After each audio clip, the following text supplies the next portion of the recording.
And Jeff, I lost so bad in our fantasy football league this year. Did not do so hot. Finished third to last. This always happens. Like I start getting my momentum like when it's too late. Like I started my hot streak and then I was like already mathematically impossible for me to make it to the playoffs. I won like the last 3 games. Hello, YouTube. And then like I'm probably gonna win all my console because I finally like hit the groove. Yeah. So what do you get? Well, now I don't get anything, but there's a real trophy at stake. Okay, that's right. But I've never won it. I made it to the championship once. And that was like the first year. It's been a steady decline. Because I don't watch football anymore. So you have to know football. You do, like on a crazy level. And now I don't care, but I care enough. Like I know how to like what to do, but like I'm not, because like when I did really well, it was like I knew every player and I knew like up and coming players, and I would watch multiple games. Like I don't want to do any of that. Like I don't know what happened. Like I don't care about a fantasy wrestling league. Yeah, there are things like that. I mean, there's predictions and stuff. Just saying, you would kill at that. They have one, and I'm like really high ranked. But you just make predictions on the pay-per-views. But there was WWE actually had on their website, you could like pick a bunch of wrestlers and like based on like, because see, there's so many different ways you could do it. Like the one that they had, it was like based on their like, it was some fictionalized star ranking, but it was basically like who's popular. Okay. And like it wasn't based on like wins and losses, because that's like, how would that even work? But like the ones that I have seen ones where it's based on their TV time. So like, who do you think's gonna get a lot of? So like that's fun, but it's kind of like Benson's like community fantasy league. Like it's kind of the same concept. Right. Did you ever participate? No, I did not. That was fun. I just observed because I was like, I'm not gonna join a community. But the way he did it was, I mean, it's like that. Like it would be like that. Cool. I don't know. All right, so we've been on YouTube. So let's get this. So how much did you sleep? I got to sleep until about noon today, which was nice. Did you go to bed like right away yesterday? No, because I hadn't seen Janelle in like 4 days. Did she have a good trip? So she did, yeah.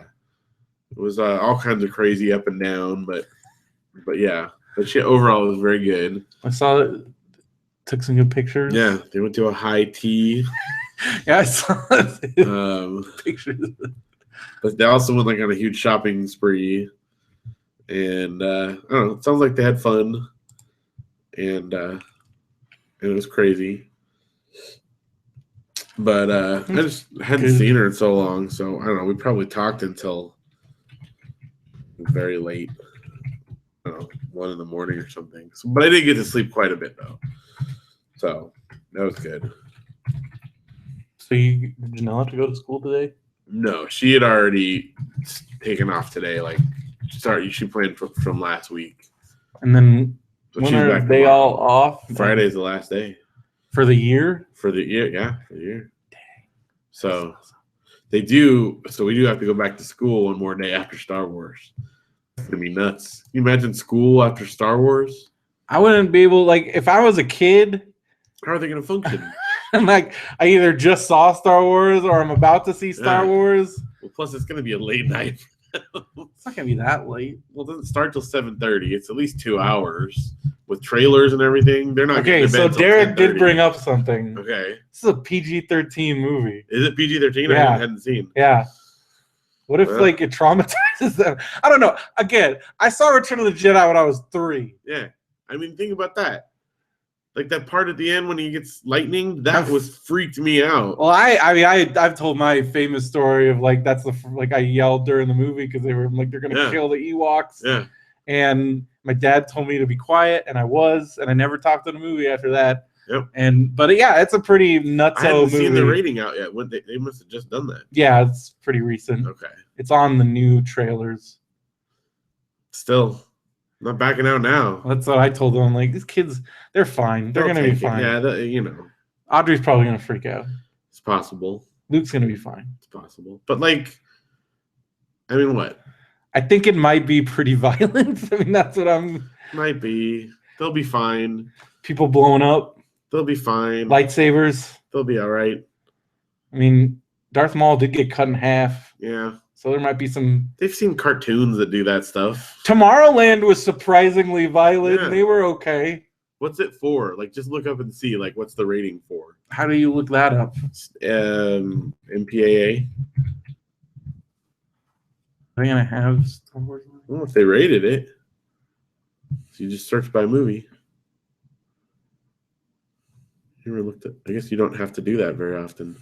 I do that all the time when I'm like, can I get away with showing this to my kid? Wait, no. Did you search? Is that what you do? I've never done this. I know, that's what I was saying. Like, I have to do this. This is like searching their... Yeah.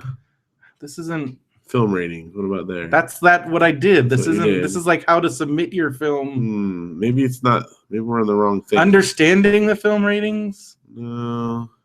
Check out filmratings.com. Maybe that's it. There we go. Title of film. This is what you're looking for. Star Wars. Rated for sci-fi action violence. All right, they'll be fine. What if it was like for graphic sex? Yeah, like it's not like graphic sexual content and nudity or something. See? So you're also that's what I wondered. That's the thing I'm curious about, like with your, because that's one of those things, like, so violence is okay, but sex is not okay. And it's why? Not okay. I'm not thrilled about it, but it's an easier conversation to have with the kids, I guess. Is that what it comes down to? Yeah, bro? pretty much. What do you want to have to talk to your kids about? Like, do I want to talk about like those things, or do I want to talk about like sometimes when people are really mad? I remember the first time watching.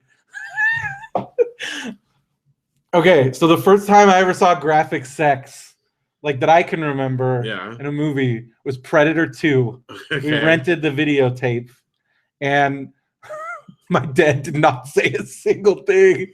He just let us sit there, and I'm just like, what is happening right now? What is this? That woman is naked, and like, what is good? Then he did not say anything, and I could tell. Like, looking back, he probably was like, "Oh gosh," and he's like, "Just let this be over."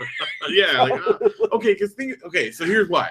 Again, not that it's not that it's okay, but okay. So Luke watches a Spider-Man cartoon, and they're fighting, and they punch each other, and they shoot stuff at each other, right?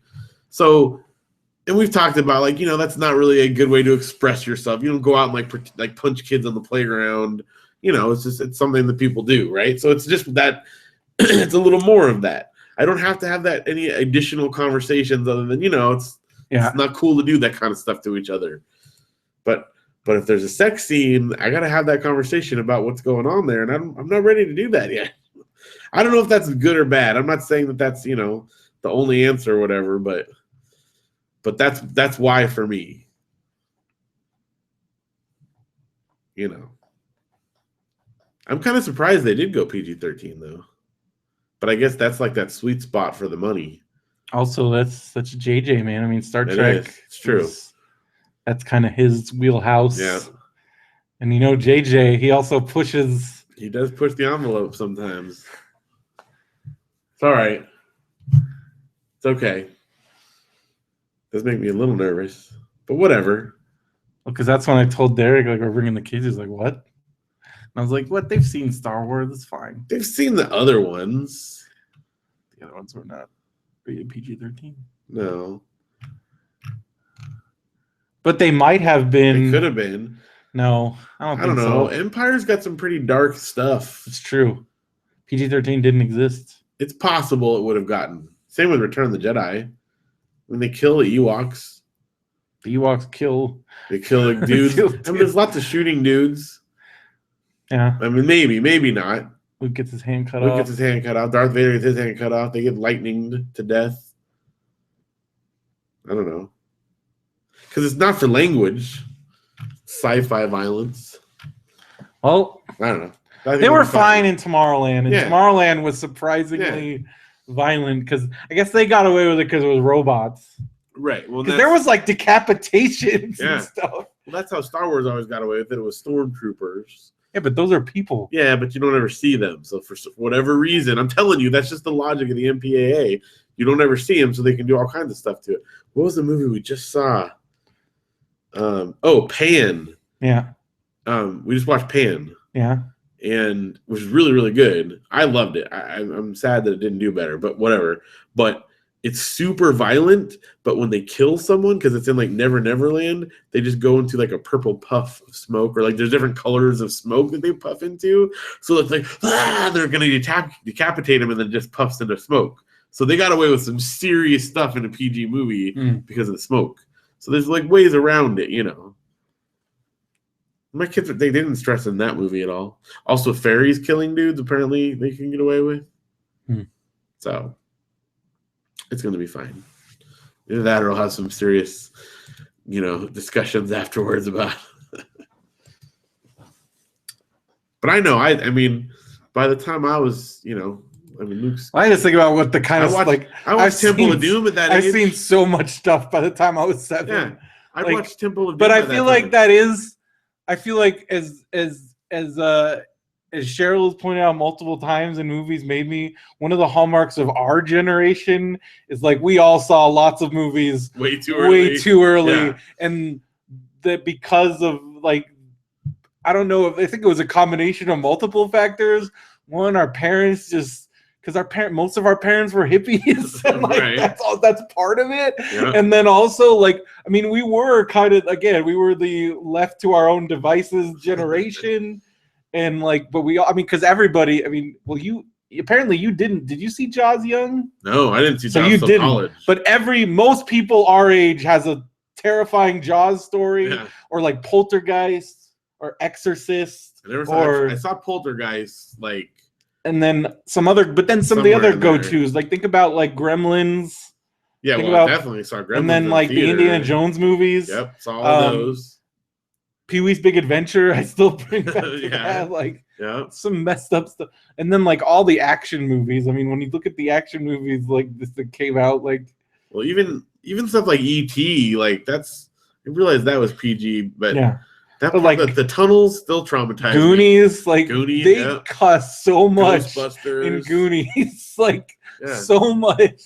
Yeah. And then, but there's stuff that definitely went over my head, but there's other stuff where like did not go over my head, and like, and we were fine. But and so I understand where like things went the other way, and then I feel like now we're kind of at more of a balance because I feel like for a while it was like. To the extreme, like people were like, oh, like freaking out. And I feel like we've kind of, I don't know, who knows? I'm not a parent, so I don't know parenting, but it seems like it's definitely not what like our parents. Like, no.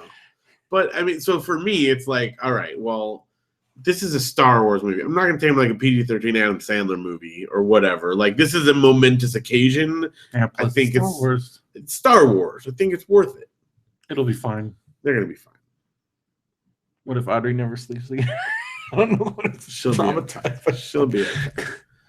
It's not okay. Again, the other thing is if it was like for scary images and it's not even because like then also I think about what actually did traumatize me, and it's like stupid. Like I just showed you that Webster thing. Yeah, like, that is seriously the root of my doll fears. Yeah. Is that? But like I watched that again. That is still like what are they thinking? Why was that on the what sitcom? were they thinking? And that Punky Brewster. Yeah. Like I feel like they were actively trying to like give kids. So, because like that, I don't. Any way you look at that, even if like it wasn't because I always thought it was like the dead. She ran away and she's still alive, but like there is a life-size doll in an abandoned room. Yeah, and like that's. How creepy does that movie look like, by the way? Oh no way! Absolutely no way. I think it looks great. It's PG-13 too. I'm sure you're gonna love it. I'm not gonna. You couldn't pay me to. That's another reason I look though, because PG-13 can mean a lot of things, and if it's for like scary ghost stuff, well, there's no way I'm taking Audrey and Luke to see that because that doll movie they'll never sleep again. Freaking. Yeah, the boy. So it's like their dead son, but the doll is clearly it's like possessed by the dead son's ghost or whatever, something like that. Because there's going to be a scene where that doll is full on like running around, walking towards it all slow. I can't. Well, just like the trailer, I was like, nope. I had to wait until it was daytime just to watch the trailer. We watched the trailer like in the theater in front of something. Yeah, because you had told me about it, but you dude, didn't know what it was called. Yeah. So then when you found it, of course you posted it. Yep. And I was like, dude. it's got Maggie from Walking Dead. I really like her, but not enough to.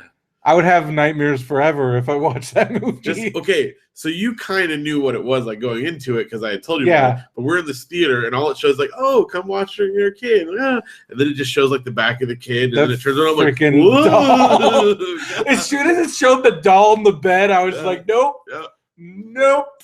And they made the freakiest looking doll for it too. Like, you know. If that is a maze at like Horror Nights, like that's although I've been in doll mazes. The doll maze in Knott's was always the freakiest one. They finally took it out. I did not like that one. There's that shot when like it says like make sure you feed him and he's at this end of the table and the food's there and it's just like staring at the food, getting angry. Like all the rules. Yeah. And she breaks all the rules. Yeah. So then it's like that doll. No. Why would you break the rules when it comes to a doll? She just thought it was dumb. No, it's a stupid doll. If you never watched any movie or seen any or just think about life, like nope. Don't mess with dolls. And I'm telling you, it all goes. I can't believe I swear I've talked about that Webster before. Probably so, but that again, but that's such a weird. Like, I love the like. I googled creepy Webster doll right away. Boom. I love Google. It's amazing. Yeah. Typed in creepy Webster doll. Because some of those things you're like, did that really happen? Was it really that? Exactly. Well, that's like what Nostalgia Detective is all about. Because like we're able to go back and like some things don't hold up. Like watching certain things or seeing the trailer for things, and like. But like that Punky Brewster certainly did. That Punky Brewster was nuts. I guarantee you, I've watched Peanut Butter Solution in the last 5 years. Still, yeah, it's still really insane. That still. Peanut Butter, that should be like a Halloween special or something, or I don't know. Peanut Butter Solution is still nuts. Like because I remember we went to the Cine Family or New Beverly, and they played that trailer, and people are like, "What is this? Is this a fake trailer?" And I kept telling people, "I'm like, no, this is a real movie, you guys. Like, this is real." The trailer is amazing. The trailer is crazy. I remember watching the trailer like on a VHS tape we rented at the store, and I'm like, we have to find this movie. I have to see this movie. Okay, because my brother and I talk about this all the time. Like, here's the other. I mean, we've talked about this, but that Peanut Butter Solution VHS tape had the scariest trailers on it. One of them was like a demonic toys movie, some toy coming to life movie. It was these other weird. It was not demonic toys, but it was some other one. It was on the VHS, so like who knows? See, that's something. And it was like weird. It's probably another weird Canadian movie. That's weird. Like that's something that we've lost. Is like the trailers in front of VHS. Yeah, because like I associate those trailers with the movies as much as I do the movies. Like Benny and June. Yeah, it had this one. I don't know what it was, but it had this like weird, like kind of like psycho, like almost like a what do you call with Michael Douglas? Not Basic Instinct, but the one with Glenn Close. The Glenn Close one. You know what I'm talking about? The stalker type thing. Yeah. It was a movie like that, but this theme song was like do do do do do do do do, and that like always gets me in the mood for Benny and June. And then there's like a little like teaser one of like a Cujo knockoff about like some dog that like kills people, but I can't think of what the name of that one is either. The Ghostbusters VHS is weird because the trailers are at the end, and it was Karate Kid and Starman. Nice, Jeff Bridges. I still haven't watched Starman because the trailer scared the crap out of me when I was like 5. But like you get to like you associate that with those. So Starman, isn't it about like an alien that takes the form of her dead husband? I think so. That's I haven't watched crazy. That is crazy. I watched it with Matt Moss like my friend. That's a movie that was made. Like that's really weird. But that Karate Kid trailer is like so iconic for me because it was at the end of the Ghostbusters VHS tape, and I watched it like a million times. And like because I would always, my mom would get really annoyed because I watched that video. I mean, I went through like 3 Ghostbusters tapes, but my original one I watched so many times, and because I loved the end credits music because it had that like you know that classical the theme that like when they're like in the library and stuff, or like when he's walking like I don't know how to do it now, but that Ghostbusters like not the Ghostbusters theme but the like score. Yeah. And I love the like just the different, and I would play it like all the time, and then I'd watch the Karate Kid trailer. Yep. I think it was Karate Kid, Starman, and I don't know what the third one was. But yeah, the Karate Kid, like, because it's like Daniel LaRusso, just moved to Reseda, California, and like I don't know. And it shows like the final kick in the trailer. Yep. You're not in the shot. I'm in the shot now. We should test the microphone there. Okay. Just let me.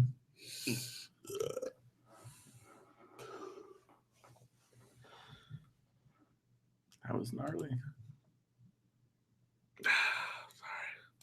Dude, the drive back from our brother's trip in that van was like the stinkiest Like, drive stink ever. up that van. There were just farts and burps all over the place.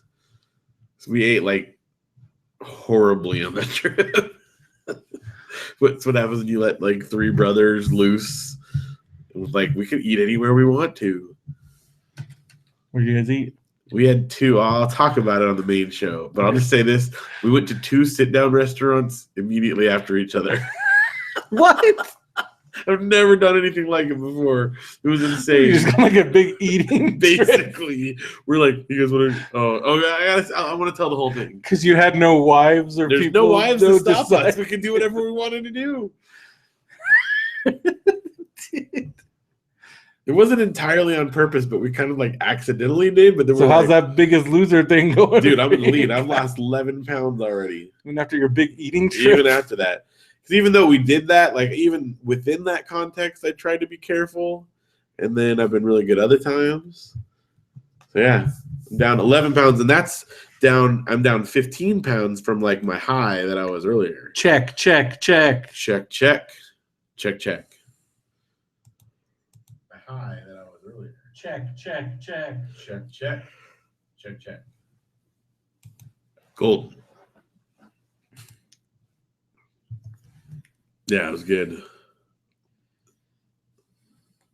Ready to start? Is there anyone in the chat? Mm-hmm. Oh, that's okay. Tuesday night. Tuesday night.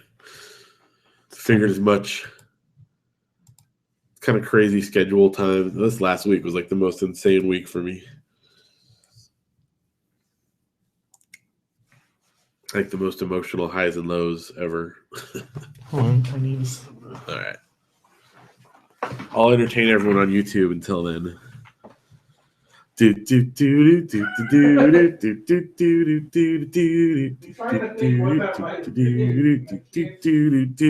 don't know, because if I could figure out what's that song?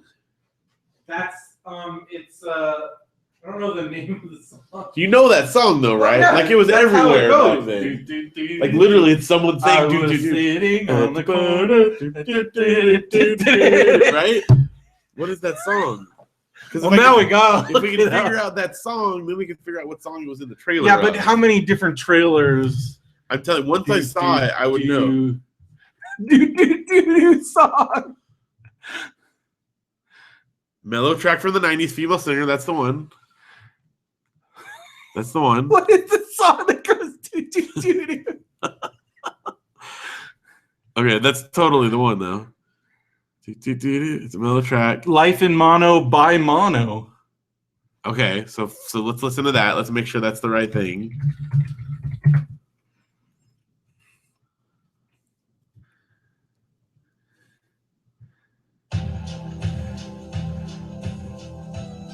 What? This is not it. Oh no, this is that do. This is the Great Expectations song. Yeah, this is not it. Crap. Okay. Hold on, let's go back. But that is, to be fair, another one. That is another dude. Yeah, that's because that was from Great Expectations. They're going with Paltrow one. Let's see. Tom's Diner by Suzanne Vega. Let's try that one. Because I think that's it. That's the right one, huh? Yeah, because Suzanne Vega, that's definitely it. Right, yeah.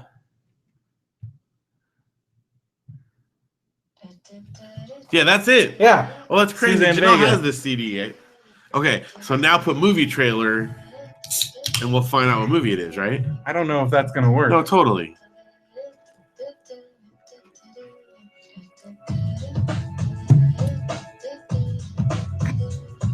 '90s. I'm telling you, this was It's everywhere. This is everywhere.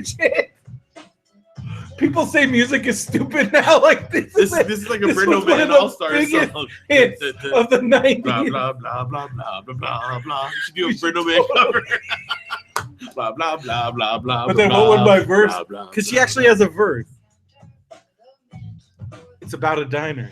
So it could be like I was to go saying out to eat and I'll get some food. Do that blah blah blah blah blah blah blah blah blah blah blah. Okay. Okay. Tom's Diner trailer. Should I put music? Well, I don't know. See what happens there. Tom's Diner. Oh, we can IMDb. Oh, there you go. There you go. Oh, filming Suzanne Vega filming TV. That might work too. Oh, she got a website. She's still doing it. There's a documentary about the Seinfeld diner. Huh? Okay.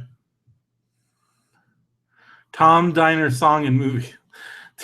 What did we do before Google? I don't know. It's amazing. Okay, so what? It's a lot of stuff. Right. Untamed Heart, 1993. That might be it. That might be it. Okay, let's look at the trailer for Untamed Heart. Oh, I think this might be Did it have Christian Slater? It might have. Let's see. I'll know instantly. What are we doing right now? This is the trailer that was before. Was it MGM?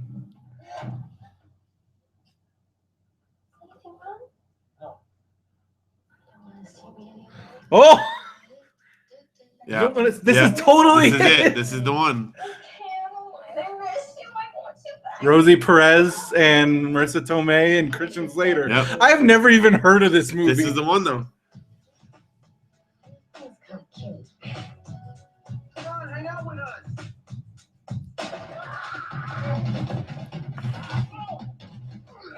How is this a trailer? And remember, it was really weird. There's going to be like a passionate love kissing thing in a little bit. Like, what's with the quotes? Don't be sorry. I wasn't finished.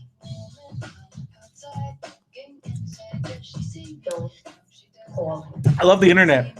Yep. We were able to figure this out with like three. See? See what I tell you? It gets all sexy. How do you not remember Marissa Tomei in a bra? I don't know. It's just been that long. I feel like 14-year-old Phil definitely would have remembered. Like I said, it always got me in the mood to watch the movie. Like, it's a good build-up. I just didn't remember. This makes you want to watch Benny and June. Yeah, I feel like watching Benny and June Not now. Untamed Heart. Nope, this is Benny and June. This is building up to Benny and June.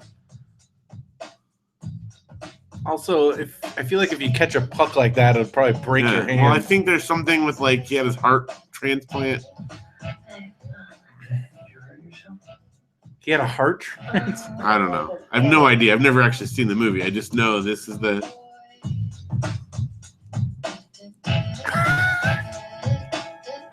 Nope, this is it. Is this going to get our video, like, pulled now since we have, like, the da-da-da-da song in the background? Maybe.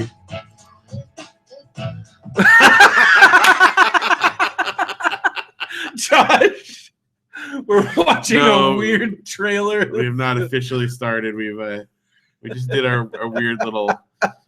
I don't know what did we just do? I guess a nostalgia detectives case of our own. Nostalgia detective case for Phil, where he remembered the song in a trailer on the Benny and June video, but I couldn't remember and what we were able. was. Well, you didn't even know what song. I just remember. So first, we were able to figure out. It doesn't play well. No, it doesn't. No, we're not actually. It's just us that are like, whoa. Yeah. Somebody made fun of Old Restless. Made fun of like Phil watching the Batman v Superman looks like a zombie. That's about right. Can you interest us in Star Wars spoilers? You haven't seen it. You don't know. You're not gonna see it. I'm not gonna fall for that. It is PG-13. We found out. It's gonna be Luke and Audrey. Read all the spoilers. It's gonna be Luke and Audrey's first. They PG-13. are out there. They're out there. That's true. I almost clicked. Don't click. I You don't want to do that. Don't do that to yourself. Star Wars. How much is there to spoil? There could be a lot to spoil in this one. There could be. I got some theories. Yeah, reviews do seem good. So far, so good. I'm excited. Is there a Rotten Tomatoes score yet? What do we have there? The press screening was today, but I don't think they can release their reviews until like tomorrow or Thursday because people were at the press screening too. Right. That premiere, did you see what they did for the premiere? It was like the biggest movie premiere. They booked the El Capitan. It was the El Capitan, Grauman's, and Dolby Theater. It was all three theaters in that area. It's crazy. Yep. I like the old movies. That's what I wanted. We are chemically, I feel like that's what it is. I feel like it's in our blood. It is. I mean, see that trailer. Like, Nathan Runkle kind of put it really well. It's like for those of us that were born like in that time, like that's been our entire life for a lot of us. That's been our those have been our friends that we played toys we grew up with, and and I want to see Han and Leia again. I want to see in Luke our again. Blood. Someone posted a funny little, I don't know what you would call it, like a little thing about George Lucas, like watching there was them watching through the old clips of the old ones. Oh no, it wasn't George Lucas. It was like the what do you call it? Clockwork Orange, like being forced to watch like the worst parts of the Malcolm McDowell. Anyway, I was just cracking up about that. Chewbacca is actually a woman. Could be. No, so they call him he. What if they... All right, we should probably start for real. Instead of just us watching stuff. I'm telling you, I knew it. I knew that was a thing. This would not have helped. No. Oh. Wait. No. Tom Steiner was used in a recent television commercial for Nissan. Nope. So this would not have helped. That wouldn't have helped. Well, we found it, though. But Suzanne Vega, she's still going. All right, good for you. Wait, this was on 2010. So maybe not. Maybe not. All right. I always wonder about those people that run the official, but they're not official fan sites. Right. Because I'm some of those people have a lot of time on their hands, and I'm I guess it's a kind of they're keeping them at arm's length because I don't know, they're obviously run by psychos. Some of those We're very impassioned people. There's a fine line. Have the kids asked about Connect? Oh yeah, they've been. Oh yeah, that's all they talked to me about when I asked them. It makes me wonder.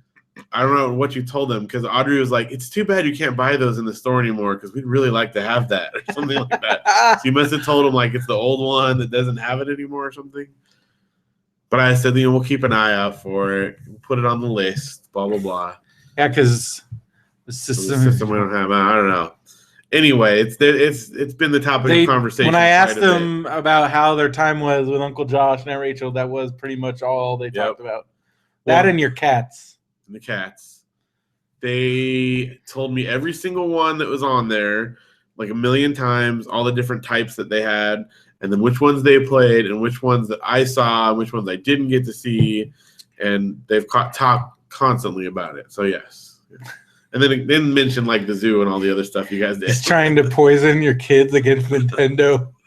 No, it's all they're all friends. You should give them anti-Nintendo propaganda. Yeah, that's true. They weren't playing any Nintendo systems when I went over there. Well, let's see. What did you have on your Retron there? What was that? They were playing old Spider-Man games on there. Oh, the Genesis Spider-Man? Was it Genesis? Was it Super Nintendo? There were some good Spider-Man games on Super Nintendo. Isn't this better than your dad's games that Luke got mad? Oh, it was Super Nintendo. See? Luke knows. At least Luke's defending. That's right. They all exist in the same universe. They don't have to. Luke loves Zelda with I think Luke loves Zelda more than you love Zelda. Luke loves Zelda with an intense passion, yes. Really loves Zelda. Yeah. And he's really good at them. He's almost done with what's it called? Phantom Hourglass. How's he doing on NES Zelda? He's good. He wants me to help him out because he accidentally it has the where you can pause it and say the save state thing. I forget what they call it on there, but anyway, he accidentally erased his game, so he got frustrated. So, Didn't it actually save it though? Well, the problem is if you use the save states, you don't ever like die. If you just go back to like before you messed up. Oh, but you have to die in the game to save it. So okay. I don't know. I got to look at it and see. I have to look at it and see if I can help him get back to some of the stuff he had. So it might have saved it, and I just have to look at it. I watched him play Link to the Past, and I would not call his playing good at all. He's criticizing yourself. All right. Well, all I know is this: he goes through and beats them, maybe at his own pace, but he's beating them on his own. Did he ever beat Majora's Mask? He did not. No. Did he give up? No, but he likes to like rotate through though. Like he'll go like, okay, I want to play this one now. So I don't know. The world that Luke lives in is like such a foreign world to me as a kid. Like the idea of like choosing multiple, like, oh, I have all the Zeldas at my disposal. Well, right now, like on his DS, he has whatever cartridges in. Plus, I have Zelda and Zelda 2 like preloaded on there. So he has those like just at an instant he can just get to, and then got all the ones on DS and whatever he can trade out. So he's living the dream, man. Did I put look at Josh criticizing Luke's video game playing? No, I'm not saying like he's gonna win a Nintendo Championship or anything, but I don't know a whole lot of other wizard. I don't know a whole lot of other 5-year-olds that have like been able to play through like huge chunks of various Zelda games on their own. It's impressive. That's all I'm saying. I'm the worst person. What do you mean? I'm totally objective about my kids. They're the smartest, bestest kids in the whole wide world. Audrey is reading at a 12th grade level, and that's objective. That's on the paper. Can't take that away. No, I don't know. They're awesome. That's all. Oh, he said, honestly, your kids are awesome. Oh, look at that. And that's coming from because Josh hates children. No, they had a lot of fun there. But man, they're just like all kids. Yeah, well, it's funny because like when I picked them up, Josh and Rich were like, I think maybe we're too old to have kids now. Like we're tired. I'm like, that's not how it is like on a day-to-day basis. Like I don't stay up with them till midnight every night and give them like everything that they want at their whim. That's a special occasion. Sometimes you get that. Yeah, it's definitely vacation mode. Like that's not the day-to-day like day-to-day mode is pretty chill. Yeah, and I could not survive. Like they go to bed at a regular time or else everything falls apart. It's funny, they were saying the one time that they fussed is they took them to the Santa Ana Zoo and they had like ice cream there, and then they were like, we want this ice cream, and Josh was like, oh, let's go get frozen yogurt, and they're like, no, we want the ice cream here, and that's when they started getting fussy, and they're like, didn't understand. And I was explaining like when they start getting everything they want, that's when they start getting fussy. Yeah. Like they get in this like, oh dude, when they get in like spoiled mode, it's like bad. So yes. And then I can imagine when bad kids get in that mode, like exactly. I mean, holy crap! Yeah, even the best kids get that way, and then you're like, whoa. Oh, see, he said they're sweet and special.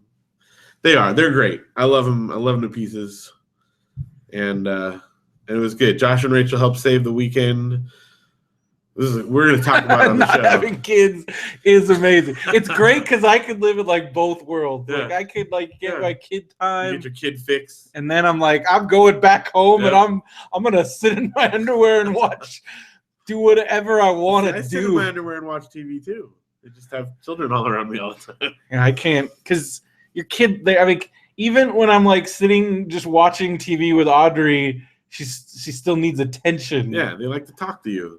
And it's like there's times like today we were driving around and Luke like just had like a million questions, and I was trying to talk to Janelle because I haven't seen her in like 4 days. Yeah, that's when you're trying to talk to people and then they're I have to like tell myself like he's just being a sweet kid. Yeah. I want to be like, just stop it. I'm done answering questions. But I can't do that. Like I wouldn't do that. But in my mind I have to like tell myself like he's just being a kid. He's just asking questions. He's being sweet. But oh my gosh. Sometimes it's hard. Like I get it. It takes restraint to not have those outbursts sometimes. And that's a good kid. Again, I can't imagine what some parents go through. Yeah, and it's true because as we were talking about this before the show, like our generation, a lot of us are like I think that's a generational thing that like our generation much more than this generation was left to our own devices a lot. Yeah. And I mean, like my kids do. They'll play alone forever, if they need to. But part of it is because I have watched them when they pretty much did their own thing for like the whole day. Okay, it's time to go play. They'll play Legos or pretend. And or whatever, especially now that Audrey is reading, she'll just go read a book, or she'll read to Luke sometimes. But then a part of it is that I have a lot of fun with them, so I like to do stuff with them too. So it's kind of it's kind of a good mix, I think, of the two. They get a lot of, but they get a lot of just play. Or we'll go in the backyard and I'm like, all right, I'm gonna work on trees or whatever. Like you guys go for it, and they'll just play out there, So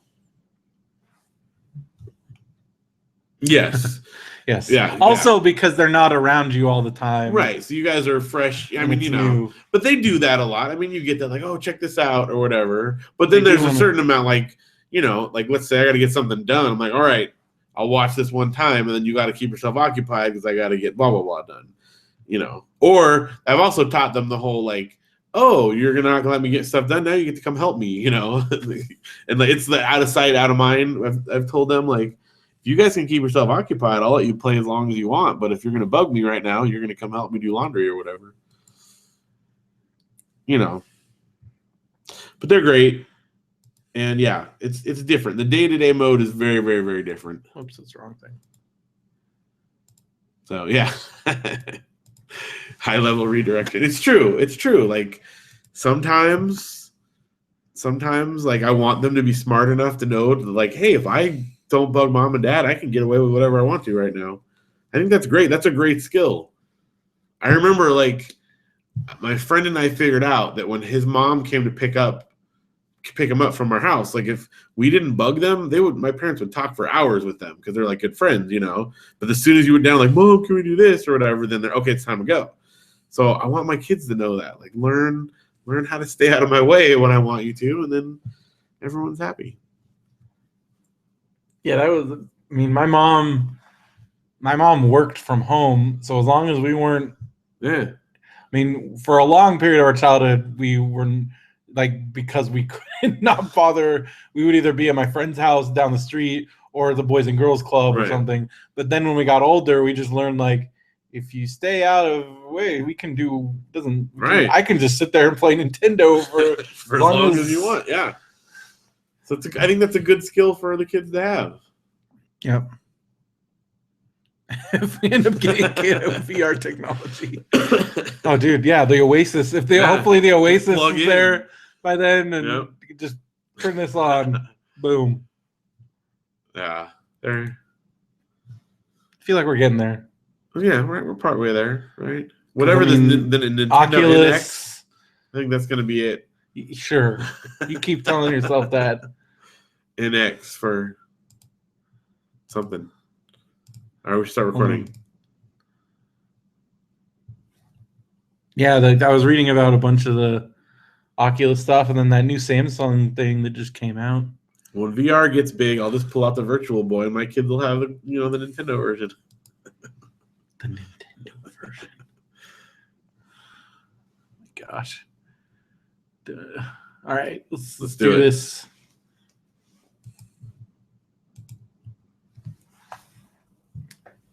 Hello and welcome to another episode of Radio BrendoMan. I'm Brendan Creasy. And I'm Phil Vecchio. And we are 2 days, 48 hours away. Less than 48 hours. In 48 hours, we'll have probably finished. Yeah. We'll have seen Star Wars, The Force Awakens. So close. It's almost here.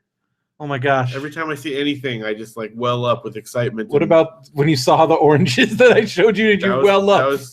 Did it make you want to go buy some? It made me want to go buy grapes. You want to buy Yoda grapes? I want to have Yoda grapes now. We're going to go to the grocery store and get them. If Star Wars says they're good, they've got to be good. Okay. I don't know what they did to those grapes, but they've got to be fantastic.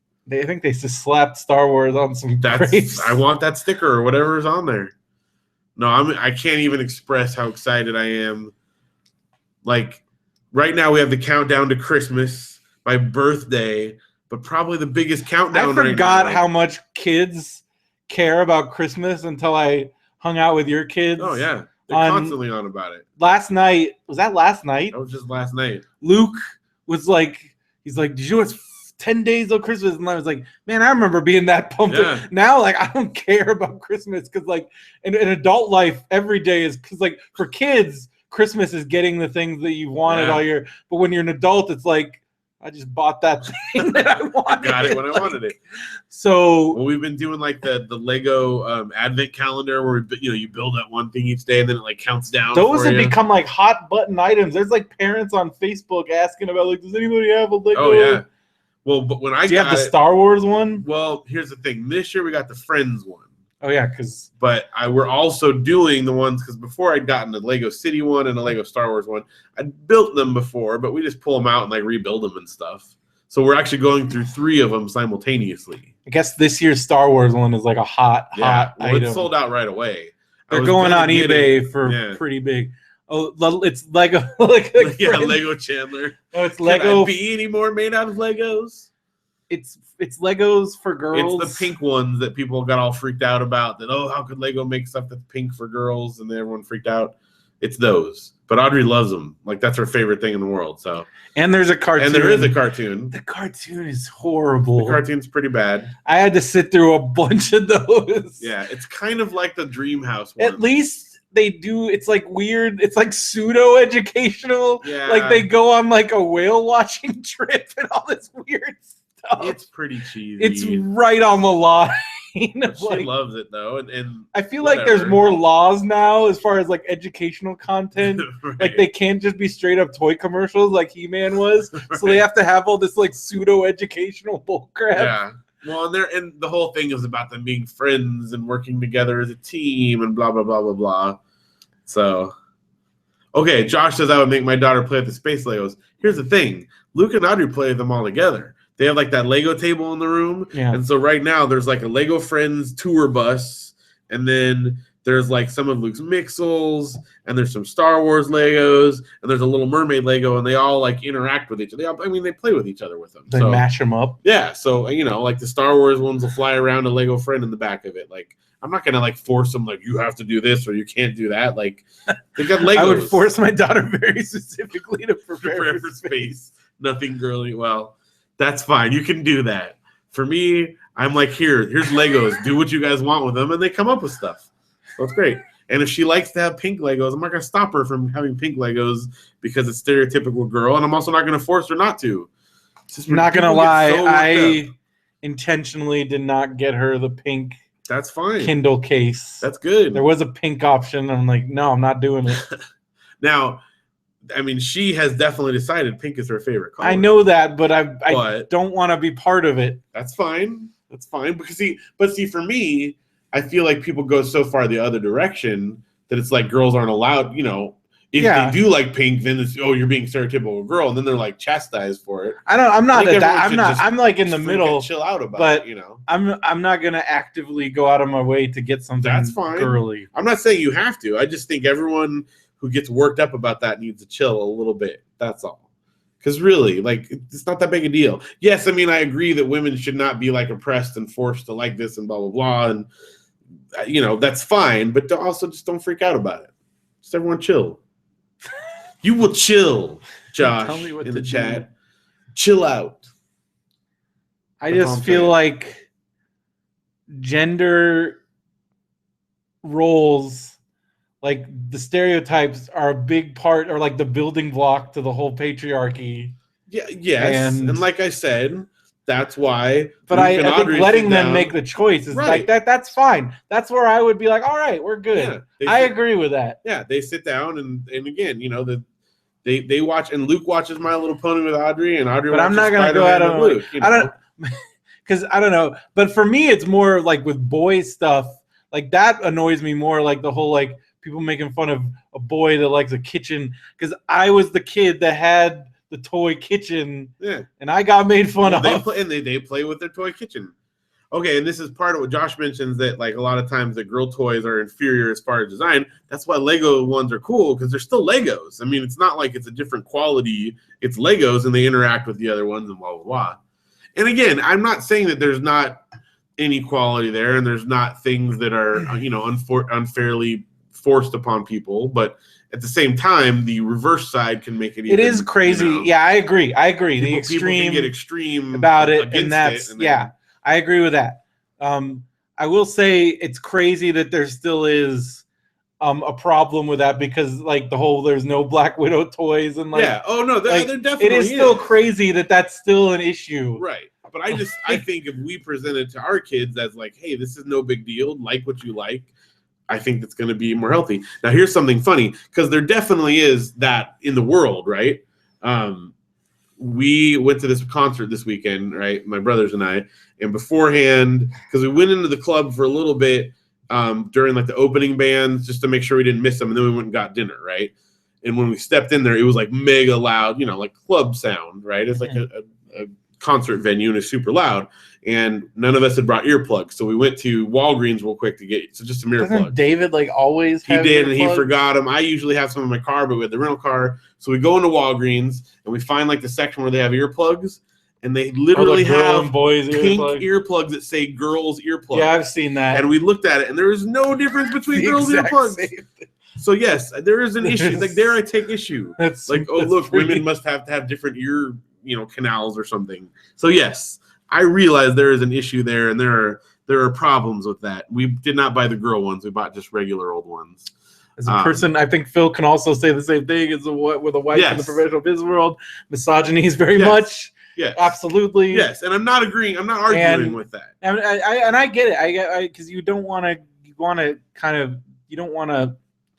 I don't know. But you definitely like want your kid to not have to deal with that. And right. I mean, so the way I see it is this, at least for as long as it's possible, I want to present to my kids that, hey, it is possible for you to do anything. Just because you're a girl doesn't mean you can't like Spider-Man. Just because you're a boy, you can't like, My Little Pony. And all these things are possible. And as far as I'm concerned, it's not a big deal. You're doing a good job. Hopefully, by the time they get to the point where they have to deal with that, things will be a little better, Hopefully. And maybe they won't be, but at least I can support, my daughter in that and not, not present it, not put pressure either way from at home, I was trying, going back to Star Wars. Yes. Okay.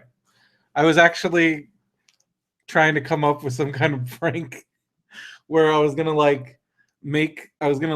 Photoshop like fake Star Wars tickets and be like, I accidentally bought them for the wrong day, like next Thursday, and I wanted to see what you were gonna do. And then I'm like, would it be like what if that's what broke you? We're not friends anymore. This is Star Wars. So I'm like, I better not do that. No, Josh says in relation to Star Wars, the main character is a woman, which is cool, and I love that, and I do, and I feel like. Sometimes maybe we're getting a little better in that area. And I love presenting stuff like that, showing my daughter things like that people are saying every girl's want to dress as Rey. Yeah. There you go. Oh, dude, totally. I mean, she's already, Audrey's just as excited about it as Luke is, and that's great to me. So, I'm not pretending that I can solve the whole issue, but hopefully my kids will, be in a better world about that type of thing. So we'll see. Josh, spoiler, she's a ghost the whole time. Spoiling Star Wars. Yes. Actually, everyone is just those blue ghosts. They saved a lot on like the effects budget. Everybody's dead. Yeah. Like the Death Star blew up everything. And they're all ghosts. So they're just like blue ghosts hanging around the Death Star area in space. Yeah, they're all just floating around. Just hanging around. Like, hey guys. But the whole trailer was fake. Yeah. It was a giant fake out. The Death Star is a blue ghost. Oh, that's good. And then the ghost Death Star made more ghosts. Yeah. What happens if you kill the ghosts? You killed me. What are you talking about? Did we kill Josh? I don't think so. That's what the Death Star says. Oh my God. I thought he was talking to us. Hey guys, I'm mad you killed me. It's true. The Ghost Star, the Death Star is haunting. Yeah. Everything. How could you do this? All right. Okay, we should use some reader mail. Well, yeah, we got some topics to cover. A lot of good stuff. It's been a crazy week for me. Week, sick kids. Yeah. Death in the family. Death in the family, it's always crazy. Yeah. Like that happened after our last recording. Yeah. So we'll talk about that. But first, reader mail. Reader mail. We got two emails from Denver. Yeah, we got a little mini novella. The missive from Denver.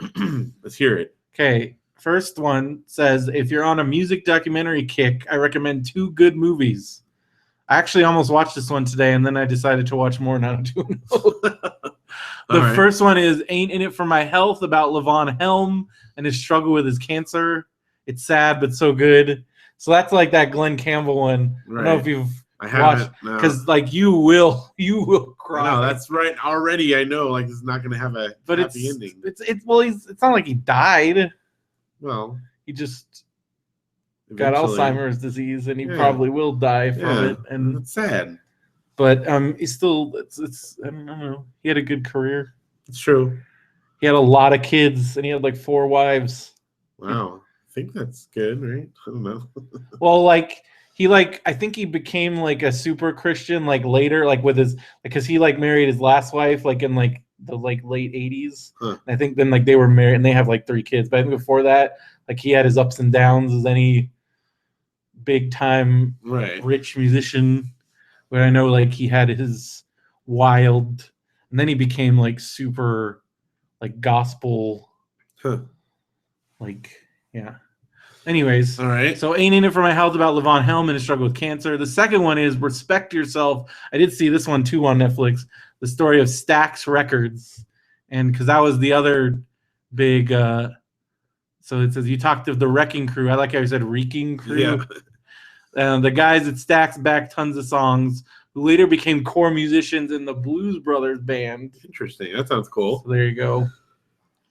Actually, I saw some band, and the people that were 2 of the guys from Blues Brothers were in it. Blue Lou Marini, and then and then the Donald Duck, like the I think he was the trumpet player. Okay. Something. They were in another band? Yeah, they were just playing with some band that I saw. That's cool. It was some jazz type thing. So this one you said is on Netflix? I think I've seen that on Netflix, either Netflix or Amazon. Somewhere. Okay. I know I added like a ton of music documentaries to like both. There's like a ton of music documentaries on Amazon, like tons. Yeah. Like there's all those like behind the album, like all kinds of classic albums. There's like all kinds of weird ones. There's like a ton of punk rock ones. There's like a bunch of I don't know when I'm gonna ever watch all of these, but like I found all these documentaries about like video stores, and like there's a whole documentary about VHS culture. Really? I'm sure you would love. That sounds, There's like a bunch of video game documentaries. I still want to watch that Atari Game Over. That's like at the top of my Netflix list, where it like shows them excavating the ET cartridges and all that, and then the real story behind that and like all that stuff, and like the Atari, the crash of '82. I wasn't even around for that. It already happened. I was around for that. What year I was, but I wasn't conscious. I was 2. Well, I was 4. Did you know that the video game industry crashed when you were 4 years old? No, I know that's when we got our Atari. You probably got it when it was probably why we got really it. Like, cheap. I'm serious. That's probably why. So I didn't know maybe of the business behind it, but I definitely felt the effect. Did you have ET? Yeah. The game is horrible. Yeah, it was unplayable. But I remember we put it in every once in a while just to see if we can't get out of the pit. Yeah. And then you get out of the pit, and then you just fall in another pit. And then there was like the overworld was like didn't even make sense, and like the hit detection, like you just fall in a pit whether you liked it or not. My friend had the Texas Chainsaw Massacre game on Atari. It's like the stupidest game. Like Leatherface just chases you around, and that's the whole game. Yeah. But there were some really great games on Atari also. That's funny, like we had He-Man, a He-Man game. Yeah. It was actually really fun. Yeah, but it was weird, like you wouldn't like if you watched it and I said, okay, what license is this? You would never guess He-Man. Well, that's like all the Atari games. Like there's no way you would guess like, oh, this is a He-Man game. Because he like flew a spaceship in it, and like you had to get like as far as you could in the spaceship, and I can't remember exactly how it worked, but that was it. That's the whole thing, is you're just flying along in a spaceship. And that's the He-Man game. Yeah, I'm not even kidding. Like, you should look up Atari 2600. I'm just not get a doing screenshot. that, no. All right, you don't do it now. We can't do that. We can't do that. We've been on some crazy rabbit trails already. I'll put it on my phone while we're reading here. But no, I think I've seen that game. I mean, my best friend Bernie had an Atari, but we mostly played because like he had Asteroids, and like that was like the best game. Well, on Atari. We also had, you had Jungle Hunt, yeah, which was great. Like some of those games. But then he had like Pac-Man, and Pac-Man on Atari is like the worst thing. Pretty bad. But you had to have but then he also had ColecoVision, and they had the good Pac-Man port. ColecoVision also had the Smurfs game that was actually I love that Smurfs Well, we game. had a what is it called? Intellivision? Strawberry Shortcake game on Atari that was actually like I always hated to admit I liked it, but I think David actually picked it out, and it was like a match game where you had like 3 parts and you had to like match up which guy goes with which one. We always had fun with that. It's like that Sesame Street game. Yeah, and then Warlords was the best though. Oh yeah, well we played that all the time on the DS. And my brothers brought it with us, and we tried to play it, but we didn't have enough cartridges to do it because you have to have like a cartridge for each person. So yeah, okay, here you go. Yeah, that's just the whole. Real quick, that's I remember that's the He-Man. That's the He-Man game. You're on a ship. Yep. That looks like. I mean, you would never guess. So look, He-Man. That looks like Lunar Lander or something. Yeah. Oh, and then there was like one little part where you fight Skeletor, like at the end boss. That's it. Other than that, it's this, and then eventually you get to that, and you fight Skeletor. Oh. That's it. Oh, and then like the opening screen. Anyway, Atari was great though, and yeah, I never had one, but my best friend did, and because we had a computer, like from very young, and we play stuff on there, but then my other best friend, once we moved, had an Apple II, and played the frick out of that thing. Like, I mean, we've told all our Apple II. I spent a lot of Apple II hours. Your dad, like. That's what's weird. Like our parents, like, because they were on those computers, and now it's like they're just like your dad especially. He just plays dumb with it though. Like he could totally do these things, but then be like, "Oh, how do I?" Oh, he'll like call me and say, "How do I get to this place?" And I'm like, "You have a smartphone. You could have looked. The time it took you to call me, you could have already navigated there." And he's like, "Oh, I don't know how to make it work." I'm like, "Dad, you were a computer teacher. Like literally, you built computers for a while." Oh, but I'm like, it's not. You don't have to like know how my to mom. program. My mom, like, she's like, I only know what. I'm like, Mom, you use DOS. If you knew how to use DOS, you could figure out anything. And like, because she used to use WordStar on DOS, which I don't know if you're familiar. It was like the most complicated because it was like Word, but it was like imagine Word in like DOS. Oh yeah. And you had to like type commands to do anything, and like you had to know all the hot. I remember my mom's keyboard. She had like this insane keyboard overlay thing, right? Like, yeah. And she had that, and like because there was like 8 million because you didn't have a mouse. Right. Like so I remember like if you typed out a big document and then you found a typo way up here, it wasn't just like click up there. Yeah, you had to like and then there was like if you wanted to do some of the complex like stuff, you had to know all the function keys and everything. So I'm like, Mom, if you knew how to do that, like you can do anything. Right. Like, you know how I know how to, because she's like, oh, you know how to do all this stuff. I'm like, the only reason why I know how to do any of that stuff is because you guys taught me how to use because again, like I learned how to use a computer on MS-DOS. So MS-DOS, Linux and Unix, that's DOS. They use DOS type commands. Like if you knew how to do that, you can do Linux and stuff. I'm like, so she's like, I'm like, you know how to copy and move things around in DOS? She's like, yeah. I'm like, you could then why is this stuff like this is so much easier, like so much easier than that. So it's just so weird. It's so weird to me. Yeah. Because for me that was like a building block, but for them it's like they stopped there. Well, like I guess that's like, it's I don't know. Because I guess also when you think about like when our parents were kids, we're like computers weren't even a thing. No, like they never had access. So I guess for them it is like this thing that came around like way later. Yeah. And then like but I still feel like I feel like because I don't know. I guess that's just that generation because I don't feel like I just cannot see there being a point where I'm gonna be like, I don't know how to use this. I give up. Like, yeah, I mean, but it is funny though because like my kids are so used to touchscreens and stuff now. Like they're like lightning going through the menus, and I'm not saying I can't, but it's like second nature. I did feel like an old person when I opened Snapchat, and I'm like, "What the hell is this?" like so. I mean, I think because I was like, "Wait," degree, because I'm like looking at some of these apps that like all the kids use, and I'm like, first of all, what is this for? Because I'm pretty sure Snapchat is made for like sending naked pictures of people. Well, yeah. Because everything disappears after like and I'm like, wait, what? I don't understand what this is. What's the point of this? Well, and if you think of how fast technology has evolved in the last however many years, by the time we're old, who knows what they're going to be doing? I mean, maybe we will be. They'll be like, this virtual reality. I want the Oasis. That's all I want. When I was a kid, I want to be plugged into the Oasis. Like, I'm not going to be complaining. I'm going to be like, sign me up. Well, I want to upload when we're uploading our soul into the mainframe. All I know is I have this picture of me when I'm probably 4 years old on Christmas morning, and I'm in my like blue footy pajamas, and I'm holding up, all excited, up to the camera, my Centipede cartridge from Atari. And what footy pajamas did you have? Oh, I don't know. And I just know those in particular were blue. Oh, because my big one was He-Man. I probably had a ton of them. I had G.I. Joe. I mean, my original ones I remember were like little baseball guys. Yeah. And like, but then it kind of went up from there to like the licensed stuff. It was like G.I. Joe, He-Man, and then my favorite like shirt was like my Dick Tracy. I had multiple Dick Tracy shirts. There's a picture of me, and I always tell like Derek, even like he's like I because now that he knows the backstory, I've told him the backstory. He gets sad looking at that picture because like there's a picture of me. It's like my 10th birthday.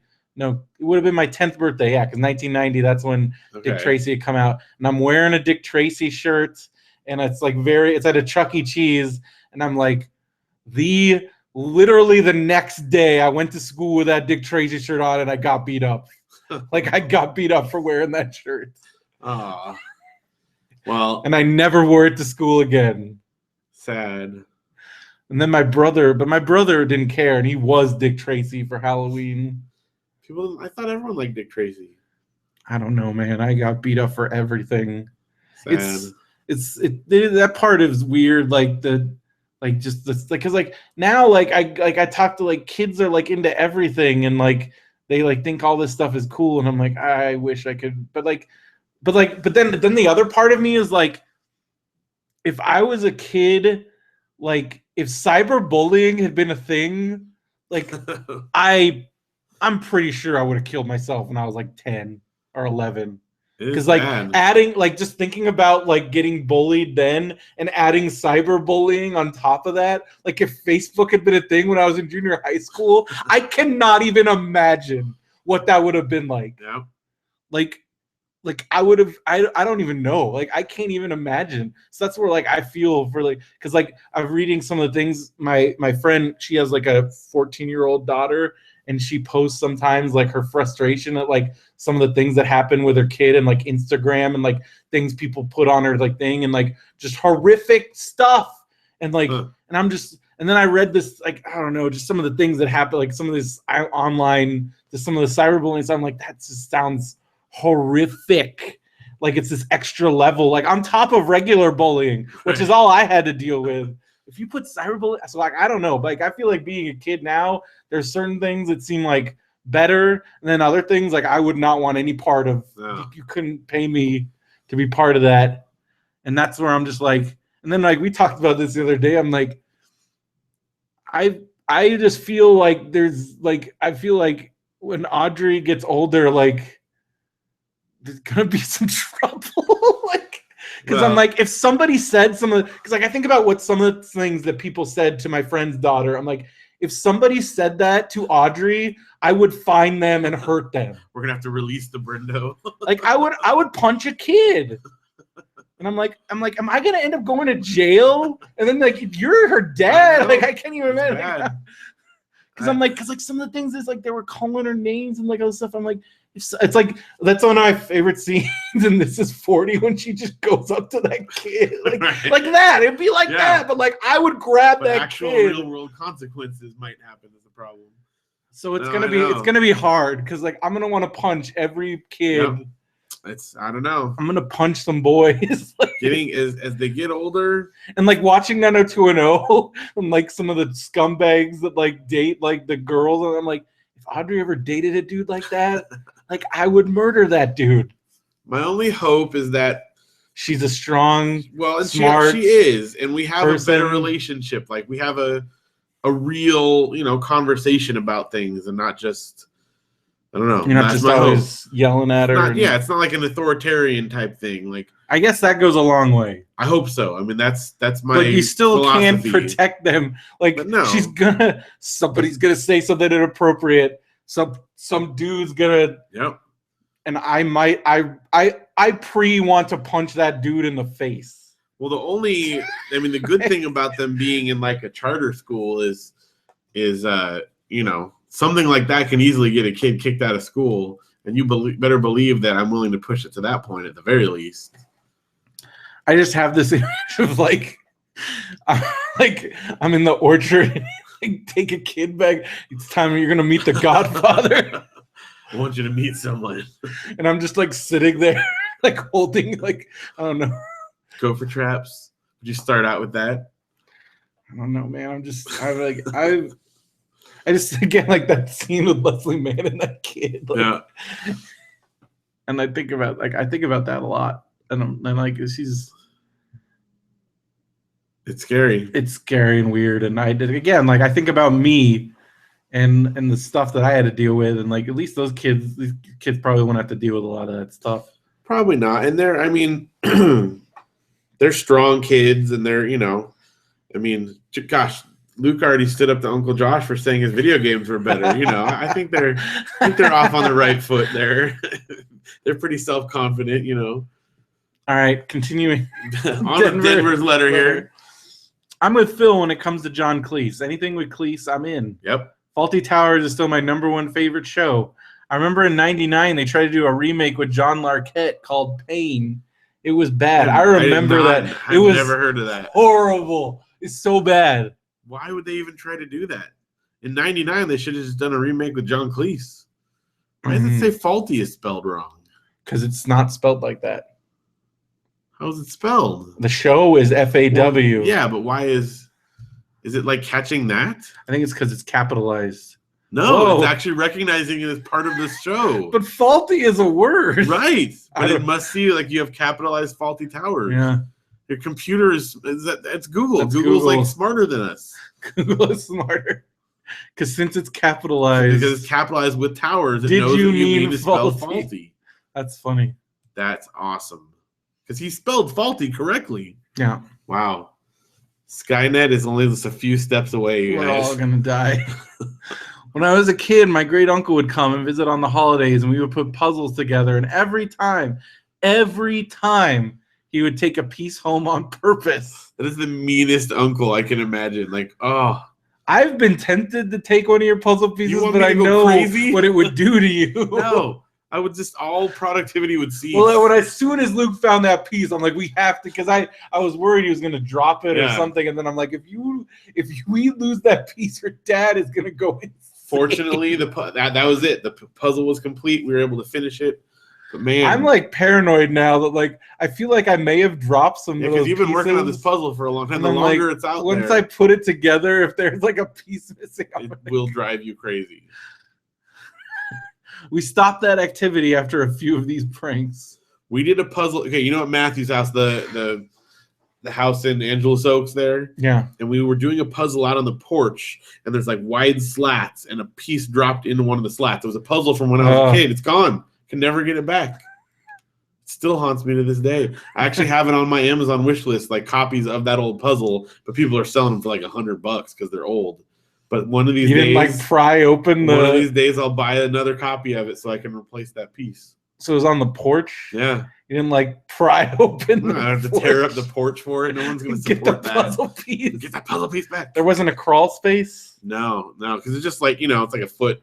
I don't know, a foot and a half. I could see you like grabbing a crowbar, just prying it. It's under there. I know it is. It's all ruined now, I'm sure, but it's under there. It's for my Verticalville puzzle. One piece. Sitting under there. Can't you like Make a No, it's got to be. Well, you know, the state puzzle that we had when we lost a piece from that, because when we had a birthday party at the house and some kid wandered away with a piece, I actually bought another kids were copy very of it. upset. Yeah, I bought another one. So we have 2 of them now in case another piece gets lost. I just have one to replace pieces for it. Another uncle just a few years back was real sick. He was staying with my cousin, and we were putting puzzles together to pass the time. Then one day they were short a piece.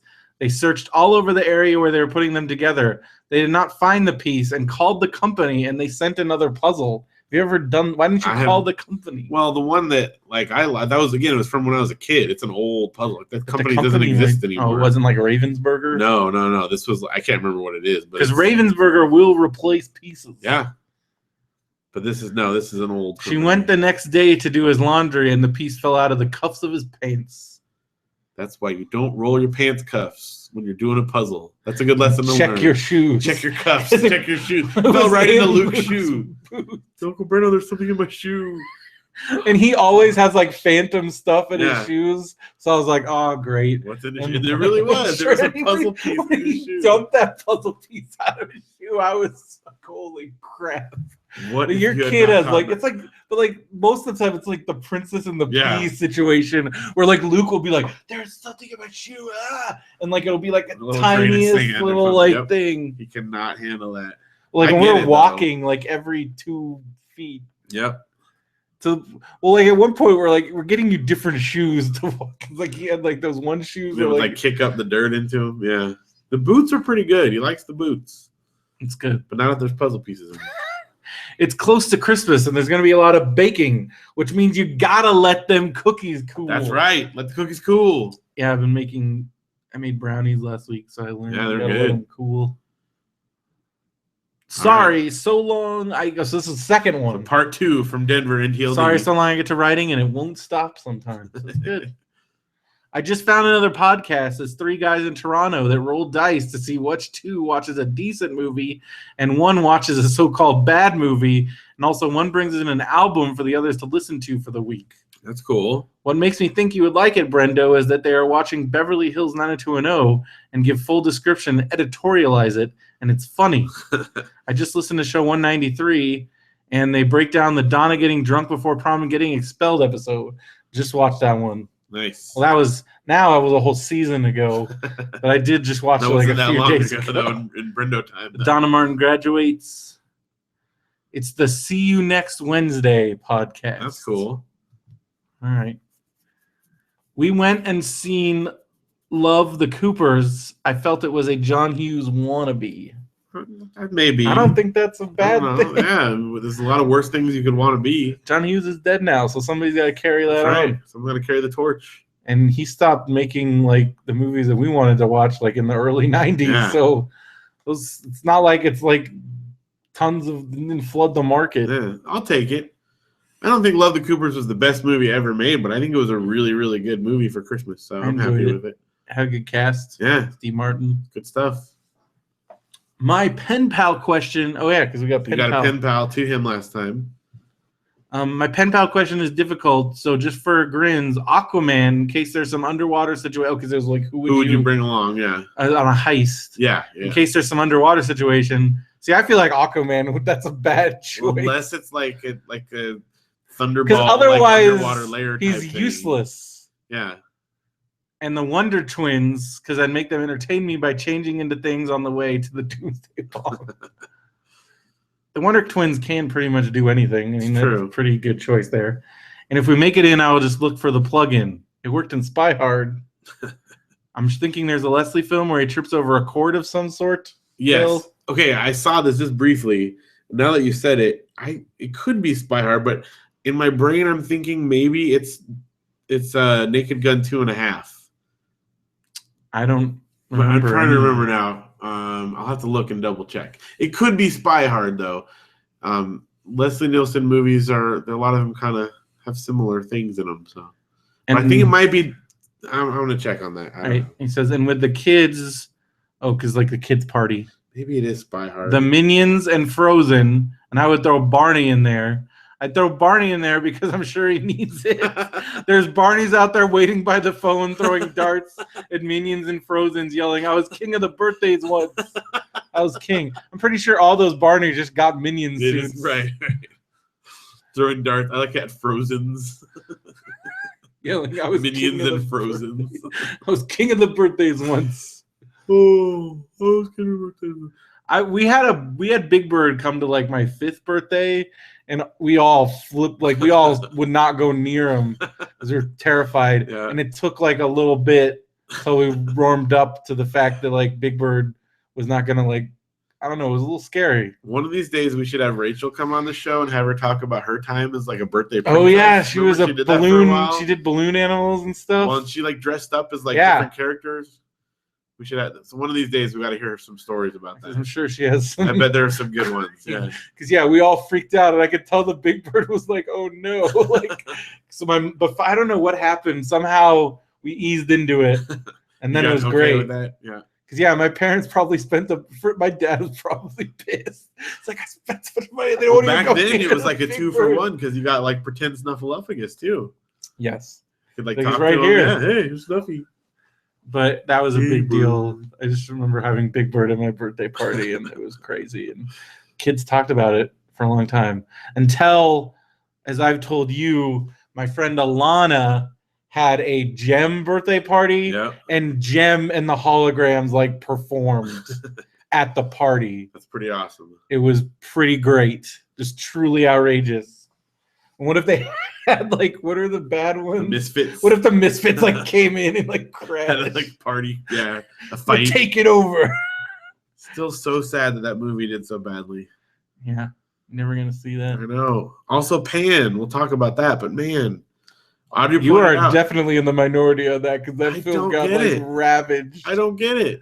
Like even Derek wanted to like it and he didn't like it. All the moms at the playground liked it. Derek really wanted to like it. He did not. I don't understand. Did you read his review for Pan? No. It was the one. It was. He didn't even write a real review. He wrote like this hypothetical. It was like Christmas dinner at the Mara house and it was them arguing over who was in the worst movie. Because Rooney Mara was in Pan and Kay Mara was in Fantastic Fantastic Four. So it was this whole like argument. He didn't even bother to actually. And it was the funniest thing. I thought it was really good. We'll talk about that. You like everything. I do. But all the other moms at the playground liked it too. They all recommended it. I love that you're in this like mom club. The mom's club. Plus me. You're like Joel on Parenthood. I guess he's so. the stay-at-home dad, and all the moms love him. Yeah, and he's like the superstar dad. Yeah, and then he's all the awkward moms doing weird flirty. Do they flirt with you ever? Nah, it's not like that. I do get in on some of the gossip though. I hear everything. I know all the ins and outs, man. All right, what's next? What else from Denver?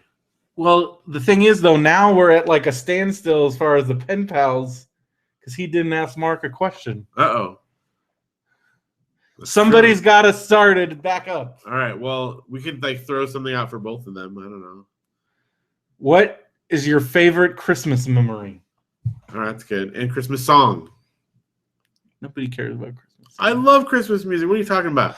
How do you not like Christmas music? I've already told you this. Don't understand. My mom played Christmas music all the time. That makes it so that you want to hear it more. All the time. No. Talk about nostalgia. Think about listening to Christmas music for like 15 years of your life. Yes. All the time. I'm okay with that. It ruined everything. No. Like wonderful. There was this Disney one that she used to play, and I just have like nightmares of like Goofy, because Goofy sang the beginning of the Here Comes Santa Claus, and I think about great. It was great the first 10 times. No, you can't do. I guarantee you right now, my mom has Christmas music playing at her house. Oh, as do I. But like all the time. All the time. No. Well, see, for me, it's from Thanksgiving till New Year's. Well, my mom, that's it's Christmas music. all and the when time. I feel like it the rest of the year. Most of the time. And my mom also is a very big Mannheim Steamroller fan, and that stuff sucks. For background music. Sucks. Background music. So bad. That's my impression. That's great. I'm Steamroller. I am a sucker for Christmas music. I will listen to anything. I own the Destiny's Child Christmas album. What else did she have? That Did you hear what I just said? I own the Destiny's Child Christmas album because they do Little Drummer Boy on it. That's how much I care about Christmas music. She did. She did have like the Beach Boys Christmas album, which is great. Great. Little Saint Nick, etc. I just watched a video of them, like, because Mike Love played it like just a couple weeks ago. Played the Little Saint Nick, like on one of his live shows, and he posted a video. Nice.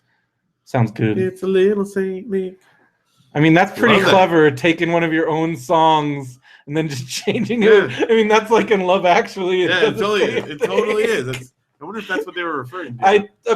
It could be, because that is pretty much. They're like, let's take one of our most popular songs and just change it for Christmas. Yep. Why not? Just make it Christmas lyrics.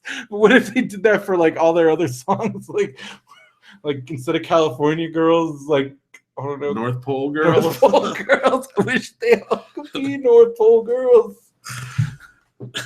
That'd be weird. So dumb. Yeah. All right.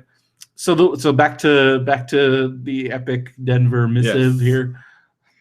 It's good because it's the only thing we have. It's good though. It's long. So the wife has been telling me she hears things in the house when she's alone. Ugh. I haven't until last Monday. Got a house sound? I was taking a bath, which is located under the stairs. While enjoying a soak, I heard the dog run up the stairs. I didn't block off the door, so I yelled at him to get back downstairs. There was silence and the sounds of him running back down. When I finished, which was not soon after, the two cats were in the same places they were when I went to take a bath, and the dog was on the same spot, and not one of them were freaked out. But I began to. Couldn't the dog have just gone back to the same spot he was in? Back down. I had to go upstairs. I grabbed the cat and held her in front of me like a ghost detector, expecting the cat to get agitated. And in that moment, I would just throw her at the apparition.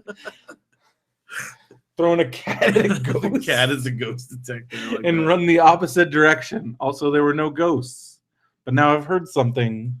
So you heard what you thought was your dog running up the stairs? The dog was still sitting there. But couldn't he have just gone right back? Possible. What is it, ghost running? I don't know. Hashtag let them cookies cool. So, cats and dogs can be creepy like kids too. I think that's what we've learned That's here. why I don't have animals or children. Sometimes you have lizards. I did have a lizard. He's pretty chill though. Yeah. Although you freaked out pretty good when he ran towards you. I just didn't want him running up me. In the middle of the night. Well, that was what I would freak out in the middle of the night if he was like on top of me. What do we call that one? What was it, like choke on the lizard or something? It's pretty good. You know what's not scary? What? Being able to listen to podcasts at the touch of a button. What if they're scary podcasts? Well, it can be. But the idea of being able to listen to a scary podcast whenever you want to, wherever you want to, on whatever device you have is fantastic. And you know what enables you to do that? What? Stitcher. Yeah. It's fantastic. I was listening to The Blaze today. So I'm back I got my routine back where I listen to podcasts and work on the puzzle. Nice. Yeah, you got a lot of progress. I'm going to need a new puzzle soon. That is true. Although I'm at like the tricky parts where it's like all text. Yeah. So then I got to I've been trying to memorize like the ads because it's like this classified newspaper, like old timey ads. Wondermark.com. You can buy it. They're good puzzles. Anyways, it's 1,000 pieces too, so it's like a lot of pieces. Yeah, and most of it's text.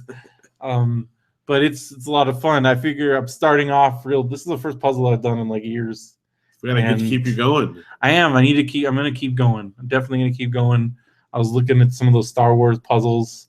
I got some on my wish list. I was gonna get you one, but then I saw the book and I had to get that. You have a lot of puzzles that I can. Oh yeah, I can move some along. Borrow. That's fine. Yeah, my dad and I have like a puzzle exchange. Like when I'm done doing a puzzle that I'm done with, I'll like swap him for. See, I'll gladly swap you. Can get in on the. You can get on the exchange. But I only have one. That's okay.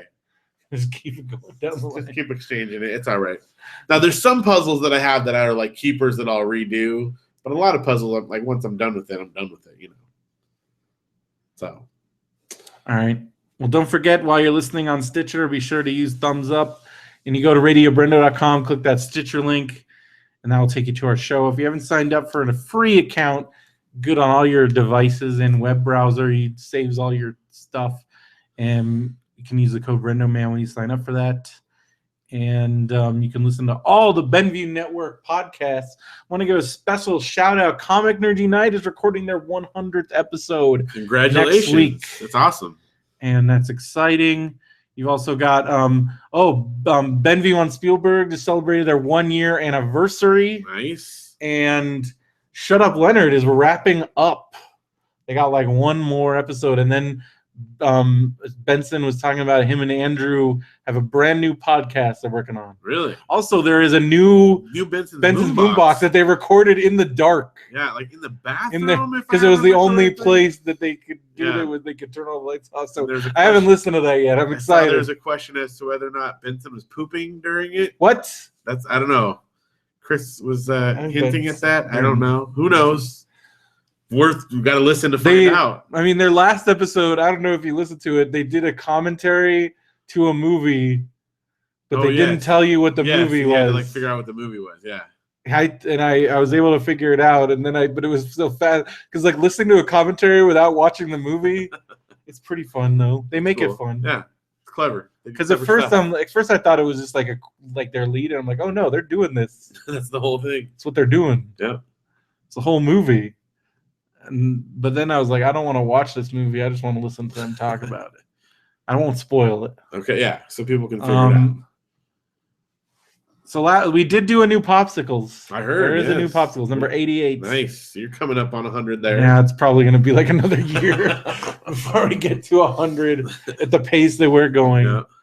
Because we're at this one, there was 2 months. There was a 2-month gap between episodes. Hopefully it won't happen again because Derek has a microphone and I don't know, Benson, everybody has jobs except for me now. So yeah, Derek's working now. Derek is working. And there's been some talk. I don't know what's gonna happen in Matt and Brendo's wrestling show. Something. I like whoever suggested that you do what do they say? Mr. Brendo's I don't want to do that to Matt. That's not fair. But like you could just rotate. Like when he can't do it, do a Mr. Brendo show. And it'd be just me talking about wrestling. I think that would be great. I don't want to do another podcast by myself. No, it's not. It gets old, and I get real self-conscious, and I worry about it. Could be good though. Could just be a short one, like half an hour, 20 minutes. I don't know. Think about it. I did talk to you about wrestling for 15 minutes. That's what I'm saying. If you imagine what you say on this show, and if you were to snip that out and put it in your own show, then you'd have a whole wrestling show in addition. I don't want a wrestling show. But you're great at it. I guess. I don't know. Mr. Brendo's wrestling show. Think about it. Mr. Brendo. I think that's a good suggestion. Who was it that said that? I forget now. Whoever it was. I think it was Steve. It's great. Genius. All right. You know what else is genius? What? Getting a good deal on hosting. You know where you can get it from? DreamHost. That's right. You can get some good deals. A website makes a great holiday gift. That's right. And yes, it does. You will save $50 off your order if you use the promo code Radio BrendoMan at checkout. Go to dreamhost.com, get your hosting. Come promo code Radio BrendoMan, save $50, get a free domain registration on top of that. Yeah, have multiple websites. Fantastic deal. So if you got your hosting and you save your $50, and they give you if you got it for a year, they give you a domain registration. You get another free domain registration. That's 2 gifts. That's right. You could give to people if you wanted. That's a good deal. I am giving a website. Don't say that. Why? Don't they listen to the show? Not between now and then. You don't know that. All right. Well, I won't say anything. Just giving a website to somebody. Somebody's getting a website. And they're right. I could see under certain circumstances that would not be a good gift, honey. Now you just said who? So well, I didn't say. I just said a hypothetical person. Oh, hypothetically, honey. Good job. Well, you said honey. Just I got you this website. She's not going to listen to it between now and then. So. Well, anyways. under certain circumstances, I could see where it's good, and then other circumstances, you might want to be discerning. Yeah, know your audience. You know, Will you give a website? Hey, Mom, I got you this website. Mom.com. Yeah, that's great. I'm just gonna get everyone. I'm just gonna buy a bunch of domain names. But if you don't think a website is a good present for someone, you know where you could get a good present for someone? Amazon. And if you need that holiday shipping, 2-day free shipping. Still time to get it in there before Christmas. And with Prime Now and all the other stuff, even faster. Yep. Amazon Prime, you get a free trial. If you're not even sure, you just want to give it a try. This is perfect for the holidays. Get that Amazon Prime trial. Go to radiobrendo.com. Click the Amazon Prime trial. Get yourself a 30-day free trial. That gives you 2-day shipping. Instant Watch. And I don't know if you saw this, but now they're offering a bunch of different add-ons for Amazon Prime Instant Watch. You can, you can get Showtime, Stars, get basically a la carte channels that you want. BYOCP. If you want to add on, I mean, those costs, but like, there's still a pretty good deal. It's definitely and cheaper. unlike traditional cable, you can get exactly what you want. You got Stars, they got Showtime, but included in the base, you get a bunch of HBO stuff. Yeah. Tons of stuff. Also, Amazon Originals, Man in the High Castle. Everybody's talking about that. Oh, I've been wanting to watch. I gotta watch that. Transparent just won a bunch, some more awards. So winning a lot of awards with Jeffrey Tambor. Yep. What was that show you keep telling me to watch? Heistin. Gotta watch Heistin. You should put it on tonight. I'm watching now. It's so good. It's so good. Flea. It's a cartoon? No, it's a live action. Wasn't there a cartoon you were talking about? Maybe. No, that I was talking about because Chris Hardwick was in. Oh yeah, you said something. But no, Heistin live action, but it's really good. Oh my gosh, it's got Booger in it. But let's say that you already have Amazon Prime, or maybe you just want to help out the show in another way. The easiest way to help us out is buying stuff on Amazon using our Amazon affiliate link. And if you do that, go ahead and click on the link right there on the right-hand side of our page. Buy stuff like you normally would, and then we will read off anonymously what you bought on the show. Let's find out what people bought this week. We got Hawkeye Volume 1, My Life is a Weapon. Comic book. We got I Am Lucille Ball. Ordinary People Change the World. I guess that's a book by Lucille Ball. I guess so. Oh, it's like a little cartoon. Oh, by Brad Meltzer. It's like a... Oh, I think it's like a series. Oh, that's cute. But it's like a comic. All right. That looks cool. I Am Helen Keller. Oh, yeah. I Am Amelia Earhart. And it's Brad Meltzer, and he's like a big-time comic book and fiction writer. Looks good. Also, he hosts some of those History Channel shows that are of questionable... Sometimes history is... Yeah. I Am Lou. Okay, so I already did that one. Music? 25. That's a new Adele album. Oh, okay. XTRMST. Extremist. That's an artist, and that's the self-titled. Huh. Ooh, vinyl, and it comes with a CD. Nice. Look at that. $17. You get a CD and a vinyl. That's nice. That's a good deal. Who is that? I've never heard of that before. Extremist. I don't know. Quick sample. Nice. Yeah. Some little hardcore metal there, sounds like. Nice. It's fantastic. All right. Avery DVD labels for inkjet printers. Okay. People are still doing that. Someone's printing some stuff. Funko Pop Disney Day of the Dead Jack Skellington action figure, and then a regular Jack Skellington vinyl figure. And that's it. That's good. That's good. Thank you guys for buying stuff, as always. Don't forget, still got plenty of shopping days left. Especially if you have that Prime. Yeah. Yes. All right. Well, lots of good stuff on Facebook group this week. Yeah, a bunch of stuff. Talking some Star Wars. You see Janelle posted that thing? Janelle, because he, James Riley, I know fans had been asking, he even talked about it on our show that he was talking about posting on his Tumblr, and he did. It's like it's a crossover, like a short between, because everybody talked about it. Like, what if the story thieves went into Half Upon a Time? So he wrote a little short story. It's like 7 pages. Yeah, super cool. I started reading it. there's a link to that on the Facebook group, and I'll post it, and a lot of other good stuff. Speaking of Jamie Riley, the next Story Thieves book comes out next month. It's gonna be awesome. I'm excited. We got to get back in touch. Definitely. With him. He said he'd come on again, so I think he's cool with us. Good, yeah. He's a cool guy. So if you haven't read those, definitely check those out, and you can listen to the previous interviews. I know Jerry is making her way through the Half Upon a Time series, and I think she already read Story Thieves, so she went back. This is good. Story Thieves is great, though. I'm excited for this next one. Didn't he say this one's a mystery? Yeah. Each one's gonna be like a different genre. Yeah. Oh, this is not something we recommend because we have financial stake in it. This is just like that good. Yeah. Seriously, he's a amazing. Cool guy, and I mean, you found him on Goodreads, didn't you? Well, no. Janelle actually gets credit for discovering the book. She found him, got him on Scholastic for me. But then I liked it, and then I found him on Goodreads. Yeah. And I was like, because I saw that he like actually updates his page on there. So I sent him a message, and the rest is history. He's very good about answering questions and talking to people. That's cool. He's dedicated for sure. I think that's fun. All right, Kickstarter. What's going on? Oh, we don't subreddit. We got the subreddit. Oh yeah, check that out. Again, all these links are radiobrendo.com.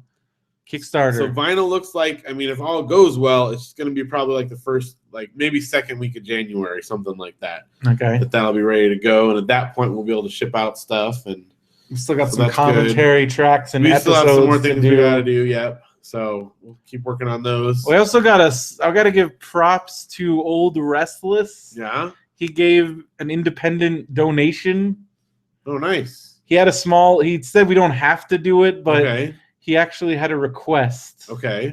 He would like, it was a significant donation. Okay. He would like to hear a commentary to The Last Starfighter. Oh, he did suggest that. Yes. It was in the voting. He kicked in a significant donation. All right, I'm down with that. So I think we might need to do that. I'll even go up one higher. We should read the novelization along with it, which I have and own. I do not have that. I love novelizations. Should we read the novelization first and do a commentary? I think we should read do the commentary, then do the novelization. All right. I think that'll give us more reference when we read. Because I haven't seen that movie in a long time. Yeah. Okay. I do know. I haven't watched it. I think I watched it like a few years ago. Maybe it was more than that. I don't know. It'll have to be after the new year. I don't see where we're fitting that in. Yeah, I don't know when we go do that, but I feel like because it was really nice of him and we appreciate it. Does he want it to be only for backers, or does he want this to be a general gift to the world? I don't know. I guess that's a question. All right. Because this was like an independent thing, so I don't know if it's just for him. Okay. I feel like we could. I don't feel like he would have any qualms of us releasing it. I think we could do a general Christmas gift, Christmas bonus, a post-Christmas gift because it's going to be after Christmas. Happy New Year! Sponsored by, brought to you by Old Restless. Yeah. Oh, that's good. I like that. And Clicker Heroes good. Clicker Heroes. We have got another new person, so we're almost full, I think. But we actually, David and Kermit gave everybody tips. Yeah. And I've greatly increased my game. Nice. I'm making some progress finally. He was talking about it this weekend. I hit a dead zone, and I made some progress. We're doing pretty well in our clan. Nice. Getting tons of hero souls. So that's going good. And the gift exchange is a success. Yes. We only have a couple people, including your brother, that need to send their gifts. Everybody else, the gifts are sent, so look out. It's coming. It's coming. You already got one. I already got my gift. I got a zone because you were my because I was your I drew Santa.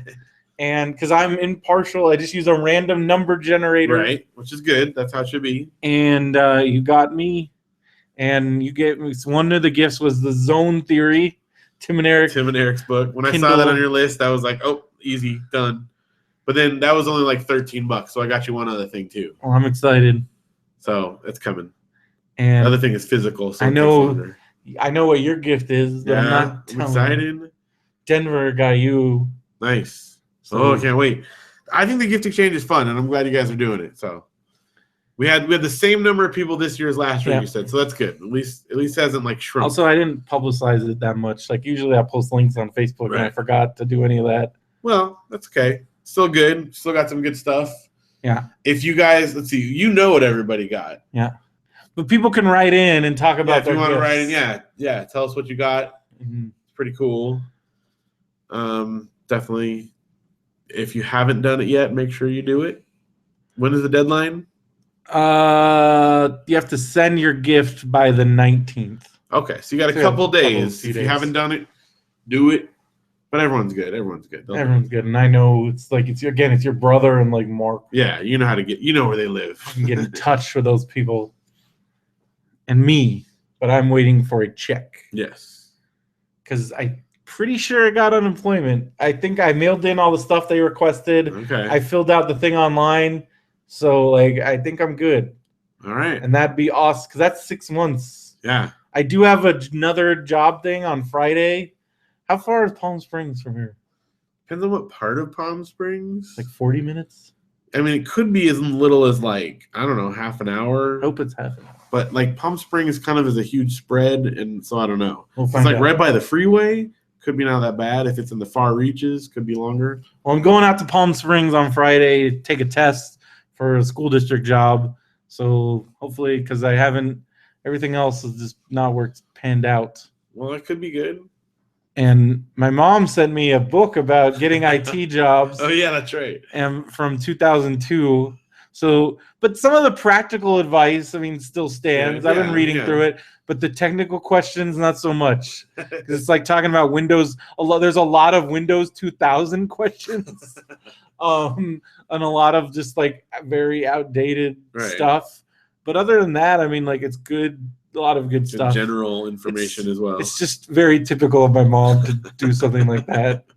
She's very trying mom. to be helpful. It's very momish. It's like it's just sitting on my doorstep, and I thought it was a Christmas present. It kind of was ish. Well, I did get a new jacket from my mom, and there's a Gale box sitting in your house. Or something. I was told not to let you open it yet. So why did she do that? Because she knows I open it as soon as I get it. I could probably let you open it like on the next recording before Christmas. Next show. I think she wouldn't mind that. We'll open it on the show. Who knows if I'll like how close I'll be able what to if it's 10 new Marmaduke books? I heard you've been liking the Marmaduke. I did tell her I like the Marmaduke books. That might have been a mistake. I don't know. It's about, let's see. We got that one. We have one more. It's, I don't know, probably like this long and like this. It's probably socks. I don't know. It's big. She sent me socks last year, but I asked for them. Could be. I didn't ask her for anything, so that's what I do that on purpose now because then I get the Gale grab bag. Well, the jacket was nice. It was a nice jacket. I already wore it once. It's good because it's been raining a lot. Yeah, had some weird weather. And it's supposed to like starting next week. Got that wet El Nino. Yeah, it's happening. It's coming. They weren't lying. Yeah, just got pushed back a little bit. Well, we got some of it this week, and it's been cold. I've had my heater running pretty 37 degrees when I came over here. Yeah, I've had my heater running pretty constantly, but I don't know. It's like nice and warm in here, and then I'll go in my room at night, and it's just freaking freezing.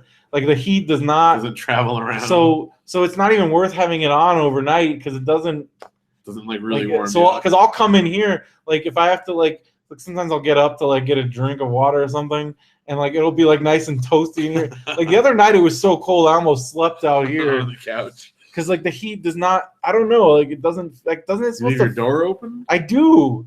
Yeah, but it's still, I mean, what happens is the thermostat reads, wherever it's at. Yeah. So if it's warm here, and it's okay, fine, it's warm enough. And then it Plus, I think that thermostat is already kind of janky. Yeah, it seems kind of questionable. Like I just have to keep making it go higher and higher.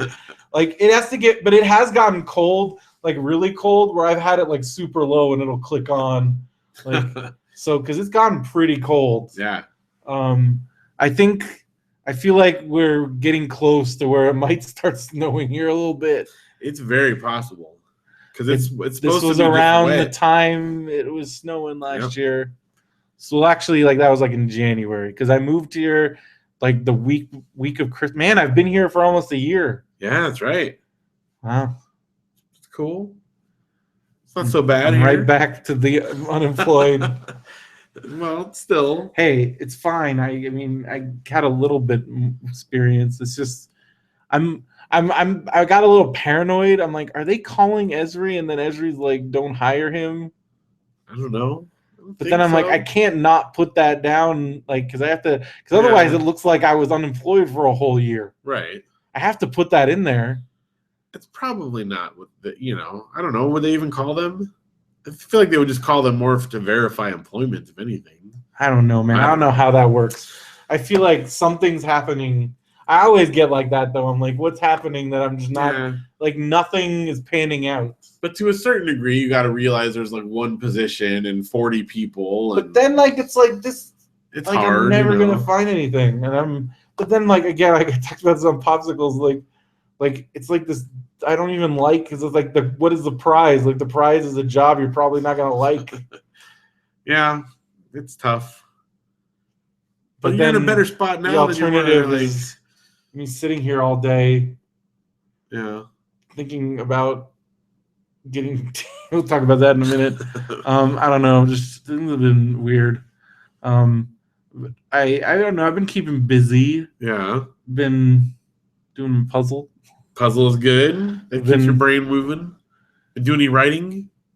Not a whole lot. A little bit. David had a good idea. He had like this whole like business plan for you. David always has crazy business plans. It's good. So what is it? All right. He says, here's what you should do.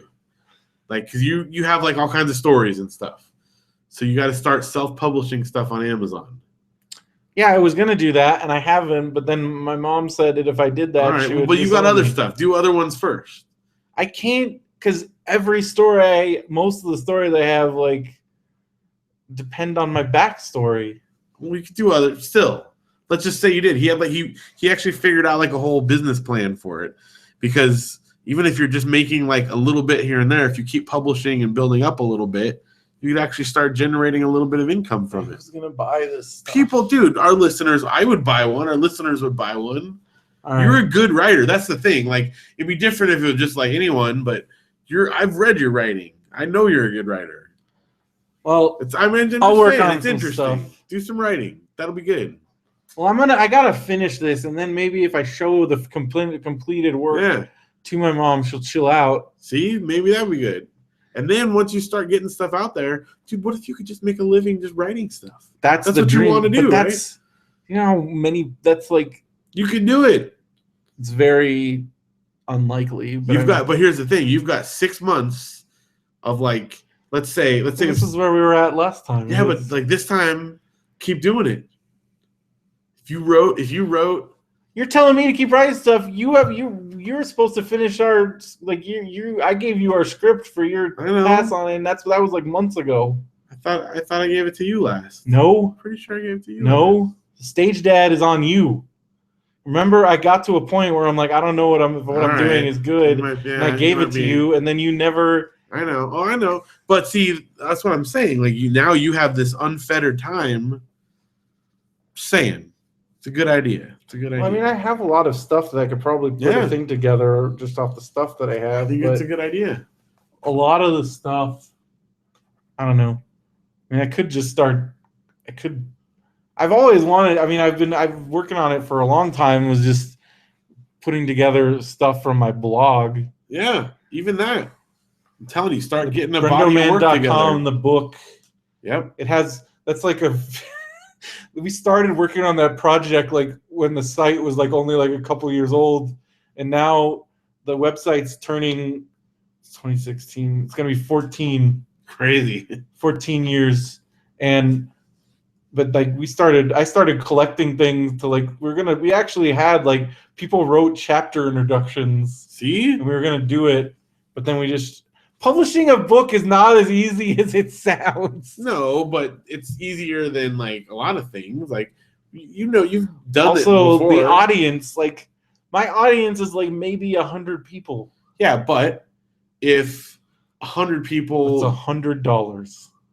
They're only getting it for $1 each. If you get $1 out of it each, yes, and then they tell their friends. You start writing stuff, and people like it. Other people will find it. It's like The Martian. And if you put out 100 things. I can't put out 100 things. You could. You could be the next Stephen King. You do that. Why aren't you doing that? I'm saying because you have like unlimited free time I coming don't. up here. I mean, I do and I don't. Well, you could. Because I spent 3 hours today applying for jobs. Well, not unlimited is excessive, but you know what I'm saying. I made it a point to I can't turn on the TV till afternoon. So make like a half an hour of writing in there. You could do it. Think of how much good stuff you can put out. I've been working on it a little bit. It's good. There's a lot of stuff going on. Well, anyway, that's enough of that. So what's going on with you? Well, a couple things. First of all, just real quick, Vaudeville Theater Volume 2 is done and ordered. Done. It's available right now on cdbaby.com. Soon to be on other digital things like Amazon and iTunes and whatever. And the physical copies have been shipped, and they're supposed to be here between now and next Monday. So we'll see how quickly it gets there. And then you'll have it available for order in the pop available right now. You can pre-order it though if anyone's interested in it. If you do a pre-order of it, it's already up there on our site at popboxmusic.com / free copy of Volume 1. Free copy of the original one, Volume 1. So you can have like the complete sets, both of which feature a song from the BrendoMan All-Stars. And songs from and lots the of other Vecchios. This new one has the theme song from Radio BrendoMan, The Scene by Ann Lynn is on it. Which I also posted a video of the live performance on the Facebook group. Yep. It's got a couple songs from the Valets, which is my band with Janelle. Kind of redid a new track. Yeah, I haven't played it for you still. Yes, you did. Oh, I did. I keep forgetting it. You've played it for me like multiple times. I want to keep playing it over and over and over again.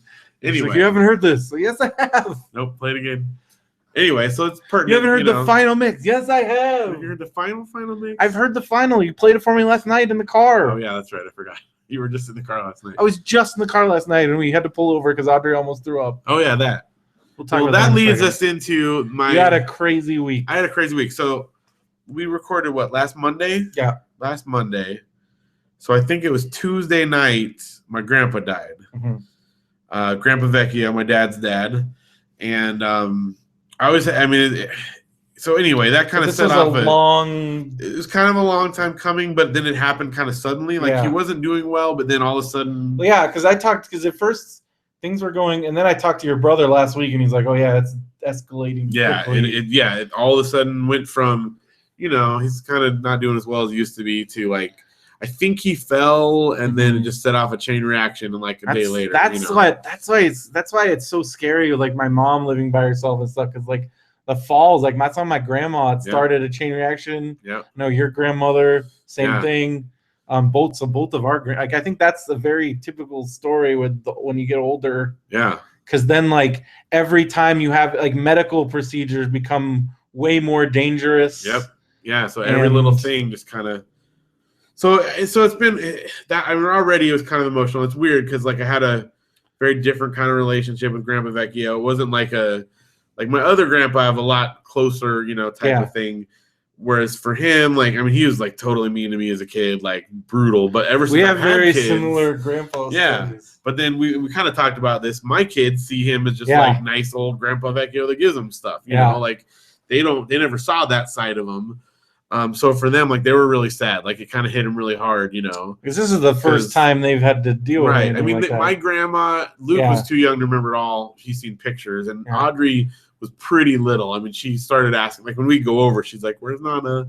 But I don't think it really hit her, and this one definitely did. So they had already that started off tough. And of course, my dad, even though he had a tough relationship with him, he was very emotional. So I wound up driving up to Big Bear to spend time with him and stuff. At least your dad got to spend that because they got to go. They went to that family reunion thing. Yeah. So at least they got to do stuff like that. And then really recently, my kids went out and he was with us when we saw him. So, I mean, it was, in some ways it was okay, but, it's hitting him hard and stuff. And yeah, I mean, it's still your dad. It's still his dad. And, and probably and all the stuff that comes along. Well, and some of the mixed emotions about because he probably feels a little relief because it's been tough. Like he's been mean to him and stuff too. And so that brings on a whole other set of emotions, So well, yeah, especially when you're dealing with like when they get older and if there's any dementia or anything like that involved. Well, this last few weeks has been very much very difficult because like with my grandpa at the end, that I mean I was like I I can't even. I don't even want to. Well, he almost didn't want us to bring our kids out to see him, but then because he's just been so like, I mean, again, the dementia setting in, he'd just been angry and mean.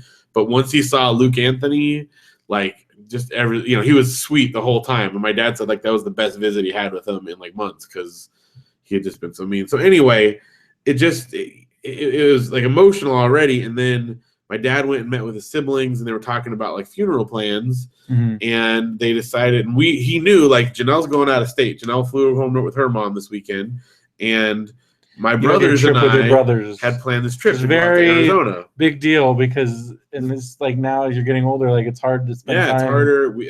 Especially Dave and I both have kids. The last time we did like a brothers thing was the three of us went about 5 years ago. Went to Universal Studios for the day. And you ate so much orange chicken, you threw up. Come to think of it, we kind of did a similar thing this time. Whenever I passed that, because I remember one time you pointed out it's that because you puked in that bathroom by the parking garage. Yeah. So now whenever I see that bathroom, I always point it out. I'm like, Phil threw up. That's right. I threw up in a public restroom. Yep. Because we ate too much. So we kind of did a similar thing this time, which we'll get to in a second. Anyway, the siblings decided, and my dad told them that if they did it on like Friday and Saturday, that none of us would be able to go. And sure enough, that's when they decided to plan the funeral and stuff. I guess when it worked out. And so I talked to my dad, and he was excited for us to have like a brothers thing, and he wanted us to still go. So I hung out with him beforehand, and we still went on the trip. But it was like emotional, but it was also great because we got to just, as brothers, got to talk about stuff and kind of work through all of it and talk about life and stuff. But we also had like a really good time. Come up with business plans. Business plans for Brendan, yes. We talked about this for a while on the trip. But the impetus, the thing that started it all was there's Fine China, which is a band that I love. We used to book them a lot back at Biola. Yeah. Actually, the biggest show I've ever done was before I met you. We did a show out in the Palm Desert show. We had about 450 people attend, which is the most I've ever had at a single show. And Fine China was the opening band for that. So they go way back.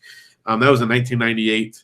Their last album was 10 years ago, and they did a 10-year re-release on vinyl, and they did a one-off reunion show, and so we went out to go see them. Well, it's funny because you posted about it in the Facebook group, and then Brian was like, wait, what? Yeah. Like, are you talking about antiques? And I was like, yeah, Phil has a secret passion for dishware. Yeah, that's the name of the band. They're very much like 80s new wave inspired, that kind of stuff. But their own thing too. They said they've been practicing for months. Because I talked to the guys in the band, and they had been practicing for months and months, and you could tell it was like the tightest set I've ever seen. Like, fantastic. Their backup guitar player, they got Josh Dooley from Map to join too. Nice. So it was just great. Saw Jed and Ben and some other friends from out in Arizona, and met some new guys. Met a guy that does a podcast about music Kickstarters. Oh. And well, it's not just Kickstarters, crowdfunding, like music crowdfunding stuff. So each week he features like different bands and what their Kickstarters are. So I told him about the Spivvies thing that we're doing. And he's like, dude, I will feature that the whole time. Let me know. He's like super excited about it. So anyway, good connections. They also, the band like cleared out all their old merchandise, and like they're like, we're just gonna give it away. So at the end of the show, they just handed out shirts. I got 4 T-shirts and like stickers. Some people got CDs. Like they just handed out everything. Wow. So it was really cool. Great set. They did like all the songs that I love, and so they do the one that's on Vaudeville Theater. They didn't do that one. That one is like from their second EP. That one was like that came out in the EP itself came out in 1999. So they did do one song from that EP, but not the one from Vaudeville. I like that song. I do too. But they did like tons of good stuff. They did Rialto Bridge. They did We Rock Harder Than You Ever Knew. Do any covers? Because they do some good covers. They didn't do any covers, no. It was all, and they did like one new song that they actually re-released with the record. So, but anyway, it was great. The opening band was really good. I bought a 7-inch from the band that opened for them. They're called Bougainvillea, but it's spelled like not like the flower. It's Bogan space VIA, Bougainvillea. But they were really good. It was like I don't know if it was husband and wife, a guy and a girl, and they did like electronic stuff, and it was really cool. Cool. So I bought a 7-inch from them for $5, which was cool. So it was great time. Stayed late doing that, and we stayed at this hotel. And that hotel I booked, I got a sweet hotel. I got a suite, It was like this huge room, had like a giant L-shaped couch and a big TV and stuff. And so my brothers, to surprise me, brought all their DSs and Game Boy Advances and connector cables and every game they owned. So we stayed up all night, and so they'd been wanting to watch. So is this why you hadn't gotten any sleep? Dude, no. They had been wanting to watch. When you pulled up in that van, like I thought you were like dead. Let me tell you, this is just the beginning of it. So I was the one that rented the van. We rented a van for the trip, and I was the only one on the insurance. So I drove the whole time back to Arizona, out here, out to go get the kids back from Josh and Rachel. So that night we stayed up all night long playing video games, and my brothers wanted to watch the Goldbergs. So we've been talking about it on the show. So we started watching Goldbergs. David brought his streaming thing, and we stayed up. I don't even know how late. Then we got up, free breakfast at the hotel, and we wanted to go in the hot tub, right? Like, I was going to hang out in the hot tub. So we get in our bathing suits and we go out there, and there's a pool but no hot tub. And it was like really cold outside, but the pool was kind of warm. So we're like, well, let's do it. And then we found like in the deep end, like the little jet that warms the pool up. And so we the three of us made a wall around it and kind of like made our own little warm area of the pool. So if you were to watch, it would just be like three dudes like squeezing up against each other in the deep end of the pool. And we were out there for, I don't know, an hour or something, just talking and stuff. And then, so this is where we get to our lunch. We checked out of the hotel. David had been talking about this sushi place that this guy brought him to on a work trip one time, and he said they had the best hamburgers in the world. So we went there at a sushi place. Yeah, and I'm like, all right, because I'm not a huge sushi guy. I'm like, I'll go there. So I got a burger. Go to a sushi place for hamburgers. So was it a good hamburger? It was a fantastic hamburger. And then Matthew and David also bought tons of sushi for themselves. So they got a hamburger and a bunch of sushi. They ate basically two meals. Eat sushi? I tried one. It's okay. It's just not for me. Get that wasabi on. I figured you'd be like, don't you like wasabi? I do. Well, it's funny because the lady came by and was like, oh, can I get you guys any sauces? I'm like, oh, yeah. Can I get some ketchup, please?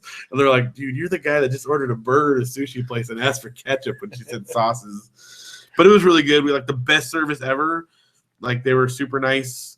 And so it was like a sit-down restaurant. We paid. This is in Phoenix? This is in Phoenix.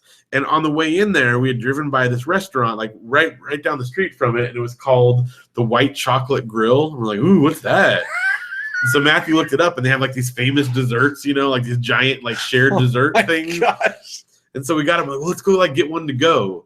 And so we drive across there, and we go in, and they're like, oh, how many will it be? 3 gentlemen? And we're like, oh, it's a sit-down place. So you did. We're like, well, okay, sure. So we went and sat. We literally walked out of one sit-down place. Drove across the street. So what do you guys have? Oh my gosh, dude. I want to go back to Phoenix right now. So their desserts, they say they're all for 2. They're a dessert for 2, right? So they're giant desserts that you share with 2 people. And we got 2 of them to share between the 3 of us. Keep in mind, this is after just eating a ton of food. What did you get? So one of them was a blonde brownie, a white chocolate brownie. And it's covered in white chocolate flavored ice cream. Because again, it's the white chocolate, and then it's got I've never had white chocolate flavored. Oh, it's amazing! It's not vanilla. It was. I love white chocolate. I love. And then it's covered in. It's caramel and chocolate. No, a lot of people don't like white chocolate, and I think those people are crazy. It's covered in caramel and chocolate, chocolate, and then it's got it's not just whipping cream. It was a thick, rich cream, and then shavings of white chocolate on the top, and it was huge. And the brownie, it was basically like a Pizookie type, consistency, and it was huge. And then the second dish we got was a bread pudding. And you love your bread puddings. This is the best bread pudding I've ever had in my life. It was made. The bread was croissants. It was a croissant-based bread pudding. I feel like croissant is the thing now. Everybody, because you got cronuts. Dude, it was a giant cronut. A giant but then it had all the vanilla sauce and cream and white chocolate shavings. A crow bread pudding. Oh my gosh! So we downed all of it, and then we had a 4.5-hour drive back to California, and it was. I'll just say it was a pungent drive on the way back, because my burger was loaded with onions too, and you know what that does to me. So, so we did that. Drove back. A lot of fun. Great trip. Even though it was emotional. Came back and got our kids from Josh and Rachel, so thank you to them. Yeah, for Josh and them. Rachel overnight with the kids. I haven't even done an overnight with your kids. Yeah, well, we talked to you about doing it, and then we realized it was going to have to be longer because it didn't work out. All kinds of things changed throughout the weekend, and Josh and Rachel said they would do an overnight. At one point, I thought I was going to have to take your kids to a funeral. Yeah. Oh.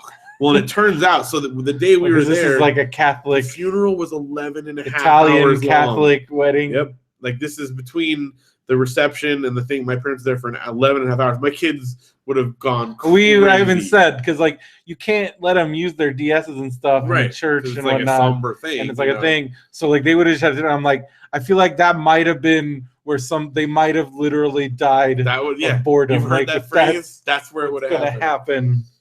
So, so by the time I gotten, they would have snapped, dude. Oh, absolutely. So by the time I got them from Josh and Rachel, it was like 9 o'clock. No, like 9:15 when I showed up at their house, and we talked for a little bit with them, and then left. And we're heading back home, and I was like, "We're driving right past Disneyland right now." Oh my gosh! And I've got the kids, and it's weekend, and I just feel like doing something with them. So after we left Josh and Rachel's, you didn't tell me about this. That's when we went to the Jingle Cruise, which is the Jungle Cruise rethemed as Christmas stuff. It's amazing. Awesome. It's so amazing. So we were there. Do they have like any? Is it just like they redress everything, or is there like new? Oh, all new jokes and everything. Is there like different animatronics? No, the animatronics are all there, but it's all decorated with Christmas stuff. Well, there's some things they like switch the guys out. Wearing Santa hats. Oh yeah, the guys have Santa hats. They're all at Christmas jokes. Like the lions that are eating the zebra. Yeah. They switch out like a Rudolph the Red-Nosed Reindeer that's stuck in there instead of the zebra, so they're eating the reindeer and stuff. I mean, all kinds of goofy stuff. Like man, they've never. That sounds. It's really amazing. Cool. I don't think they've ever done. Is this the first time? I've never heard of that. I've never heard of either, but I didn't know because the kids said that we wanted to go on a Big Thunder, and we got there and I looked at the board and Big Thunder was like temporarily closed. But then Audrey's like, "What's Jingle Cruise?" I'm like, "Jingle Cruise? I don't know. Let's go do it." And it was awesome. They had the whole queues all decorated with Christmas stuff, but like the Christmas tree has like bones and skeletons and stuff, and just the whole thing was it was fantastic. And so we went on that, and I was going to go on something else after, but they were kind of like losing it at that point. So, and I'm like, I can't carry them both out of here, so I better leave before they both fall asleep. Freaking Disneyland. So we didn't leave. I mean, by the time we got in the car, it was like 11:50, and then I had to drive home an hour or so. And then that was the night. So the next day, my mom came and hung out because they were supposed to have Grandparents' Day on Monday, and I was going to go to Big Bear. And Mom was going to stay with the kids. And I was going to take her kids and, my little sisters and drop them off. So they came and hung out for the day. We, went around, did some stuff. And then I drove my sister, like, up towards Big Bear. But we got about halfway up. And I got a call from this is Sunday. And I got a call from my dad. And he's like, we got a storm coming in. You're not going to be able to make it back out. School's canceled. Go back down the hill. So I took my sister back down and hung out with my grandma, or with my mom, the kids' grandma. And the kids went to bed, and I stayed up watching the Goldbergs with my mom. I've been showing the Goldbergs to everybody. We stayed up until about, I don't know, like almost 1 o'clock in the morning watching the Goldbergs, and I finally went to bed. And somewhere around like the 1:30, 1:45 range, I wake up, and I went to bed by myself. I wake up, Luke and Audrey are both in my bed, and Audrey's like, "Daddy, I'm going to throw up." And I'm like, "Okay, go to the bathroom." She's like, "No, Daddy, I already threw up. I'm going to throw up again." And I like, whoa. And I wake up and I'm covered in barf. Oh, God. Luke's sitting up. What is that like? I just wanted. It's horrible. Luke's sitting up, like brushing puke off of his shirt, going, "Daddy, Daddy." And Audrey's like, "I'm going to throw up again." Like, I can't even imagine what it's like. I went to bed by myself. Like, Audrey threw up on me when she was like a baby. Imagine it just everywhere. I just can't imagine like real puke. And all, because we've got like 10 pillows and all the blankets, everything was covered in barf. The whole entire thing. That's another part of like the kid thing that I just. Audrey has it like soaked in her hair. Oh, and so then she's like, "Daddy, it's in my hair." And she starts whipping her hair, and then barf starts flying across her. I'm like, Stop shaking your hair. And then I like had to apologize because I yelled at her, but I'm like, "Please don't." And then she starts running up and down the hallway, and she's like dripping it. I'm like, "Stop, go to the bathroom." Did your mom wake up? She woke up when she heard me yelling, like, "Stop shaking your hair."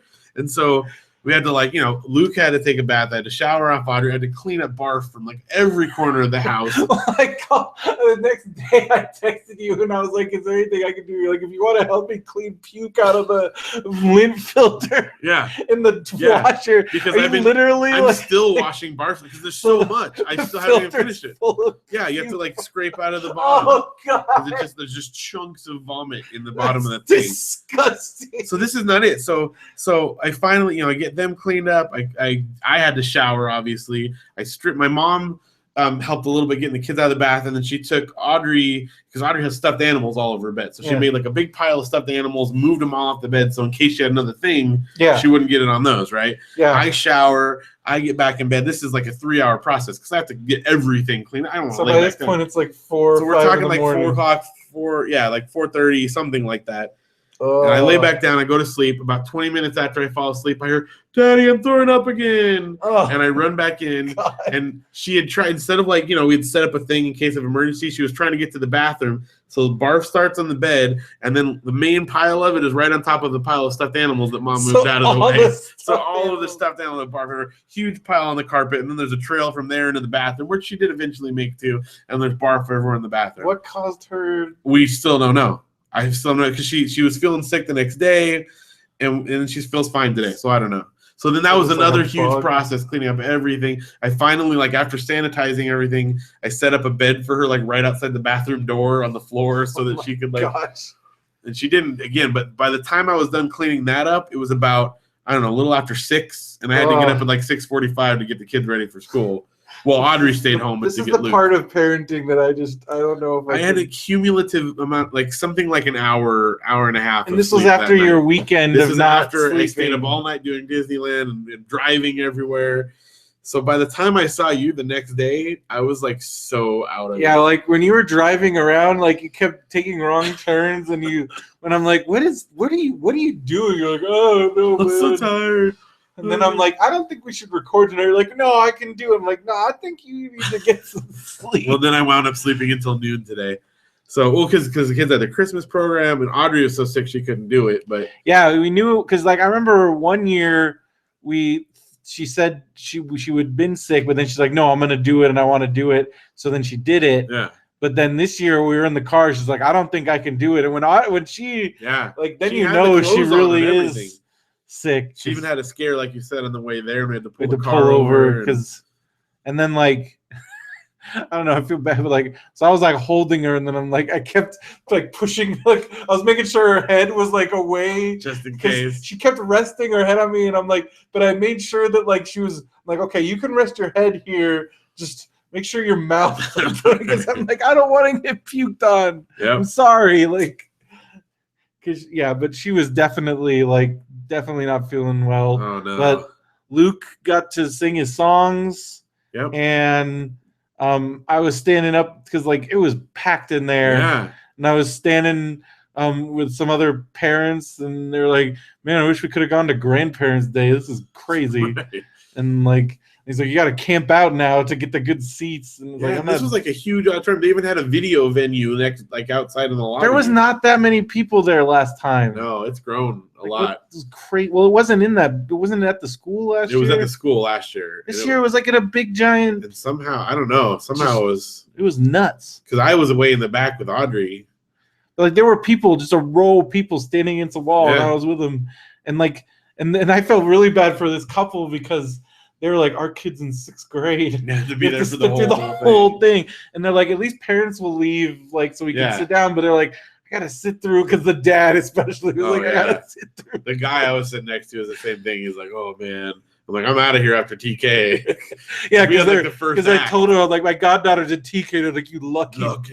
Yeah. Yeah. I'm like, yeah. So it worked out, but man, by the time like Janelle, because Janelle hadn't gotten home yet, so by the time she got home late last night, I was just dead.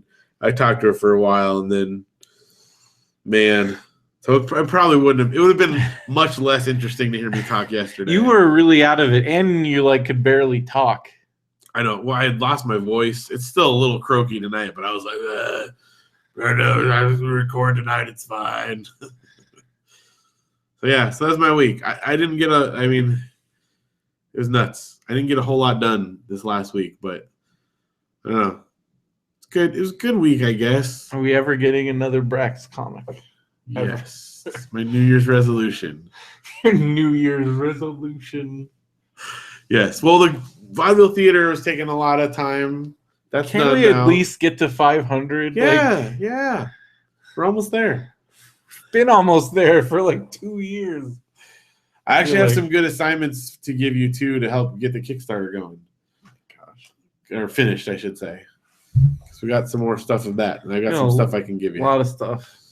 So that's good. Speaking of that, like not much happened to me this week. I had a job interview last week. I guess that was this week. It's only Tuesday, but yeah. So last week I had a job interview, and that I had a test and then a job interview, and I did not get the job. And then we did a popsicles on Friday, which is exciting. It was good. Being back with Matt and Derek, and then I know I hung out here, just being because I don't like not having money limits your activities. Yeah, but it's good. I mean, I don't not like I was doing stuff, but sometimes it's I don't know. But I've been watching a lot of television and 90210, and then I realized I was watching so much, so I started breaking it up, and like I spent time on the puzzle, so I started doing the puzzle again. Good. And listening to podcasts because I haven't been listening to podcasts because I don't, don't have anything where I'm listening to podcasts anymore. Right. And so and then I've been reading a lot, as we'll talk about in a minute. And I don't know what else I don't know. It's kind of a blur. Well, you had an exciting morning this morning, I hear. This has happened the last 2 mornings. Well, the first one, so I guess it was Friday morning. My doorbell rang at like 7 a.m.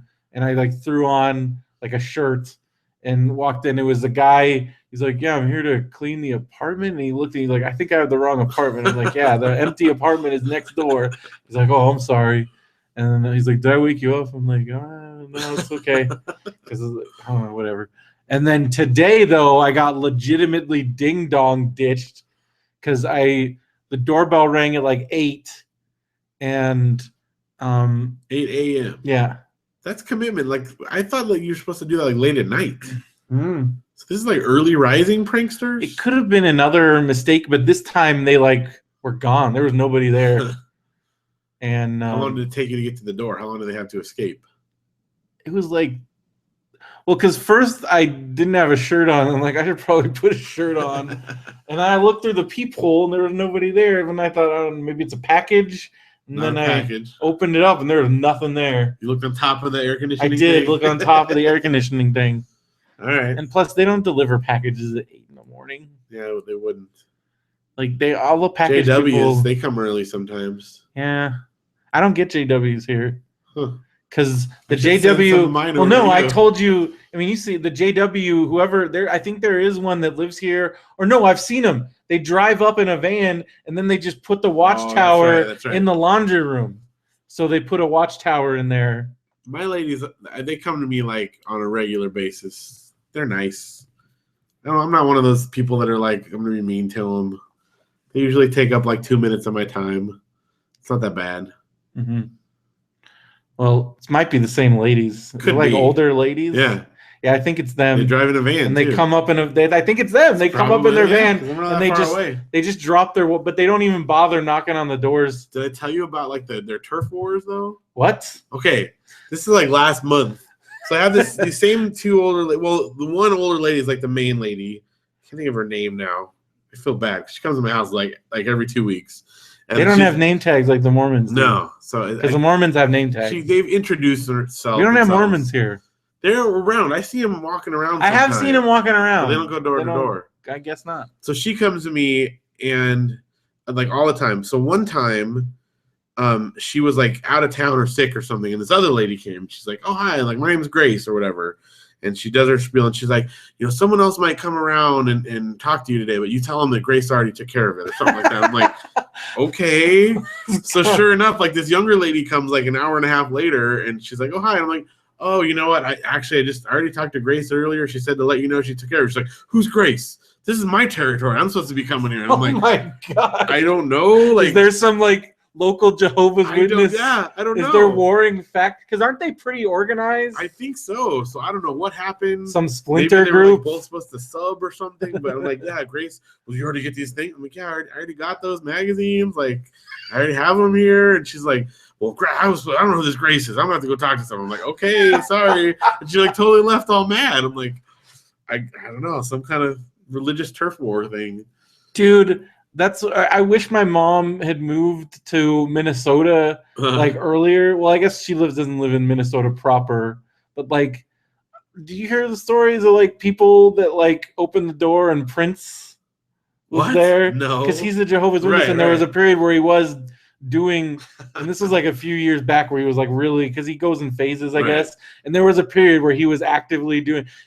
I don't know what the hell I would do if I opened the door because Prince was there. Like, have you heard about the good news like hitting you? I would be like, hey, I would try and be like, I will let you come in here. You can do whatever you want if you sing Purple Rain right now.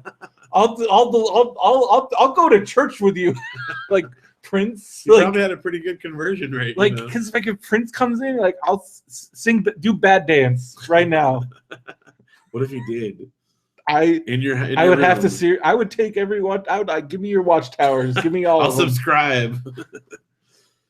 Can you subscribe? Do they send? I don't know, but but I read some stories online, because that would be. I don't know what I would do. Like, because first of all, Prince is like a tiny little dude. Right. And like, so there'll probably be like the first little bit where you're like, is this Prince's or is this like But what if it was like a Tim and Eric impersonator type thing where it's like PRYNC and Prince?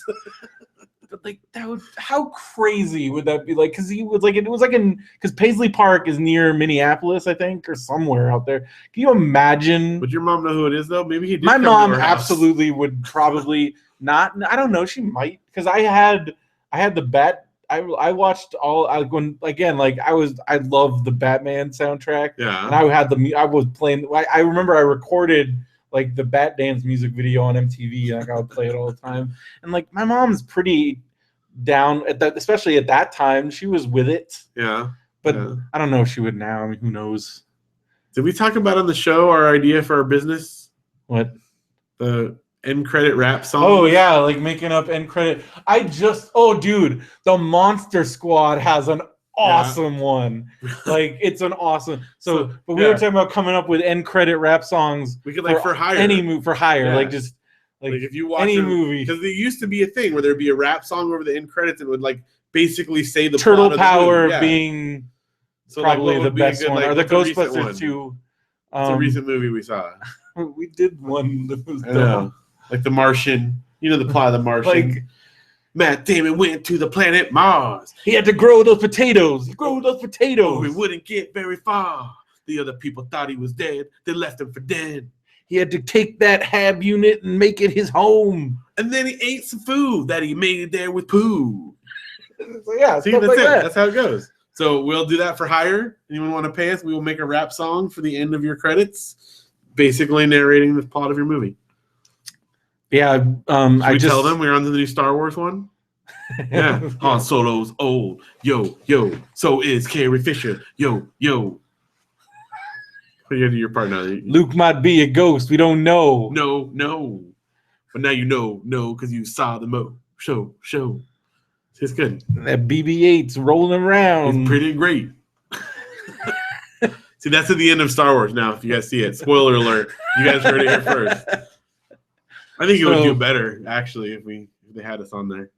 If you don't believe us, though, watch some 90s movies. It's in all of them. There's Addams Family Rap. Yep. That was one. Not to mention, I think like Will Smith basically did that as a job for a while. Yeah, I mean, Men in Black. And and Wild West. And I'm sure there's others.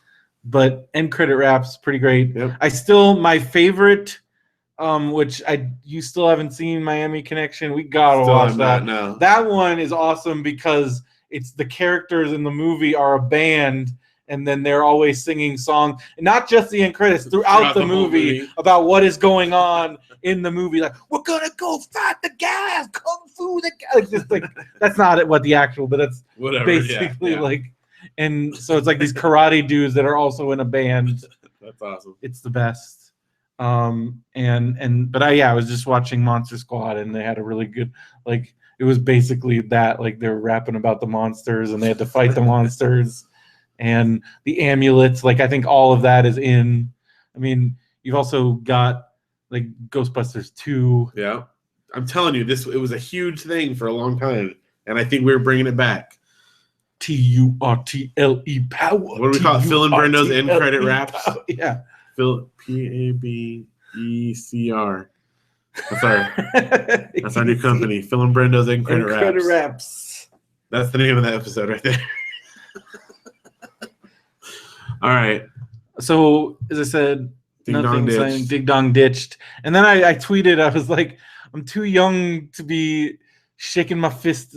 I'm not ready to, like, I'm 35. I'm not ready to be Ding Dong dished and shake my fist at kids. At least they didn't leave a bag of flaming dog poop. He called the shit poo. Don't tell me my business, devil woman. That was fun watching that at Little bit of 1995 Fest. Yeah. And then, like, is it Star Wars yet? I'm ready for Almost. the Star Wars. At this point now, we're talking like it's less than 48 hours. It's gonna happen. Speaking of happening, dude, you read a lot of books. I've been reading. Holy cow! I can't keep up with this. So, like, I wake up at like 8 a.m. usually. Okay. And then I read until like 11. All right. And then I look, and then I get up. This is my morning routine the last week or so, is I read for like 3 hours. Then I get up and I look for jobs for like 2 hours. And then I eat a little lunch, a little micro meal. Right. And then I watch TV, or I might in between there go outside and walk around a little. That's good. And although I did try to go walking today, and I almost got hit by a car 3 times. So I'm like, I'm not gonna do this. You could go somewhere. And like the idea of like going somewhere to walk is like, nope, not happening. Also, it's really cold. It's been cold, really cold.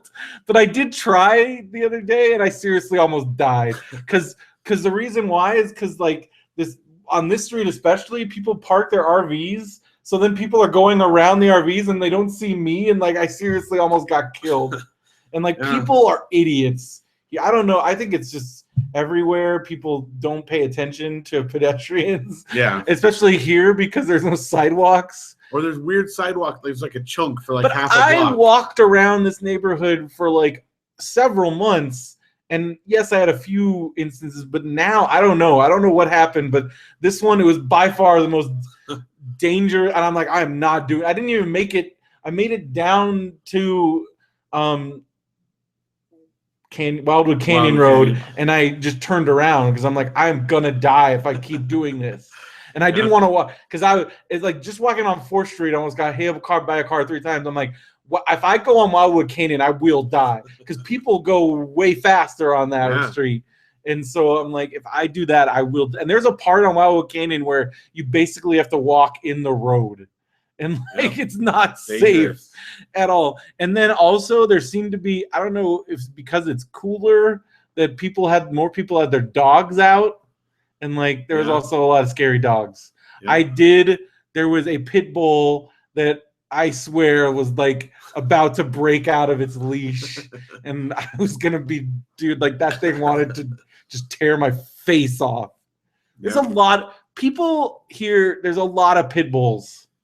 It comes with the like sort of rural territory, I guess. And not that I know pit bulls aren't all bad, but this pit bull wanted to bite my face off. Well, so that gave you a lot of time to read books then. So apparently. Book Corner, I read a lot of books. I finished Battle Royal. Yeah.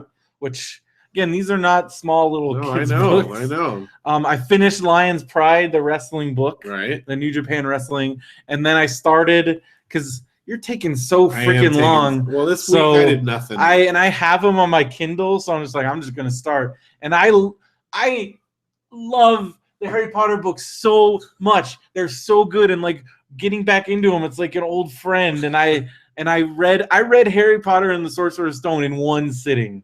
Wow. One sitting. It's not as long as the other ones. I know. They build up. but it's so good. It's so good. I love it so much. And then I read Harry Potter and the Chamber of Secrets, and I read that in like 2 sittings. Okay. And I'm 75% of the way done with Harry Potter and the Prisoner of Azkaban right now. I'm gonna be done with the series by like next week. I still haven't finished the Henry Huggins one. It's gonna take you I'm so dragging my long. feet, I know. But this week, I didn't get to read it all this week. This week was crazy. Start reading it. This week was so crazy. And these books I think you're gonna like them. I think you're gonna like them. I guess so. Stop it. David and Matthew said they're gonna read them actually with us. They're so good, you guys. That's good. Oh, I want to talk about them, but you have no frame of reference. I don't yet. And they're so. I read the first one once upon a time.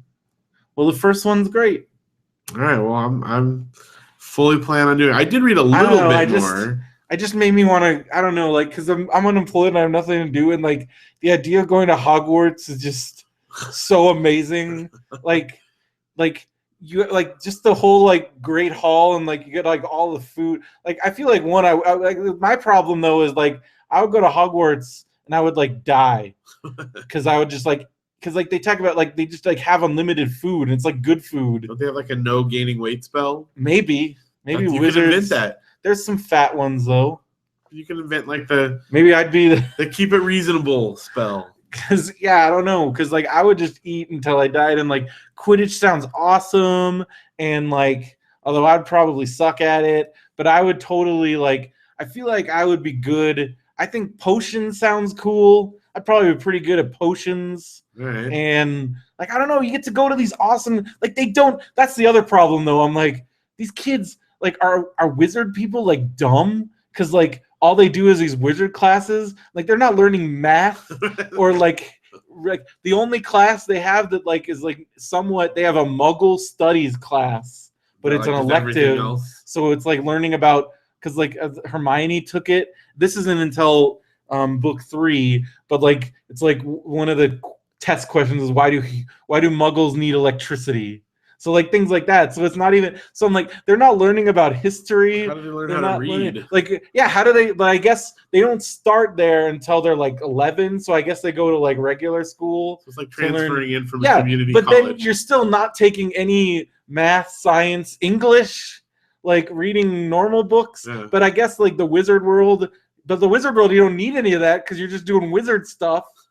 Like you don't. So that's wizards don't need math, I guess. I guess not. And that sounds kind of awesome. Like it just sounds kind of awesome. And then like you make wizard gold. You don't even need real money. And like they make their own money. Yeah, they got their own money. Yeah, but that does that. I mean, that goes against the laws of economics. There, if they can all make their own money, then none of it's worth anything. No, they don't make. They have their own money system. The wizards have their own money. They don't make. Like they don't magic money, but there's wizard money. They earn it.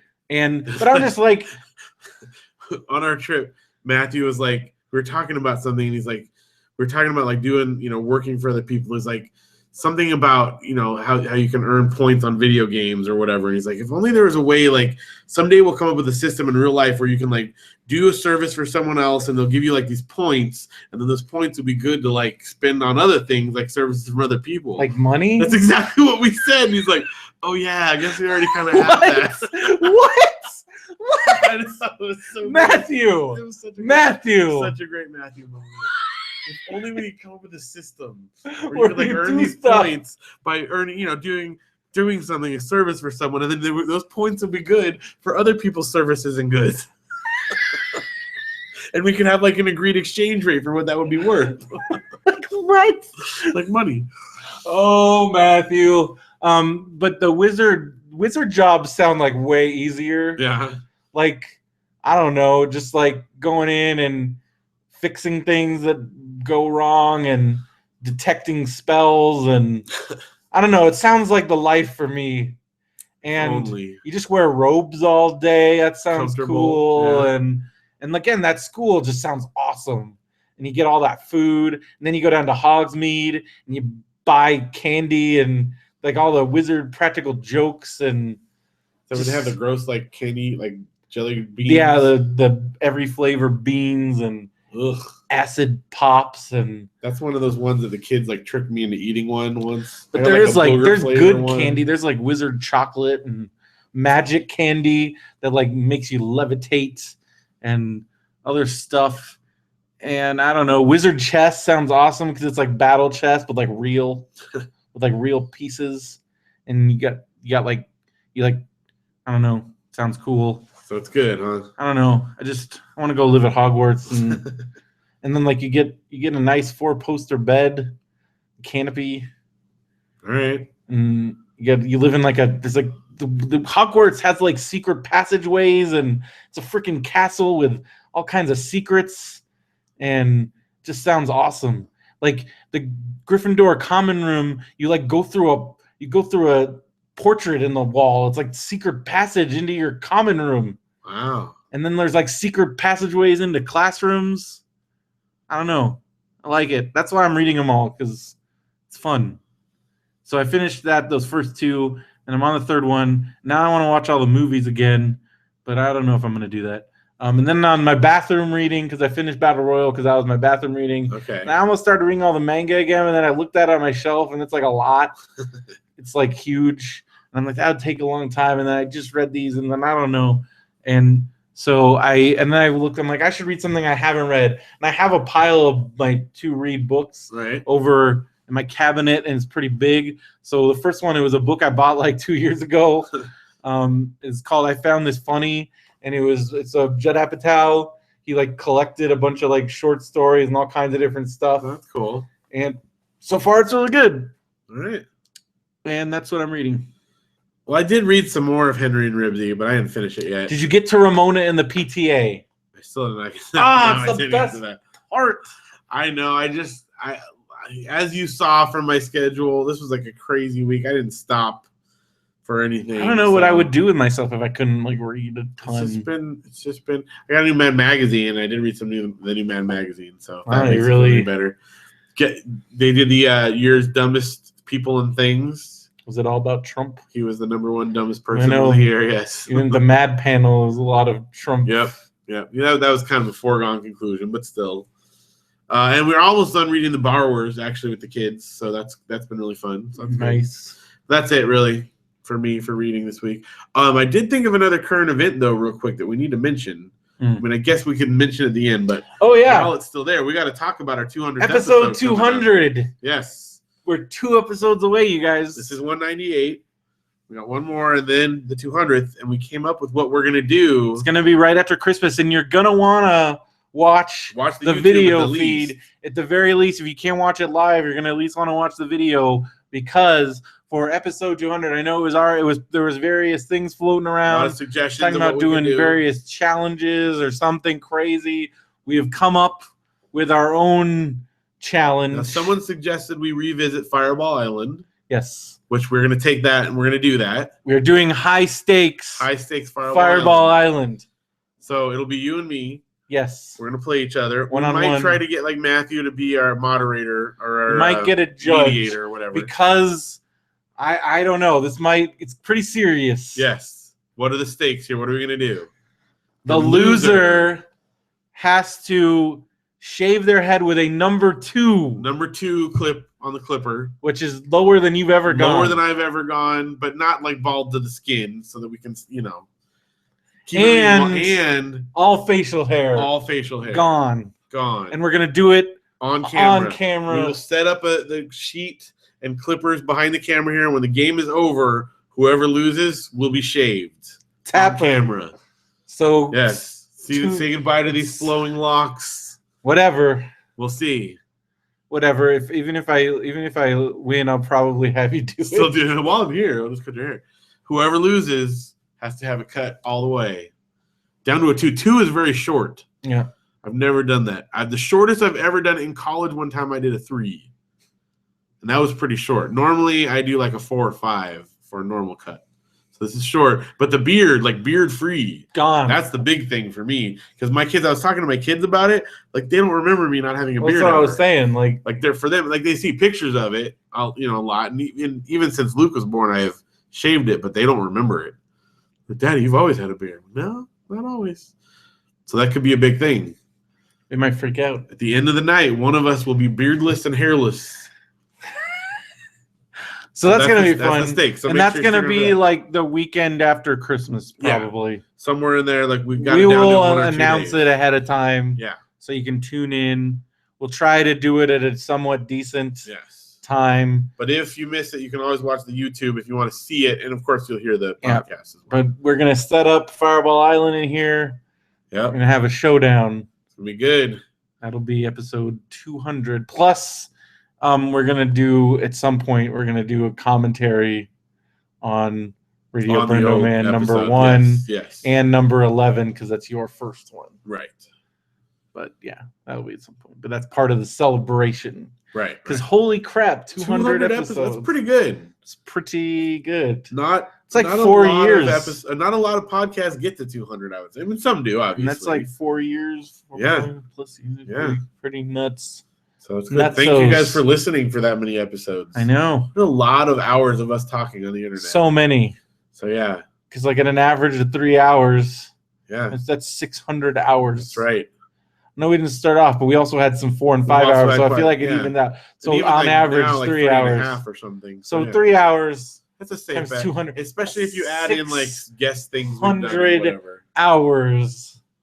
Plus all the pops, like when I think about me and then you with all the pillage casts and popsicles, various pillage casts. So like that's a lot of us talking that you guys have listened to, and that's awesome. Thank you for all your support.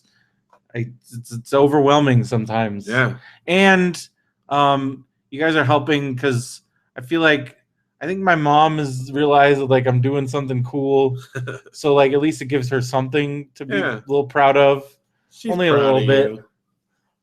Sometimes I wonder, but no, I know she is. She is. She always posts stuff about you on Facebook. She just is very concerned. That may be, but still. She loves posting pictures of me as a kid. Yeah. But it's like she doesn't have a scanner. She takes a picture of the picture, and then it'll be like some embarrassing thing, like look at my cute boys. Oh, it's cute. And like the one she posted a picture of me and my brother wearing bow ties.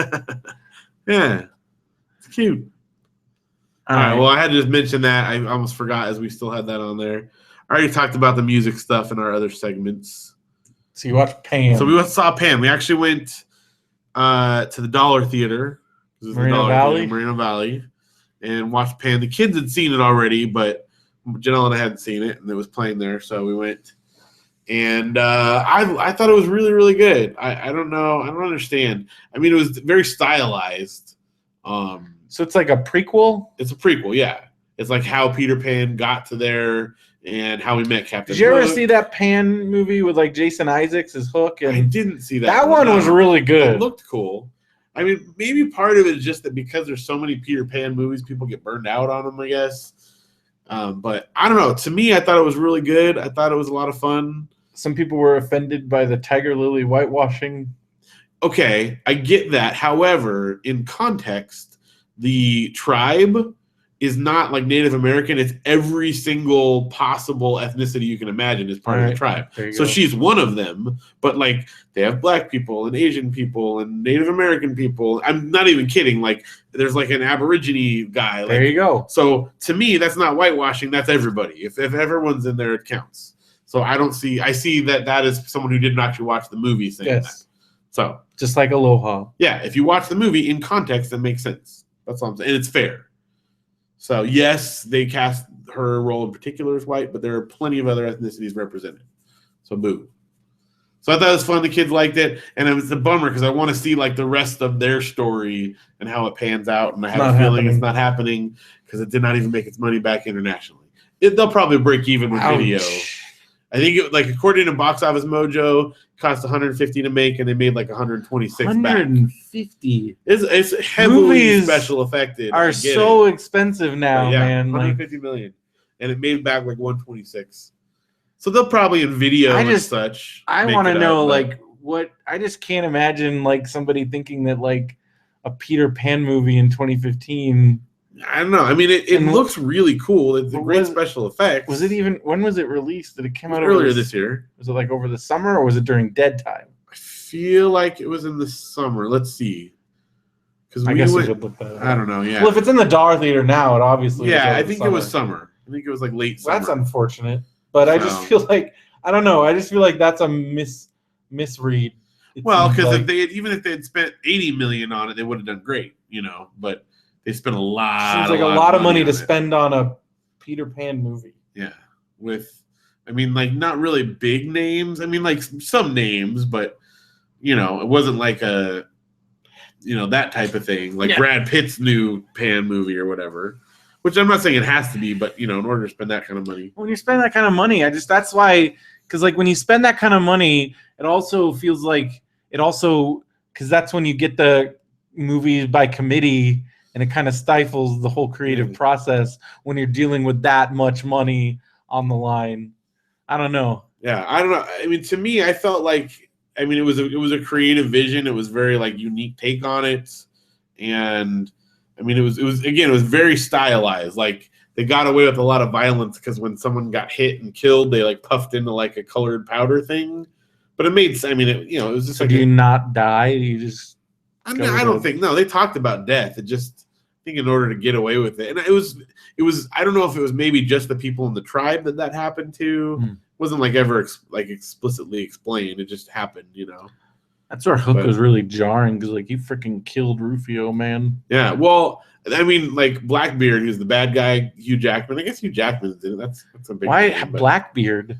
Well, he's the bad guy in this one. How's Blackbeard involved? He's like. Why is Blackbeard in Never Neverland? He just is. That doesn't sound right. Well, it's not like the historical Blackbeard. It's just a pirate Blackbeard. Okay. So I don't know, but he kills kids. But it doesn't ever show it that's crazy. That's pretty. It doesn't show like you see him do it, but then it doesn't show anything, But he does. Like he's really bad. So anyway, I thought it was good. So it was fun to watch, and I guess the lesson to take away here is, again, if you're gonna make a judgment call on a movie, like say for instance about whitewashing. That wasn't why I didn't watch it. No, I'm not saying you. I'm saying people like. Critics know that's what I heard a lot. People wrote about that, and if they didn't, that means they didn't watch the movie. So, if you're going to make a judgment about something, give it a fair shot. Because that was an unfair accusation. You might not like the movie still, but that's definitely not a fair thing to say. Says me. So there you go. All right, what'd you watch? WWE Network. We just had a big pay-per-view, and it was cool. Well, I guess the pay-per-view itself wasn't that great, but then the Raw after. Vince McMahon, the dude is 70 years old, and so the product has been very stale, and the ratings were plummeting. Okay. And so 70-year-old Vince McMahon is like, you know what? If you guys can't step up, I'm gonna do it myself. He came on Raw last night and just stole the show, and he hadn't been on TV in a year. Came in there, and they've been trying to get Roman Reigns, he's their new hot guy. They've been trying to get him over for 2 years, and nothing was working. They were in Philadelphia, which is one of their toughest, smartest buildings, and this crowd booed Roman Reigns out of the building in January when he won the Royal Rumble. And because of Vince McMahon himself coming in and playing the Vince McMahon character, and dude is 70, and he still came out there, just riled the crowd up, and he got Roman Reigns, was over this crowd was cheering for him. By the end, I didn't think it was possible, but he still has it. He can still do that. That's crazy. He can still do that. It's impressive, and he's 70, and he doesn't look like a 70-year-old person. He still looks like because he was wrestling actively, actually. That's this dude is a billionaire. I don't think he's a billionaire anymore because of the valuation of the company. Right. But at one point, he was a billionaire, and even up until 2002, 2003, he was wrestling in the ring. And now, now it's 15. Dude's 12 years later. Dude is a grandpa, and he still looks like he took some shots at 20-something-year-old Roman Reigns, who's ripped and it was believable. I believed it. It was really impressive. I don't know. That's when it's good, it's real good. So it was good. New Japan World. I watched I tried to watch all because they did like that tag team tournament I was talking about, and man, it's a long haul. And also there was an interesting development where one of their stars, Tomoaki Hanma, was recently accused by his wife of domestic violence. And normally New Japan takes a very hard, they fired a guy for cheating on his wife, because this is very Japan, it's more traditional. And so everyone was thinking that he was going to be gone from the tournament. His team won the tournament, so it's a little disturbing because I'm like, are they what is this? I don't know. I don't like that. So I'm a lot of the fans are, it's a very weird time because it's like, do we support this? Right. Because it's like, listening, because I read the translation of what the wife was saying, and it's pretty horrible. And so it's like, if they acknowledge that, but they're still like, they're not doing anything at all, that's a little disturbing. So, but it is what it is. And we got the big Tokyo Dome show coming up in January 4th. It's the Wrestle Kingdom 10, and it's their big January 4th show in the Tokyo Dome. Last year they had like 35,000 people. Back in the day, they used to get like 50, 60,000 people in the Tokyo Dome. So we're seeing a steady climb. So this could be a big year, and it's pretty exciting. So I'm looking forward to that. 90210. Been watching a ton of 90210. I finished season 4 tonight. Before you got here. I just started season 5. Lizzie and Kat just finished season 2. You're like way ahead. Well, I can't stop. You're gonna loop back around. I don't know. I mean, I don't even know if I think I've watched every single episode at some point, but not like in continuous order, because I stopped watching. Like, I definitely stopped watching 90210 at some point in high school, because once they graduated college, like, it got pretty ridiculous. And even during the college, I was only watching sporadically, because what happened was, you get busier. Like in junior high, I had no life. So of course I was watching every single week. And like season 6, I was like a sophomore in high school, and I actually had a life, and I was doing stuff. So I wasn't always around on Wednesday nights. So I gradually stopped watching. I watched a little bit at Biola because there was a group of people that would watch it. And then there was, I don't know if you remember this, there was a dude that would post these reviews in the TV folder on Bubs, and they were really, really funny. And so I started watching again when that happened. But then summer of 2000 was season 10. They had the big finale. And then I think it was on FX or some channel, they started showing them in order. And I was in Sacramento, and I usually didn't work until the afternoon. So in the morning I would wake up, and I was staying at my friend Don's house, and he would go to work in the morning, and I would get up, and I would seriously watch.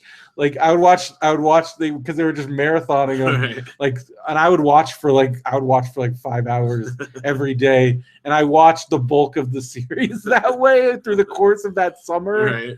And yeah, so now watching it all, but it's weird on Hulu because some of the episodes are missing. So then I've been using the DVD. Why are some missing?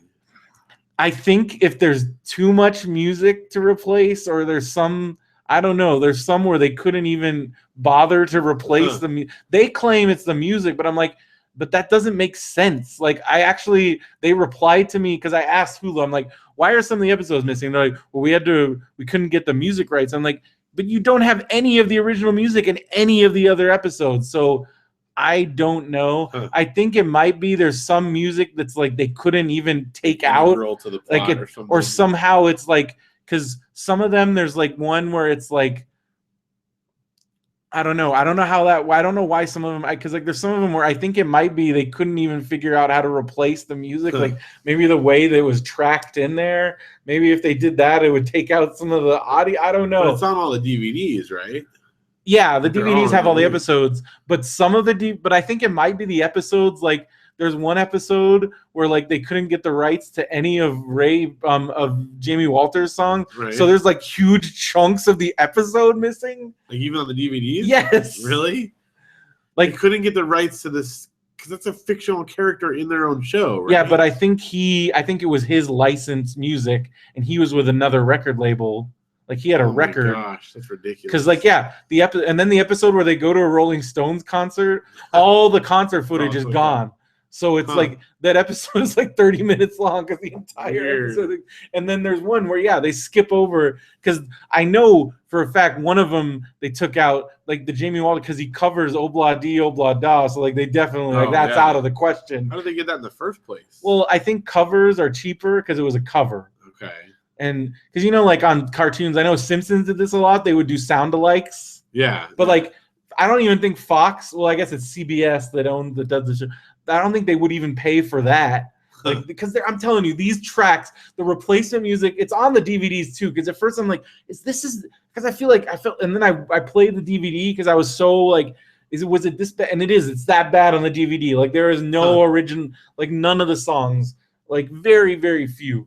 Like I think some of the songs that were on the Beverly Hills 90210 soundtrack they managed to keep, and then the only episode that has the music intact is the graduation episode because they put that out on video at the time. So I think they had the rights to do it on that at the time. But that's the only episode that has the songs intact because otherwise it's like Muzak. It's like your sound, moving sound because it's like not. I'm like these are not songs. Like listening to like when I try to listen to the lyrics and stuff, I'm like, this is not even a song. This isn't because like if I was doing music replacement and I had some money, I'd probably get like indie bands. Like remember when Javelina and like some of just get a bunch of indie bands that'll do it for like really cheap, not free, but like really cheap. Like CD Baby, like you can get licensing from like thousands and thousands of bands there. You could certainly find something that would fit for like a couple $100 probably. It's or like less. Nothing. So, but they didn't even do that because like this all music, of our stuff is available for licensing for shows. But this music, it's like again like walking around downtown, like do me and my baby, like just all these like this is a pop song in the 90s, like, and it's so bad. So, but yeah, some of the episodes are just straight up not even on Hulu. Some of the seasons, it's like worse. Like season 4, there's only one episode missing. Whereas like some of the later seasons, it's like bad. So I kind of had to fill in the gaps with streaming. I found like a streaming site that has like everything. But whatever. And so now 2-0, I've been watching a ton of that. Scream Queens finale. Yeah. I thought I had it predicted and they faked it out where I thought I had it right, but then I was wrong. And was it plausible still? It was very plausible. Okay. And it was great because they I don't know, it was really cool the way they did it. The way they did the way they did the reveal and then the way they wrapped everything up. It was just really clever. Nice. And they left things open for a season 2 maybe. Hopefully. Okay. Or they might do like I feel like a lot of shows are doing I think they might have already said that they're going the American Horror Story Fargo route where like each season is like a different story. And that's a good way to do it though, because then you're not stringing out these what is it? Because so you can tell these like a finite story. Yeah, and I think that might be what they're doing. So maybe that's cool. Because I've heard lots of good things about Fargo season 2, and they've said Fargo season 3 isn't coming out to 2017, so that gives me plenty of time. Hopefully, it'll be on Hulu soon, and then I can watch it. Catch up. You got to watch Fargo. I need to watch it. Oh. So, anyway, Scream Queens was great. Agents of S.H.I.E.L.D., did you watch? I haven't seen the most recent the mid-season finale? No. Holy crap. I watched the one before. So you watched the one where Coulson goes through. Yeah. Well, what goes down on the planet? Oh my gosh! Can't wait to see. God! It's been so good this season, though. The ending, there's a huge twist, dude. Don't say. I Big want to see twist. it. I want to see. I'm gonna watch it. What a twist! I guess it's not a twist. I guess it's kind of a twist. There's a good big reveal. Okay. It's pretty good. Goldbergs. Are you caught up? Well, I was caught up, but then I think there was one new episode. You haven't watched the Super Hanukkah? No, I haven't watched that one yet. Dude, but I'm caught up to. So you watched what was it, the Wing Mom, the Top Gun episode. Oh my gosh, it's been so like I said, I got my brothers both hooked on it, and now my mom and my sister hooked on it, and Janelle already too. So I've watched the first couple episodes like 5 times each now. But nice. It's so good. It's so funny. The Super Hanukkah episode was really good because it's because what are the neighbors' names? I can't remember. It's like his friend. Yeah. So they have like this crazy huge Christmas, and normally they have like a really kind of sad, like somber Hanukkah where like they just get really crappy presents. Like during the 8 days, because like a lot of people that don't know about Hanukkah, you just think like, oh, you get 8 days of presents. Right. That sounds awesome. But he's like, yeah, the 8 days, like by the 8th day, we're getting like it just gets gradually worse and worse presents, and it's like a very serious thing. So, but she sees them, the neighbors, and so Beverly turns it into like this super Hanukkah where they have like a Hanukkah bush and like all this because she wants to have like this big decorations, like that, but it has to be Hanukkah. But it's really good. They do other Hanukkah episodes? I feel like they did Christmas episodes before. They have done both. I think they've done a Christmas episode. Maybe they haven't. I don't think they have. No, maybe not. No, I don't think they did. Interesting. They're Jewish. Well, I know that, but I just feel like I remember seeing a Christmas episode, but maybe not. I don't think you did. They did big Thanksgiving one then every year. The Thanksgiving episodes have always been great. Yeah. Oh, yeah. But yeah, I don't think so. I guess not. So this was big Hanukkah episode, and it was very entertaining. And I saw Adam Goldberg's tweet. Yeah. So I found him on Twitter. Then I found the other kid. So then I follow Barry on Twitter, but he doesn't tweet a whole lot. Okay. But Erica, she is a musician. Yeah, yeah. And she has an album, and I listened to some of her songs. They're pretty good. She has a really good voice. She's really talented. And she tweets a lot. Huh. Okay. But she seems cool. I love that show. I can't believe it took this long for us to find it. I know. I don't know. I just the pilot to me is like I don't know, the whole thing with the dad, like the pops like teaching how to hit on girls. I feel like they hit their stride with the really first real episode. Resonate with me, and it just seemed kind of like I don't know. But then as soon as like I don't know, like episode like it was good. Like watching it back now, like I'm like this is okay. But like I think when I was first watching, I was being kind of cynical about it. Yeah. But like watching it now, like oh my gosh, the show just started. It captured. This is our Wonder Years. Like, yeah, it really is. Like, yeah, we had on Popsicles we had a high school shows bracket, okay, which was real tough. But of course, Freaks and Geeks won. Well, yeah. But then we were talking about it because like the first right off the bat, it was Freaks and Geeks versus Saved by the Bell. And I was talking about it like it doesn't at first it seems like a real easy choice, but then when you think about it, it does kind of come down to what do you want when you're watching a TV show? Because the whole thing was when I was in junior high, I thought high school was gonna be like Saved by the Bell, but instead it was like Freaks and Geeks. Yeah. So it's like, is it that aspirational or the reality, and which one wins? And I'm like, yeah, but Freaks and Geeks is the best show ever made. Yeah.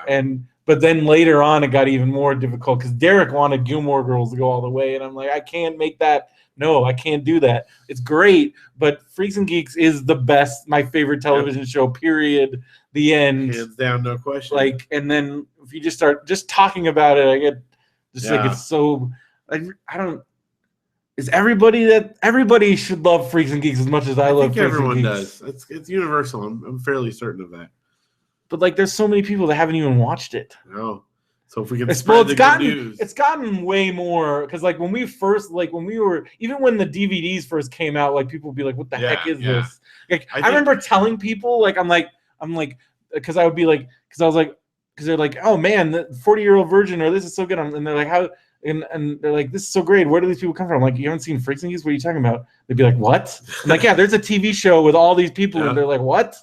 And it's their best work they ever did. Well, fantastic. But after doing some more Freaks and Geeks, so there was another article that came out, and I was reading, and it does sound like that Paul Feig is still working on writing a movie that he wrote and directed that Judd's gonna produce. That still seems to be somewhere down the pipe. But I don't know. I feel like after Ghostbusters, like Paul Feig's blowing up. If Ghostbusters does well, like I think he's gonna have carte blanche. Which means then because I just want to see in something like I don't know. I mean, I know we're never gonna get like I know Freaks and Geeks is not. Yeah, like, but we could see more. I want to see something. like another very personal thing because like he's so. And then just reading his books. Well, I keep every time I've met him like 3 times. And every time I see him, I'm like, when are you gonna write another book? He's like, I want to write another book. It's just I'm real busy. But thank you for reading the books.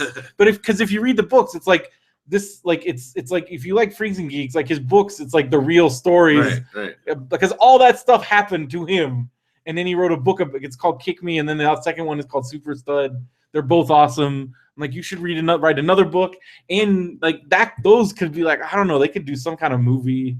I don't know. I love Paul Feig, and I can't wait for Ghostbusters. Like. I still can't believe we're living in a world where we're about to go see Star Wars, and then next year we're getting freaking Ghostbusters, and not to mention all the Marvel movies and the new Independence Day movie looks. I'm sorry, that movie looks awesome. I kept hearing, I'm like, what? What are they doing? Why? It's been so long. Like, it's fun though. But it looks awesome. Like as soon as like Jeff Goldblum was like, I knew this. I'm like, like it looks, and you know that's like his kid. Although like, you see that. Okay, but there is some theory. So there's 2 different camps. Okay. Speaking of Independence Day, so there's like a website like the War of whatever. Like you can and like they write off Will Smith's character I even said like in 2015 you get written out of a movie via promotional websites because he didn't want to do it because he said he didn't want to do sequels anymore. So he did After Earth instead, which. Like didn't pan out I don't know. I feel like his decision not to be in this movie is because he hasn't been doing a whole. Like, I mean, he's in Suicide Squad, which I think they probably was filming around the same time. Yeah, but I still feel like a seminal role for him. I mean, it made Will Smith who he is. Yeah. Like. Well, it's a shame that Randy Quaid's not coming back too. Well, he died. Still. He could have survived. Something could have happened. Can you imagine the crazy Randy Quaid? I know. We got a vacation movie with no Randy Quaid. Now we're getting Independence Day with no Randy Quaid. Well, I think you need to let Randy Quaid. I think he's gone, Phil. I can't quit him. He quit. He quit society. He quit sanity. Well, I think he's in jail now. Something. Did they get him? I think so. I think he was like crossing the border or something. I don't know. He's a nutcase. It's sad though. But man, I want a Cousin Eddie. Wasn't there a Cousin Eddie movie already? Well, yeah. I don't want a separate Cousin Eddie movie. I didn't see it, but I'm afraid of it. I want another vacation movie with Cousin Eddie. Right. I should watch it. I guess. I'm sure it's terrible. It's probably terrible. It was like a straight to DVD with no Chevy Chase. Well, but some people posed an interest. There is a theory that this is all a smokescreen. Okay. And he is in the movie. Randy Quaid? No, Will Smith. Yes, Randy Quaid. I'm back. This whole thing is all. He's not really. He comes out in that airplane. Yeah, he just comes flying back out. Well, have you ever seen the deleted scene where instead of flying a jet, he's actually flying like a crop duster plane? No. It's on the. It's probably, yeah. It was back in the Laserdisc days, I think. So really, he's going to come flying back out of the spaceship this time. What if he does? Oh, dude, I would love it. Best movie ever. The whole theater would go crazy. Randy Quaid is back. Forget Will Smith. We came here for Randy Quaid. But yeah, but it looks awesome. And what if Will Smith isn't in it? What if it's a big fake? I don't think he's in it. I think they've already multiple times like he's not in it. That could be. What if it was? That would be a pretty good trick. Like if he shows up at some point, saves the day. But it is confirmed that the kid in the trailer, it's not a kid anymore, but his son, like in the movie. It's his son, yeah. And it's the same character. And Vivica A. Fox is in it. Okay. And Bill Pullman's back. Yeah, saw that. And of course, who plays Jeff Goldblum's dad? And then isn't it Judd Hirsch? I think it is Judd Hirsch, yeah. Like it looks like Judd Hirsch. I think it is. Did you see? Oh, you haven't watched the Chris Monica is it the Christmas? Which episode was it? I don't know what happened to Paul Sorvino, but Paul Sorvino is not it's not Pop. Right, yeah. It's Judd Hirsch. Yeah. They switched them out. That was the episode before. I read Paul Sorvino is not in good health. Yeah, okay. So I think that's why they had to Yeah. recast, which is sad because I like Paul Sorvino. I did have to do like a double take. Like, wait. Yeah. No, it was Paul Sorvino. Yeah. And because he was only one other episode. Yeah.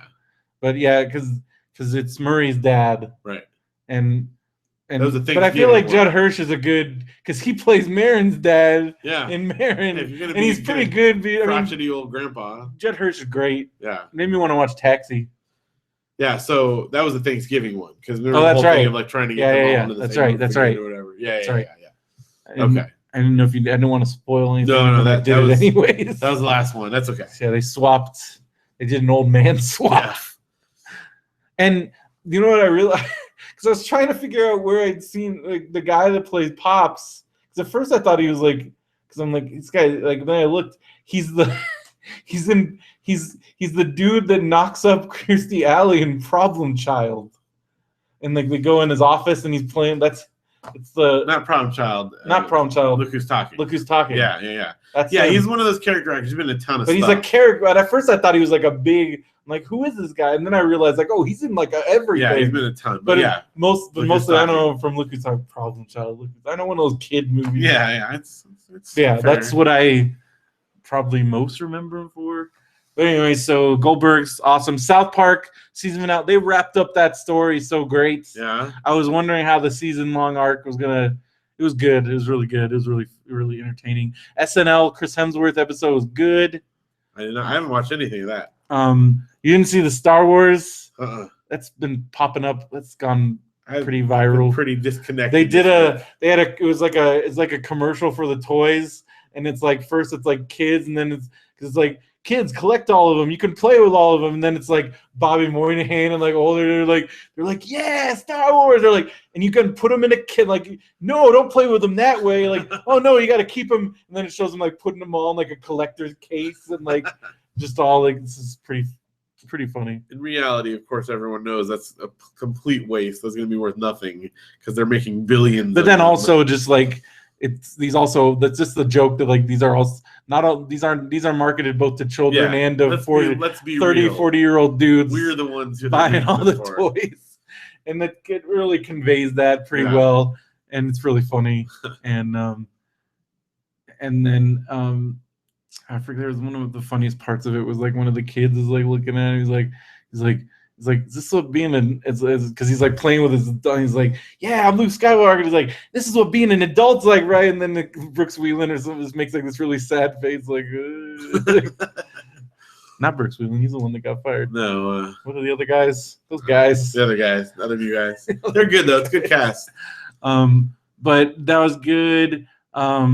Chris Hemsworth, there was some funny stuff with him. Leslie Jones had a good update where she was talking about Breaking Bad. Yeah. Because she's been live tweeting watching Breaking Bad, and it's been really funny watching her get because having watched the whole show, I know when she's gonna come up on something, and then just I'm like, oh, it's coming. She's gonna flip out, and then she'll flip out on Twitter like, oh my god, what the, and like in her Leslie Jones mannerisms. Imagine it. Yeah. It's so funny, and now she's gonna start watching Walking Dead. So everybody should follow Leslie Jones on Twitter.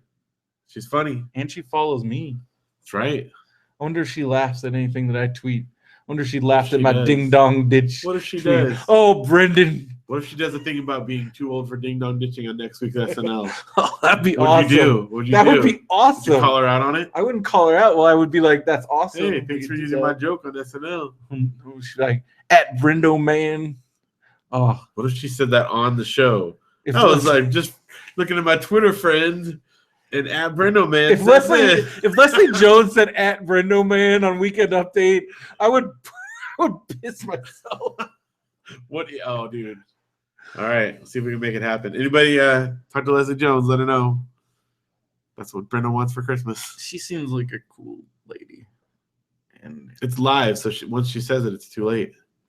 But SNL has been really good.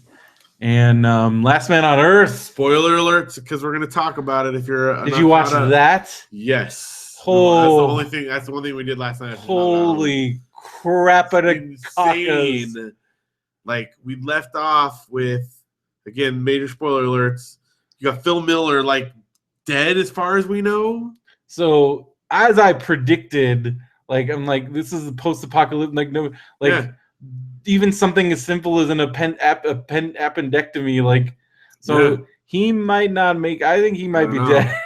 The only thing, I was talking to my brother, and he said, like, it could be though they What just if hooked they up have that that- equipment yeah, wrong. that Like, they was don't know how my that thing like, works. what if it's a- because this could start But off I like, mean, oh, they are guys. doing major surgery, and like if you clip an artery or something, Yeah, like, that's what she said. It was like filling up with blood. So who knows? And- Like, it could be. and there, but then also You got like Jason Sudeikis like spinning towards the earth. Tandy's brother. I think he's got to survive. Okay, because they here's didn't build my it all theory. up for him to just What die. if, because he's an astronaut, he's probably pretty like. What if he somehow crashes right by where they are, and then he saves Phil? He could. It could happen. Like, what if that happens? What are the But that last scene was like so It was intense so because intense. he's like re-entry, and you don't know. We don't know. Like it ended like a total freaking thing. Like we don't know. Oh, that thing, because like at the end of the last one, he exploded out of the air hatch and he didn't want to, and then like he just barely was able to Yeah, catch because the on worm this had a time. baby worm. Yeah, and he named it Phil. Yeah, that was really cute. I don't know. I really liked it. I really liked it. And then good. Melissa getting shot down. Yeah. That was And the whole thing with Todd. Oh my gosh! And then Todd and him like digging up Will Ferrell, like he didn't flipping out, and then like they convince you that like this is the only thing, like we have to dig up this dead guy, and then they go back in there and she's just working with the dummy. Yeah, it's like I just found Oh, this is about great. this. Yeah. They're like, But what did you want to tell me? And they're I like, thought that. What did they think was gonna happen when they go to the morgue? Like, there's no electricity Yeah. to keep the. So of course they're all Yeah. skeletons. But plus, like Todd's little dance thing was so Oh, yeah. great. It's like popping and locking. Oh my gosh! Like, did you know that Todd was in? What is the name of his dance? Oh, I can't Like, remember. Something so silly. He was in a dance troupe. That was really This is funny. a great, Freaking great Todd. episode. This show's nuts. It is. It's So good. fantastic. All right, what about you? Well, speaking of great shows, AFV, America's Funniest Videos, is what got Audrey through her sick day. Yeah. Because she got sick and she had to stay home for Grandparents' Day. Plus, they did like a performance at school for the grandparents, right? And she was devastated she didn't get to go. But we put on AFV and watched that at home, and everything was okay after we saw a couple guys get hit Your in the kids nuts. love that. Well, so show. now we started watching with the new guy, with Alfonso. Are they warming up? Romero. Yeah, they like. Audrey said she still likes Tom Bergeron better, but he's doing a pretty good job. He finally, in this, like one of the more recent ones we watched, he finally did the Carlton, because he said everyone's been asking me to do it, and then he finally did it. So You can still do it. he can still do it. It's pretty funny. It's good. He does a good job. He's a good host. And we talked about the Goldbergs a bunch. So that's it for that. All right, I watched a documentary called Electric Boogaloo. Okay, what is this? The story of Canon Films. Are Are you they the familiar with Canon Films? Not by name. You might know the Alan Quartermain movies. Oh yeah, I've watched a lot of those. So those Superman 4, Okay, I definitely know that one. He-Man and Masters of the Universe, Okay, never. Over the Top. Over the arm wrestling movie. Um, Didn't they have a thing in the Goldbergs about that? Yeah. I'm going over the top. Yeah. Yeah. The American Ninja movies. Okay, definitely. know those. Delta Force. Okay. Missing in Action. Some real Just all quality those Chuck- films. Just like a lot of, and then so I will do a quick caveat, especially I know like you might be watching, you have kids in your house, Right. Because it shows all the stuff from the movies, there's tons of boobs, because that was one of the staples of their movies. Huh. Was just like, because I mean, like even their PG-13 movies were like really risque. Like Alan Quartermain in the Cities of Gold, they got Elvira to be the bad girl. That's like it just have her boobs, just like Interesting. and then also the best thing about they told this story. So they don't actually interview the brothers because like so it was it's cousins. Okay. These cousins from Israel, and that's why the movies are always so crazy, because the movies are nuts. Like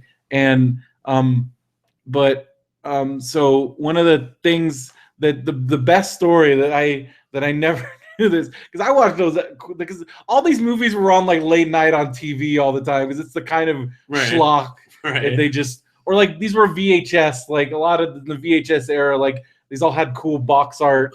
And so in the Alan Quartermain movies, it's Sharon Stone, and you want to the reason why she's in those movies, it was a freaking mistake because these guys don't speak English that well, Right. and so he just yelled at him. He's like, I want that stone lady. Give me the stone woman. And so they hired Sharon Stone and then he they shot the movie, and he's like, who the heck is that? He's like, it's Sharon Stone. He was talking about Kathleen Turner in Romancing the Stone, and he wanted her. And so Sharon Stone, that was one of the first things she ever did. Like, it was based by an on a accident. freaking accident. That's awesome. But then it just because they first were making a ton of money because they would make these movies for next to nothing and sell on just the foreign distribution rights. Right. Like, they would make a fortune, but then they got more ambitious and they kept spending more money, and then it kind of became this crazy Ponzi scheme where they were borrowing against future movies to make their current movies, and they ended up just going down in huge flames because they spent so much money on Superman and Over the Top, and those were the movies that killed them. Like Superman, they're like, this is gonna save us, but then there was a Canon Films version of Superman, so that's why it looks like crap. It's horrible. And then the whole reason. What is his name? What's the villain in that movie? What's this? Neutron Man or yeah, but I don't know if they ever even call him that. But they just it's Nuclear Man. It's Nuclear Man. Yeah. The guy that got to play Nuclear Man was a Chippendale dancer. Yeah, sounds he had never been in a movie before. I think the only thing he does is lip sync words. I don't think he actually has any lines. Oh yeah, well that was also a common staple in Canon Films, is they would hire these they'd hire these foreign actors and then they'd redub their voices. Well, because the whole thing was that he was cloned from Gene Hackman's Lex Luthor, so when he spoke, he had Lex Luthor's voice, so it would just be and then it was just Gene Hackman doing the voiceover. It's so bad.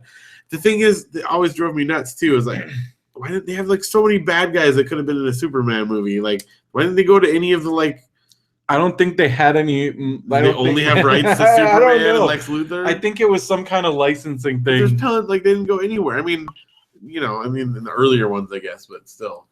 But yeah, so it's definitely a must-watch but again, there's tons of boobs. Did they actually make Breakin' 2 the Electric Boogaloo? Oh yeah, they talk about Breakin' because Okay. Breakin' was a huge hit for them, but then Breakin' 2. Not so much. Which I've never seen the original Breakin'. I've only seen Breakin' 2 the Electric Boogaloo. Because the dancing, I guess the dancing is good, but Breakin' 2, they got pretty ridiculous with the so dumb musical numbers. Yeah. But the first one is even the second one was highly influential in the dance scene, and Steve's here, and and then the Masters of the Universe movie, it's so weird, and it's so it's a bad movie, but I mean I love watching it because it's what did they do? Look what they did to He-Man. Cool. Just got back from Christmas. Everybody's going to Christmas parties. Yeah. So one of the things they talk about because everybody's so excited, you got Skeletor. It's supposed to be a walking, talking skeleton. Instead, it's Frank Langella with a Halloween mask on.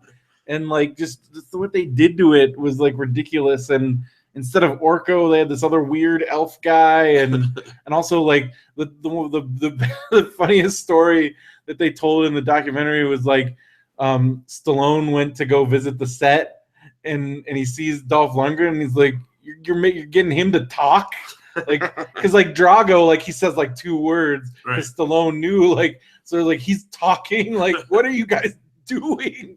And when Stallone is that guy should not be talking in a movie. That's where. But yeah, everybody. If you love movies, and especially if you were a kid in the '80s, it's a must watch. But again, be careful you're watching them because they show all the content. Especially their early movies, it's just gratuitous nudity and sex. So they show a lot of that. What was the movie Bolero with it was Bo Derek, and they let her direct, and she's just naked the whole movie. Never heard of that. It's super. But then the other thing they did, they even talk about they also had they had a Cassavetes movie and Jean-Luc Godard, a Goddard movie, because they let the directors wanted to work with them because they let them do whatever they wanted. Because these guys, like, it was just it's insane. It's a crazy story, and it's again Electric Boogaloo, the story of Canyon Films. It's highly entertaining. It's on Netflix, and then I finished the Monster Squad just because I realized I hadn't finished it, and that movie is crazy entertaining, and it's really funny, and it has an end credit rap that's really great. Once again, Phil and Brendo's end credit raps. Hit us up if you need it for your movie, everyone. I only watched the first episode with Bob and David so far, but it's amazing. Yeah, it's a classic already. It's great. It's so good. Everybody's back in it. And just the whole time travel bit in between was fantastic. They're like, you traveled in time technically, like at the regular speed, and that whole bit was just hilarious. But then all the sketches are great and it's fantastic. And I can't wait. I hope they do more. How awesome is that? Like, just the way they lead it, like everything ties together. Yeah. They kept joking about they kept referring to Mr. Show. Saying a show, Mr. Yeah, it's not a show, Mr. I don't know, whatever. They kept doing something like that. So it's super good. And coming at ya. So, and then there's one other thing. I didn't put it on because I couldn't remember if I watched it on Netflix or Hulu. And I don't want to mislead anyone. I think it's on Netflix. But so the night I found out my grandpa died. Yeah, you could just search it. I know, but I didn't have time to before I came over, and I didn't want to be late. So, but then I found out my grandpa died, and it was kind of emotional. I talked to my dad, and it was just kind of weird, and I couldn't sleep. And so I just started flipping around through the stuff, and the first thing that looks even remotely interesting, I'm gonna watch. And I didn't go on my queue. I just started flipping around, and I can't remember what. Again, I think it might have been on Hulu now that I'm thinking about it. This is the last time we did that. We ended up watching that movie with that girl and that bear. Yeah. Oh yeah, Goldie 3, Legend of the Magic Bear, whatever it was. It's fantastic. This one is weird, in a weird way. So again, I'm sad. I'm kind of just weirdly emotional. I talked to my kids about their grandpa dying and stuff. Can't sleep. And so I flip around, and I wound up watching Cesar Chavez, the biopic of Cesar Chavez. Oh, with starring the guy from Ant-Man and Romeo and Michelle's. What is his name?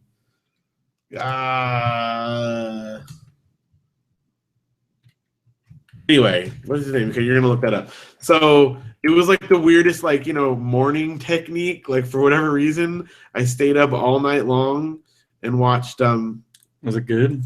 It was really good. It was. I've heard good things. It was just, it's a great story, and he was Michael Pena. Michael Pena, yeah. He's also an End of Watch. Yeah, he's been in a lot of great stuff. And Serve and Protect. I never saw him. Oh yes, I did. Seth Rogen. Yeah, I saw that. What's the one? No, okay, that's not right. I was thinking of the one with Ben Stiller where they that one. Night Watch, Neighborhood Watch. Yeah, whatever one was. The Watch. The Watch. That's what I thought of saying. I never saw that. Okay, anyway. So it was really good, and it's a great biopic, and it was about someone who's a hero and helped out with the migrants and stuff. So just a really weird, I'm just in a weird mood. So I watched the Cesar Chavez biopic, and it was great. It helped me get through it, and I felt better afterwards. I remember when that first came out, I thought it was about the boxer Julio Cesar Chavez. No, that's Julio Cesar Chavez. This is the migrant worker guy who helped them get rights and whatnot. It was really well done, and I was emotional, so it helped. Did it make you want to go out in the fields or something? Nope, definitely not. And maybe if anything, be very thankful I don't have to do that. And it was intense. So if you feel sad, watch something like that, I guess. That's what I stumbled upon, and that's my movies and stuff. What else we got? Anything video game wise? Same old. I've been playing the WWE 2K16. I don't know if I like this game. Really? You're trying to buy into it, but not so much. Yeah. And then I watched Ron Funches was doing a stream, and he was doing the same thing, and he's like, "I don't think this game is good, you guys." He was doing the same thing. You really liked the last one, and I liked it, and then I thought this one was going to be so much better, but the graphics are worse than the last one, and I don't understand. And it has the best roster ever, but they all look weird, and they all got freaking gobstopper mouth. and they're all just like, it looks weird, and like I don't know, and the career mode is just, at first I liked it, and I realized like this is so repetitive, and I'm tired of this. Wow. And like I don't know. That means a lot. If you don't want to play it, that's bad. But like I wish, I don't know, like I would play. I still am probably gonna play it because I have to. I have to do my. I think I might stop doing the career mode, but then I have to finish the career mode so I can export BrendoMan out of it. You have to finish. You have to retire in order to export your wrestler out of it. I don't want to have to make him again because making a wrestler takes forever. So you like for the next year's one, basically. No, like I have to, in order to play him in my BWF and like my in the universe mode, I have to finish the career mode.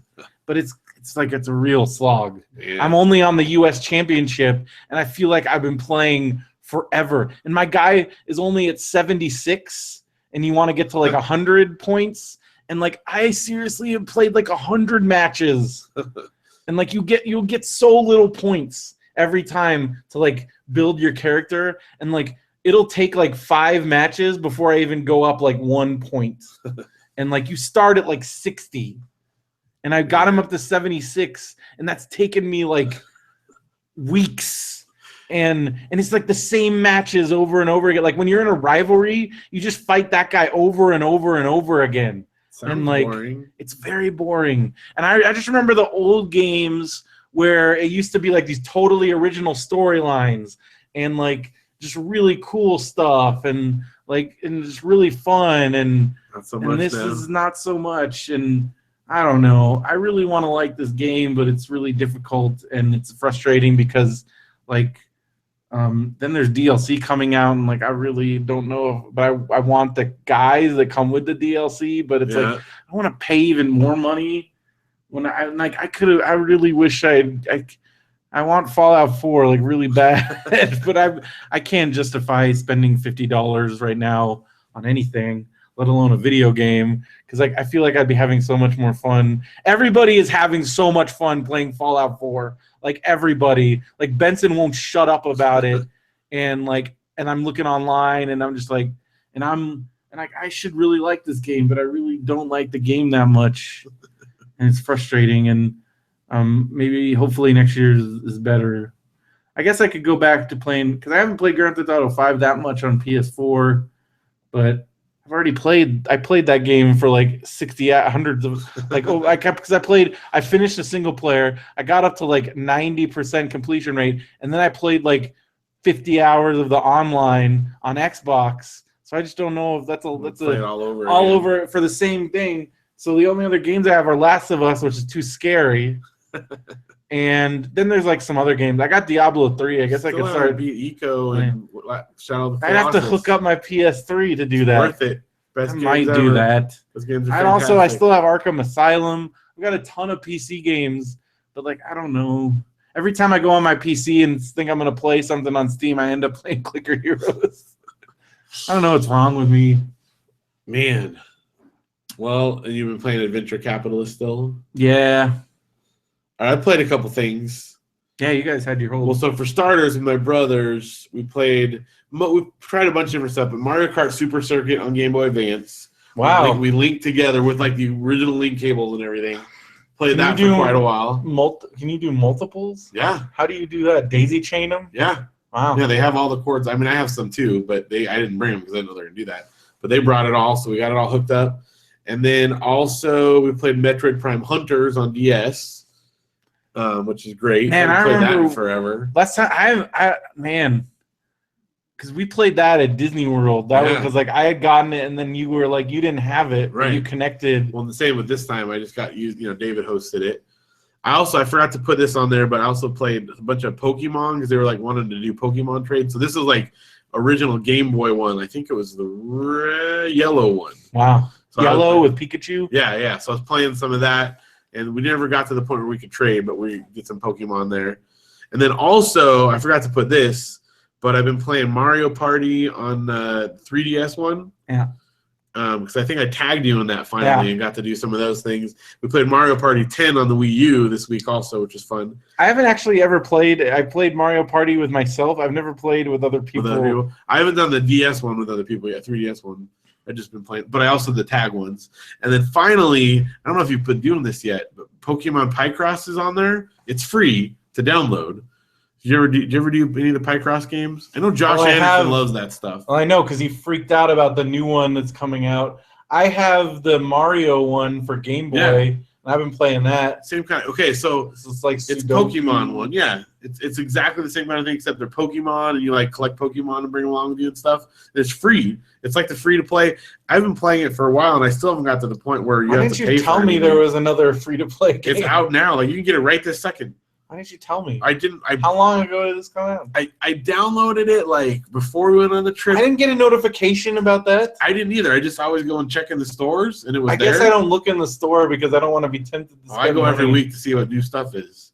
So, and then I didn't play it until yesterday, I think. But then all of a sudden, like, dude, it's awesome. It's free. I know it's like free to play. So at some point, Street Pass? I don't know. I haven't gotten to that point. I beat like the first 5 puzzles, I think.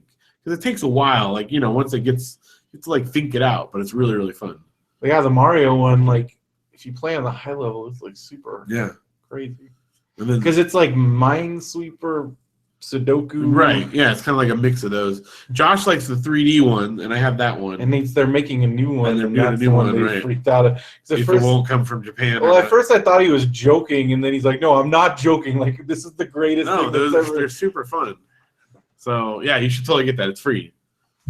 So yeah, that's been the games. Not to mention I've been doing the badge thing. I got a ton of those. I got really pissed off at that thing. I got 80 badges already.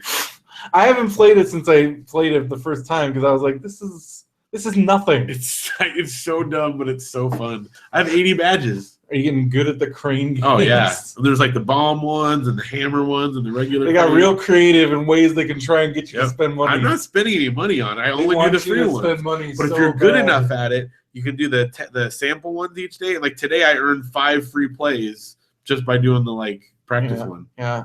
So I got like a ton of free badges for nothing. I mean, they're badges of nothing. But then the badges are just like things you put on. It doesn't matter. They know how to hook me in. It's collecting stuff. It's crazy. And then it shows on there, oh, you've completed this set. Or you want you to buy the theme to go with a thing, and I'm like, it's crazy that they want that. Like people are spending money on like nothing. Yeah, well, I'm not spending the money part, but some people have to be. But the free ones, it hooks me in. I'm telling you. I don't know. I'm just worried about this, like. If the freemium stuff is like this is the direction that they're going in, and yeah, but they're also putting out other stuff. It's not like that's all they're doing. Hopefully, for now, we'll see.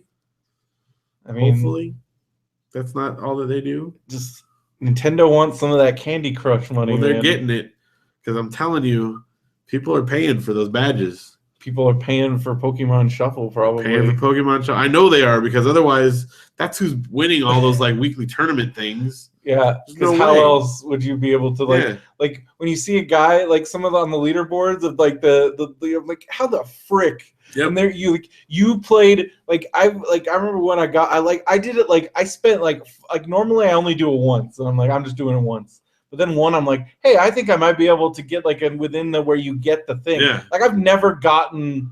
I've gotten like the second place thing. I've never gotten the top thing where you get the like you get the Lucario Knight or whatever. Right. Like I've never gotten that. So, but then one time I was like right on the bubble, so I kept playing, and then all of a sudden, like some guy got like 20, like a crazy amount more than me, and then a bunch of them, I'm like, those guys have to be buying. Oh, they have to be. And then I'm like, who's doing? And then I'm like, I guess this is what they want, and this is how they're. Because otherwise, like, what is the point of giving away this free game? Oh, they know exactly what they're doing. But then you're the total outlier because you've gotten like 500 hours or whatever. But yeah, but you have to know. You have to like free hours.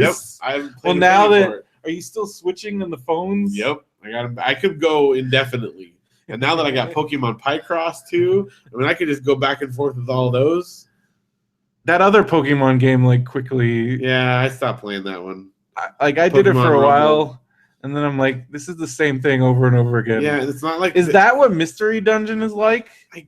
I'm thinking Because if it is, then I don't think I'd be into combat is Mystery so Dungeon. boring. You just like you just like tap on it. on A and then it kind of bumps. I feel like Mystery Dungeon might be more Might RPG-ish, but because Mystery Dungeon sounds cool.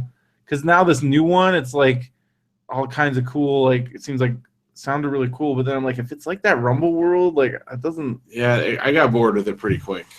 I tried it for a while. I'm like, it's gonna be good, but it's not like I was running out of plays either. It just got boring. No, it just got like real boring. Yeah. Because I'm like, how is this working? Where like because like I would just play it forever. But for whatever reason, the Pokemon Shuffle, like it's a match 3, but they added just enough with like the leveling up your guys and collecting them all. Like I have been, so I got stuck on some guy. Okay. The smell one, I don't know what of them. And I'm like straight because I've tried using all the power ups and like how all of them at once, and I still couldn't beat it. And so then I so now I'm going back through and getting ones that I didn't get the Pokemon on. But now I'm on this one, and it's one where you start, it's already like most of the levels in ice. Right. And then you got to just like try to get the Mega Stone like as soon as possible to try, but it's slow going. So I keep playing it and I level up the guys and I'm like, eventually I'm gonna get like I got it down to like I actually beat it this time. Like because I'm pretty sure I must have like used every power up to get some first. I'm like, how did I even beat this level? But now I got it to where I beat it, but I have like 0 plays, so then it's like 2%. Right. So now I'm like, this is gonna be tough. But I'm like, if I keep I'm at the point where I'm just like, I want to get all these, and I'm just gonna keep hacking away. Is that what you do? You just keep playing them over and over? And yes, but there's also like some of them, because you have like your big attacks, but then there's some of them where like the individual guys have special things they do, and if you like start looking at those, you can actually like plan it so that depending on what stuff they have in the level, you can use their special things. Maybe I gotta start looking at that. Yeah, so some of those like Spupa is the one that I'm like I cannot get past. I think that one, if I remember correctly, because there's one of them where like it took me forever, and there's one of the guys that will like sometimes it'll actually trigger before you even do a move, and it sets off a chain reaction where actually you can beat him without ever doing a move. There are guys that have compiled, believe it or not, lists of like you go on there and they'll tell you like if you're having trouble with this guy, bring this guy. That just seems like cheating to me. Sometimes maybe so, but there's a couple of them where I'm like I can't. What am I missing here? And then they'll like tell you. So it is kind of cheating, but whatever. I've long ago gotten over that. Like if it's something, I know, but I did too. I know you used to be like no absolutely right facts, nothing. But if I only use them if it's like something where, okay, I'm not having fun anymore. Yeah. If I'm getting miserable, then I'll go look. And I don't look a lot. I just get enough of a peek so I can get a little, move ahead there. So, anyway, that's my policy. Oh, wait, I played some new games. I forgot about this. The PlayStation Plus games this month were really good. One, the new Gauntlet. Oh, yeah? It's like Diablo, but with Gauntlet. Huh. That's cool. And it's got a new version of the song. And does the wizard still need food? Yeah, dude, they do all that stuff, and it's got some of the sound effects. But like just hearing that song, but like ding, ding, ding, ding, ding, ding. Oh, that's cool. And you can play online with everybody, but you can also do solo. And nice. If I had another PlayStation controller, we could play together right now.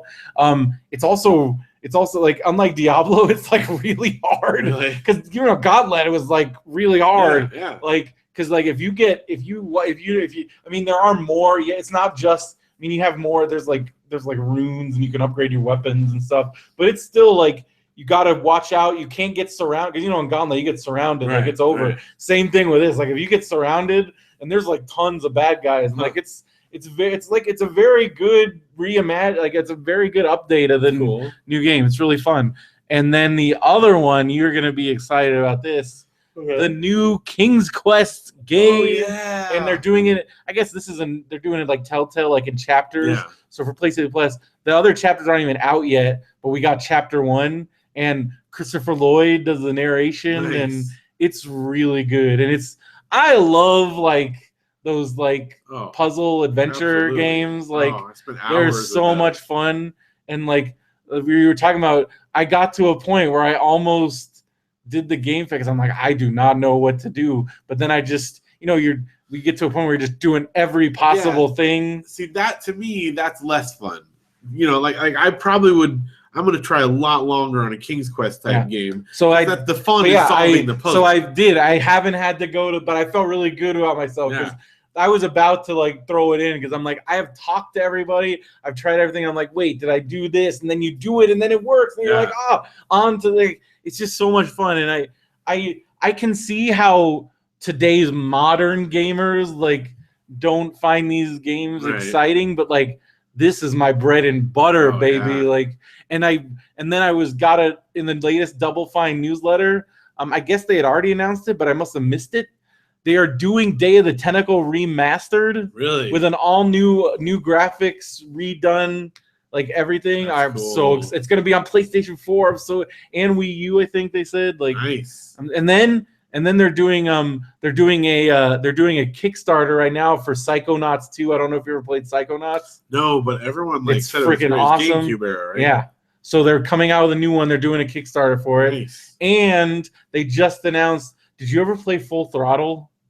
It was one of the LucasArts point and click ones. It was one of the later ones. I don't think so. It's the motorcycle one where it's like it's awesome, and they're doing that remastered. Nice. I'm hoping I don't know. I mean, they did Grim Fandango already, which I still haven't gotten that, but I want to. And then I wonder if they're gonna go deep. Like, are we gonna get the Dig, or what was the other one? Loom. Yeah, Loom. The Indiana Jones ones. Like, if they start doing I know they already did one of them on the. Well, it was like Wii an U. unlockable thing. But I hope they do more of those.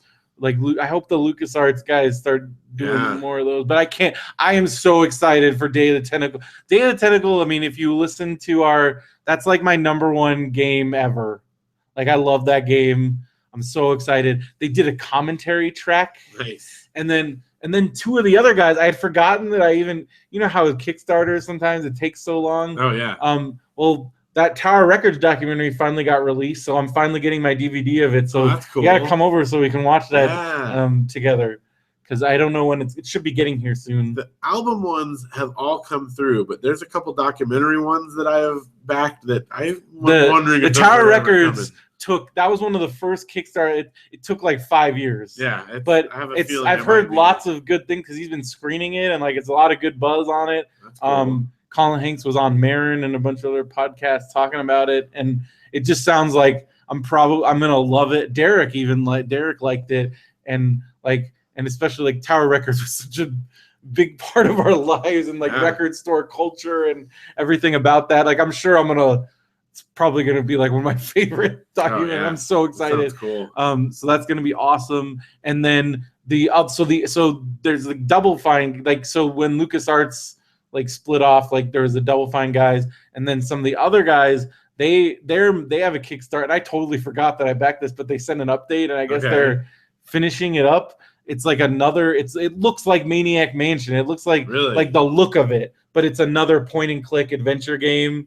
I forgot what it's called. It's like something Park, and it looks amazing. I'm so excited. So cool. Because those games, like those are like Maniac Mansion and then like all the Sam & Max games, and I have on my computer, I have the Sam & Max, the Telltale ones, but then I also have some of the Monkey, because they did the remix version to some of the Monkey Island games. Dude, those Monkey Island games are awesome. I love those games. Did you ever play the Strong Bad ones? I mean, yes. Recent, Well, I remember I played it with you. Yeah, stuff is great. I'll do any of those things. Well, because I remember they had the Comic-Con booth, but every time we went there, the Brothers Chaff were gone. Yeah. And I'm like, I want to meet them. But like every time we went there, like, oh, they just left. I'm like, no, I still haven't met them. One of these days. I think they say they were working on something else. Well, I know they were working on Yo Gabba Gabba, but I think Yo Gabba Gabba is over. Is it over? As far as I know, I mean, I haven't heard any about. But I know they were working on something else. My kids are kind of like above that, like age wise now. I mean, they still, I could be like, oh, let's watch some Yo Gabba Gabba, but they're, it's a little kiddie for them now. grown-ups watch. I know, but you know what I mean. Like Yeah. they're that's more like learning your shapes and stuff or whatever. It's So are they past Sesame Street? they'll watch it. Mr. Some. Rogers. Did you see Mr. Rogers is on Hulu or Netflix? I think one of them. Yeah, I mean, have you shown them any of those? I don't think they've watched. They've watched like the newer Mr. Rogers stuff, like the Daniel Tiger stuff. Yeah. I don't know if they've actually watched the original Mr. That would be cool. You could be like, hey, you guys like Daniel Tiger? Like that could be like a good segue. Plus, I watched it as a kid. So. And I don't know. I think it was Steve posted like one of the. Oh, he posted the Incredible Hulk from when he posted the. Yes, he did. He said. when he went to the set of the Incredible Hulk and he posted those videos and like this is still awesome because I remember as a kid like I loved that like was a big deal for me. Like it kind of made me realize like this is not real and like this is a movie and that was Mr. Rogers is great. I think we should probably show him some. And how the crayons are made. Yeah, all the like visits to wherever was always great. I guess they did that on Reading Rainbow too, that kind of thing.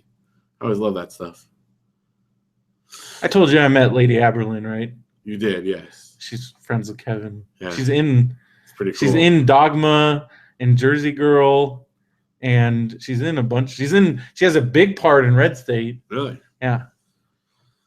You haven't watched the new one yet, have you? What? Yoga Hosers? No, I haven't. Derek's seen it twice.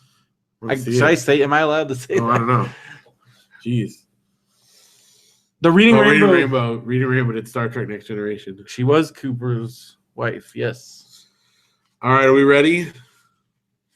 I am ready. But yeah, Betty Aberlin, she was really cool, and I nerded out pretty hard. I was like, thank you. And she's like, she was really, really nice. But I totally like, oh my God. Like, because nobody else like knew who she was. I'm like, how can you not know who this is? Mr. Rogers.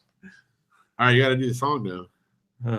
It's a beautiful day. Well, that one too. Oh, I meant this song. I was like, what? You have to sing all the songs of anything we talk about. Oh, yeah. No, this it's song. Time. It's time. It's Marmaduke time. Yes, it's Marmaduke time. Here we go. So Phil, the dad, is reading newspaper in a chair. Marmaduke's coming up to him. He's got a ball like he wants to play fetch. Not now, Marmaduke. I'm reading the paper. Marmaduke now is bringing it over to the mom. She's in the chair reading newspaper.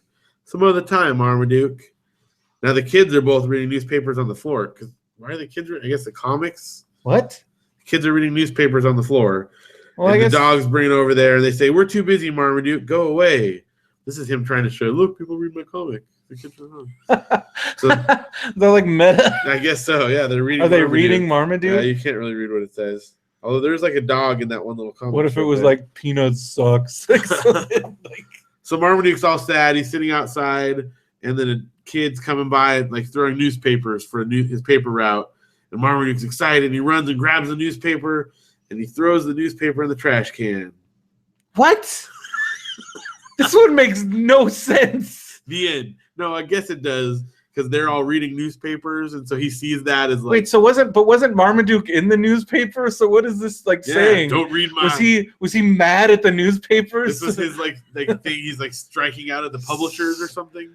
I also feel like this might fit into our new fourth category where they get annoyed at Marmaduke. Yeah, Marmaduke is annoying. Marmaduke is annoying. And he's annoyed now, back. I feel like this is some weird political statement. It kind of feels like that, like he's angry at because this is who's publishing his stuff. He's mad at the newspaper. The parents are reading it. The wife, the kids are reading it. And what is the moral of the story? Don't read the newspaper. Throw away your newspaper that you're currently reading this in, reader. That's weird. That is really weird. Well, it wasn't. Maybe these were only in books. Maybe this is. But no, these are reprints from they've got to be from the newspaper. Yeah, but I remember because Parade magazine, it was like a one-panel thing. Yeah, but there were strips in the newspaper at some point. Was he in the newspaper? Yeah, because I remember. I just remember Marmaduke from Parade. Because I didn't never have Parade. It was in the newspaper. Oh, what is that? Oh, like Parade is like that insert magazine that's in the newspaper that your parents read and had. I don't think we had that. Okay, because we had the San Bernardino Sun. I felt like it was in every newspaper. I don't think we had that in the Sun. parade. You didn't have it? Oh. Well, maybe I don't know. Maybe you're right. I could be wrong. I don't know. But one way or another, It was in your newspaper. that still came in the newspaper. Yeah. It's still striking But out it was- his it's bread. just And, weird. talk about the dog Maybe biting he the was hand mad. that feeds Well, him. you know, you hear stories about them like Universal Press Syndicate Right. always screwing people so over. this is and like his statement to them. Because look at Marmaduke is like really angry in this last. he's got page. a furrowed He's brow. like furious in this. Like these ones, they just look He sad. throws But the when he's newspaper hurling in the trash. newspaper in the trash, he is furious. He's like spitting with his tongue hanging out at it. Huh. There is something going on here. Too bad we'll never know because Brad Anderson was picked at this point right here. I don't know why. That's weird. Marmaduke Yeah. is so weird. That's Marmaduke for the week, guys. Ha ha ha. There it is. Marmaduke laps it up. Now available We at got fine another book book retailers. left, and then we'll have to go unless Gail sent more Marmaduke books. What's the other one called? It's a Dog's Life, Marmaduke. I'm sure there's tons of these, and I'm you can sure there probably are. buy them for very You can cheap. probably get a lot on eBay for a penny. They can't even give. Well, I mean, my mom obviously found them at a thrift store. Yeah. So, well, this one actually has a little. I guess they came in these little wrapping things. Yeah. But so I don't know. Could be a But- used bookstore. I love my mom. Like my boy loves comics. I'm gonna give him these Marmaduke. Well, no, she. Well, then also, I mean, this was also. I guess I should give those books to you to give to Janelle, but I don't even know if she Which would need one? them. She gave me because she's like, you guys are reading kids' books, so she gave me Dr. Seuss books. Oh yeah. I mean the kids love those. Yeah, but these ones, they're like the really easy ones. But I'll Like the give them. ABC. Well, I mean that's where Luke's at. I'll give them to you. You don't have to. No, I Yeah, don't. yeah. I don't. If you want to them right read in. one fish, two fish, red fish, blue No, fish. it's not even those. I'll grab them when we're done. Steve in the chat says we could review like 10 of them a week. That way I can keep up. Because because I told mom like we're reading. I guess I wasn't specific enough. Some kid books. Yeah. So she got me the Marmadukes, Dr. Dr. Seuss. But hey, That's cool. She thought of you. She tried. So that's what counts. she once sent me 100 RoboCop comics. Hey, that's cool. I don't even know what I did with those. I think they're I sitting want to read somewhere. those. Are they like the cartoon or are they like the movie? I think they're like the cartoon. No, because it was like Dark Horse. Oh, okay. I don't even remember the RoboCop cartoon. I mean, I kind of remember it. Well, I just imagine like R-rated versus like Well, PG, it's not like you know? that. I mean, I don't know. I guess I haven't really read them. And then the other one, she sent me some other things like comics, Savage Dragon, which I didn't really ever read. Savage Dragon. Anyways, that's what's going on. Sweet. C-Spot run. So stay tuned for episode 200 Yes. in a couple, but we'll have an episode next week. One more episode next week. Pre-Christmas. Yeah, and Post then Star Wars. Yeah, post Star Wars. So that's all we're probably going to talk about. Basically, that's what we're going to talk about. Just all the Star Wars. So this episode, what did we say we're going to call it? Phil and Brendo's end credit wraps. Okay. Yeah, that's what I want to call it. Hopefully that business will take Yeah, off. well, I'm figuring if we call it that, someone will pick it up. Oh, I've been looking for in credit wraps, I needed someone to make wraps and for me. especially to us.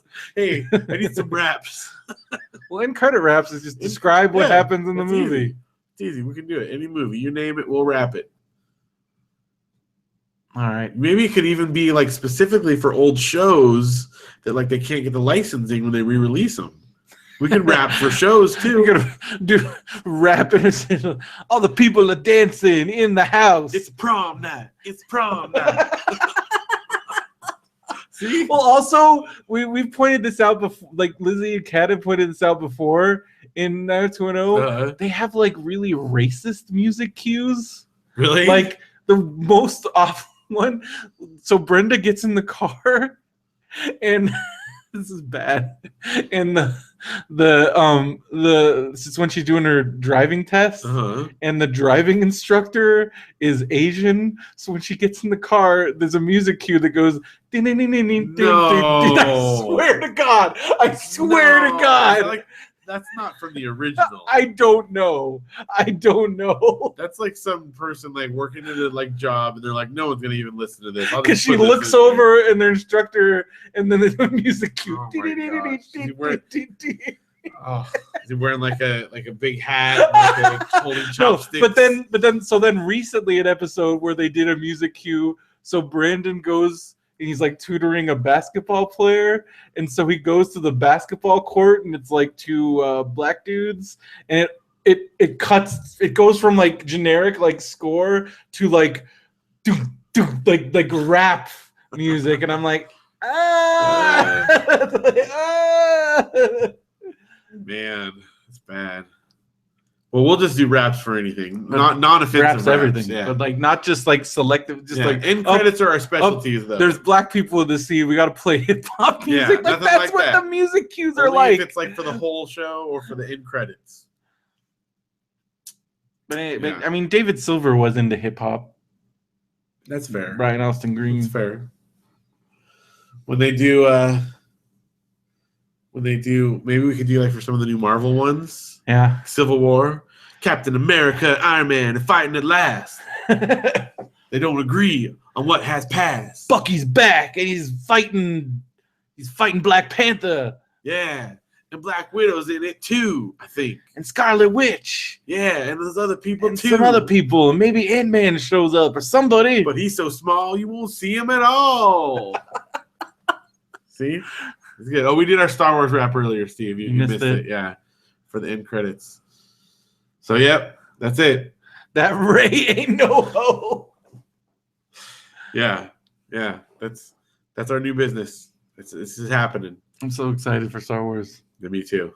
2 days. Next time you hear from us, we will have seen Star Wars. At least once. At least once. Maybe more. It's possible. I plan to see it multiple times. Well, we might be. Here's something that we might be going to LA on Sunday, and I was going to propose that maybe we could go to the Universal IMAX. Well, that's interesting. Some point in our trip, since it'll be very close. Or I would say either that or the Dome. Interesting. Some large screen. All right. Well, I wouldn't be if that does all work out. The people we go with would probably be interested in going to see it. I could see where we're all sitting around. Hey, you guys want to go watch Star Wars? Yeah. We're playing this game. We're going to watch Star Wars again.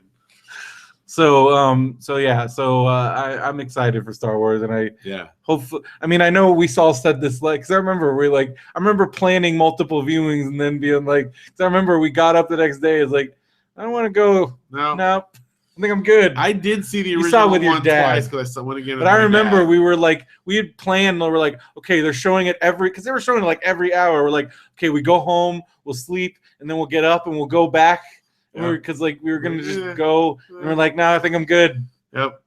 And even my dad was like, "No, that wasn't very good. That wasn't like the original ones at all." Well, because I remember there was a collective like group hysteria. Yep. And then who posted the clip? Well, I think it was Steve or Mark. Steve or Mark. Just of like the hype beforehand, and then like, yes, it's gonna be the greatest movie of all time. And then people after that saw it, were like, well, again, the collective hysteria. We all convinced ourselves. Yeah. Because I remember just being like, oh, I think that was great, you guys. That was great. That was. You know what's weird is there are people. I mean, you saw the people camped out at Grauman's. Yeah. They have assigned seats now. It's just like symbolic. So why are they there? I could see, because at first I'm like, oh, they're not assigned seats. Jar Jar was funny, yeah. So they want to get good seats. That's sad. They're gonna camp out 8 or 9 days. But then I realized I looked online because I'm like, wait a minute, I think you can pick your seat now there. Sure enough, there, and I'm like, what? Yeah. So like you already know where you're sitting. I don't get it. But how early are we gonna get there? I don't know. We gotta discuss. Well, what we were saying is we're going to pick up Janelle after school, go get dinner. I like that. That's a good plan. Head over there, something like that. Yeah. Not Chipotle. Nope. Definitely not. I'm going to let that. What's Janelle? How does Janelle feel about that? I don't know. We're letting those cookies cool for a while. Janelle loves Chipotle. Let the Chipotle. I know, but it hasn't been in Southern California, but I don't want to be the first case. Nope. I don't want to be the guinea pig. X1039 hired a homeless guy to stay in line for 3 months for Revenge of the Sith. I remember that. That's because you had to pay someone to be willing to go watch that movie. That's how bad the prequels were. I remember when So, because Mike and I watched we did the first two right before, and then after watching the first two, we almost were like, I don't think I want to go now. And we seriously had to coerce ourselves into like, because we already had the tickets. Yeah. And like, because it was a midnight showing, so we I remember we watched the first two, and then we both fell asleep. So we woke up and it was like 11. We're like, we got to get to the theater, and I'm like, I don't think I want to go. He's like, I don't think I want to either. But I'm like, we bought the tickets. Don't we got to see this through. But I'm like, he's like, we fell asleep during the other movies. These movies suck. And I remember having this whole big thing, and I'm like, and he's like, this is awful, because like Mike was like prime, like sure, like Mike was like 12 when like Mike was 11 when. Could you imagine being 11 watching Star Wars like when it came out? So like Star Wars was a huge thing for Mike. So like, but like even he was like, this is, dude. So we had to convince ourselves. I couldn't imagine living, like, if you had told me in 1999 that we'd be able to force ourselves to watch the third movie, like, never would have believed it. It's happening. It's good. This is like I said earlier, this is like a catharsis. Like, this is gonna make up for everything. Yep. It's gonna make it all better. It's also gonna make so much money. Well, they said it was over $100 million pre-sale. Yeah, I stand by this is gonna be the first domestic billion.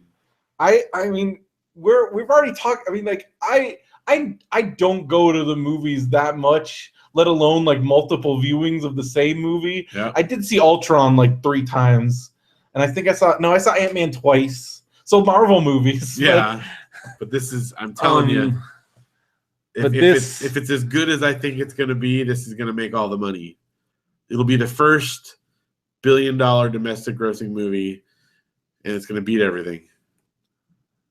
I feel bad for like the other movies. Oh yeah, there's some clever counter programming. That Sisters looks really funny. Yeah, I mean that's exciting. You know, but I mean, you saw the whale movie tanked. Yep. Tanked. Whale. Yep. That then you got Alvin and the Chipmunks. You know, for have fun. Seeing that at some point. You go Pizza Toots. I don't know if I want to do the Brendo bargain. Yeah, sure. So you guys can watch Star Wars again, or something. The Will Ferrell, Mark Wahlberg one. That looks pretty funny. That's good. That's coming out Christmas. So there's a few that'll probably do okay. And there's some other big like Oscar movies or whatnot. Probably, but I mean, let's be real. What's everyone going to see? It's certainly this weekend. I mean, like, it's all Star Wars. Well, also, I think the next few weekends, because next weekend's going to be all the people that didn't buy their tickets in advance or didn't want to deal with all the like just insanity. Like, that parking lot at Krikorian is always crazy. It's going to be freaking nutsos. Yeah. We got to get there like pretty early. Well, I'm thinking at least 2 hours ahead of time. Yeah. So like we got to pick Janelle up from school and then like go eat like somewhere fast. Yeah. I mean, yeah, because even if we park somewhere and like walk for a while, that's okay. Well, we could probably, we're probably going to have to park in that secondary lot by that like train station. Because man, it's going to be nuts. It's going to be crazy. It is. Patrick's going to be there, but he's in a different showing. At first I thought we were going to be in the same showing, but I think he's like the 8:30. Oh, okay. Well, we see it first. Yeah. The first is 7 the first. 7's the first. Okay. We're 7:30. Half an hour later. Yeah. That's not bad. They're not going to be able to like. We're not. They won't be able to ruin. We're not people leaving as we're coming in. We're okay. We're like safe. on The Simpsons. Yeah. Yeah. We're okay. All right. We should wrap this up.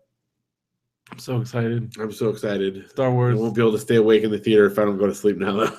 You got 2 days. I know, but there's no recoup time in that. What if you fall asleep? Am I allowed to? Like, no, I can't. Well, somebody, I think it was Marty DeRosa wrote, just realized that somebody somewhere is gonna poop their pants because they don't want to miss anything during Star Wars. Yeah. You know that's gonna happen. It'll happen. Someone's gonna piss themselves because they don't want to get up to go to the bathroom. I'm gonna make sure I go plenty beforehand. Believe me. What if your kid has to go? They won't. I'll take them beforehand. I'm not gonna make my kid pee their pants during the climax of the movie is like, "Daddy, I have to go." Do what I gotta do. You're gonna hold him to the side. I'll bring the popcorn bucket over there. Go in the bucket. Not leaving the movie theater. Oh my gosh. I can't believe this is happening. Yeah. All right. So make sure you go to radiobrendo.com for all the Radio BrendoMan stuff. Check out BenviewNetwork.com. Check out all those shows, new popsicles. Yep. And you can contact us, BrendoMan@gmail.com, or just click the contact button on our website. Make sure you do your gift exchange stuff if you guys haven't done that. It's your brother and Mark. I'm saying. So your brother and Mark. Those two people. Those two people. Do your gift exchanges. And me. And you. It's coming. Also, book club. I'm catching up there. So get ready for This is going to be like the longest Harry book Potter club back. Yeah. No, I'll do it. I'm going to be done with... I predict right now I'm going to be done with Deathly Hallows You're like way by ahead. the That's end not of the fair. year. Ugh, I'm not even close. They're really like once you get into them, man. Like I don't know, I'll just I Really like good. when I come up, I'm like I think I've only been reading a little bit. I'm like, oh, I'm at 80%. Like, and then when I get that far, I'm like, I might as well just finish So it. you're almost there now. And like, so it's just it's so good. Like, I don't know, it's just the Vecchios. I'm like Harry Potter because I have like I'm like Mr. like Nomad Orphan, and then like you're like the Weasleys.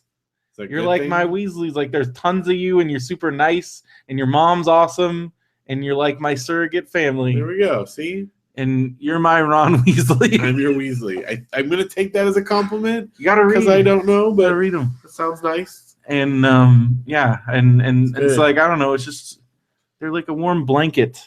Especially when it's been so cold. I'm all bundled up in my comforter. I'm reading my Harry Potter book. And that's what's getting me through, man.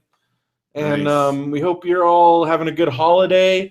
We hope you have a good we have one more before Christmas. One more before Christmas. So it's not Happy Star Wars Day to you. Be sure to buy all your Christmas presents on Amazon. Click that Amazon banner.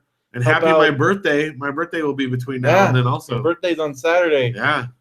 We're not doing some crazy thing. I feel like I would have already gotten I don't know what's going on. No. If you guys want to give me something for my birthday, buy something from Amazon.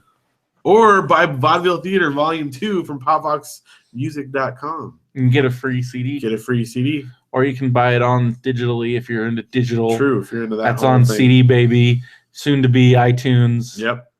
Soon to be Spotify. Spotify, Amazon, you name it. It's out there. BrendoMan All Stars is going to be on Spotify. Yeah. Yeah.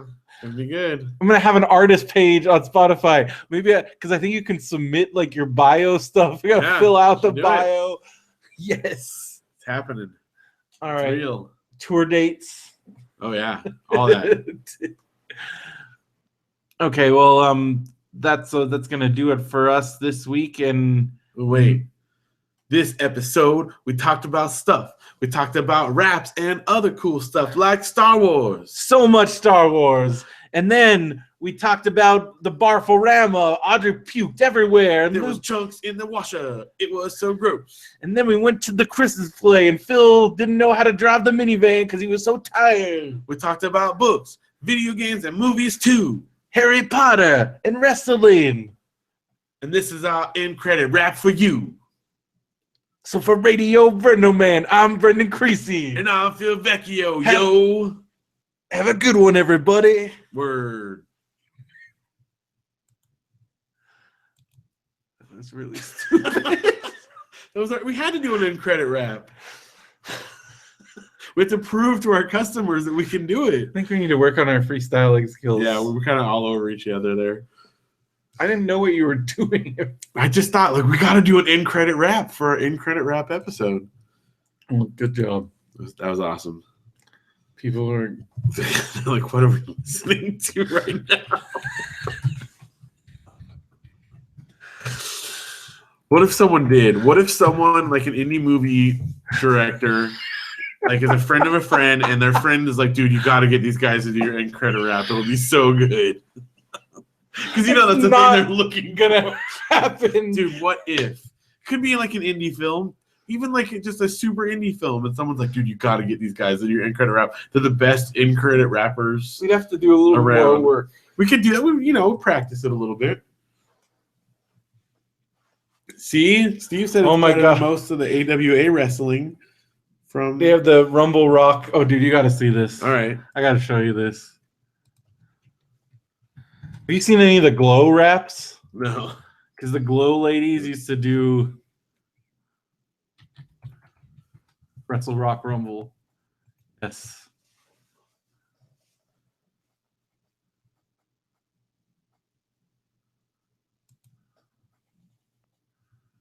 All right, let's see.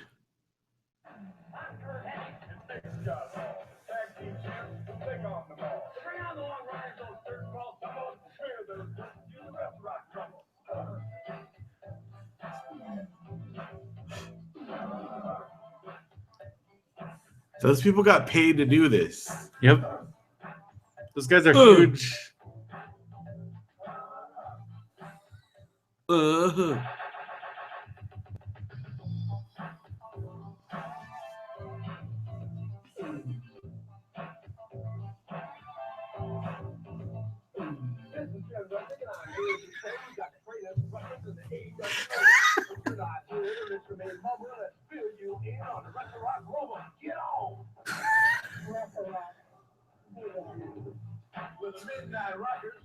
That is Shawn Michaels.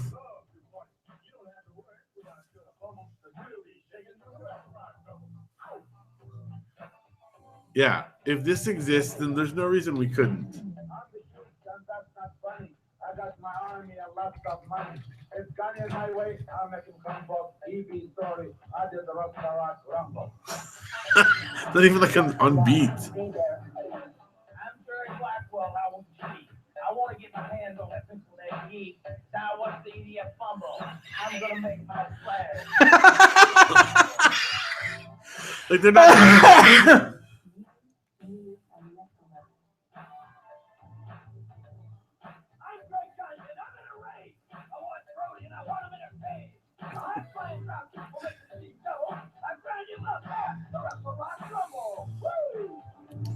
Oh, Greg Gagne.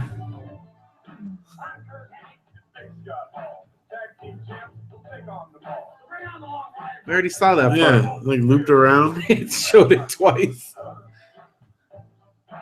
What's happening? It already did that. Is it just like an endless loop and never stops? I think there's some video problems. Yeah.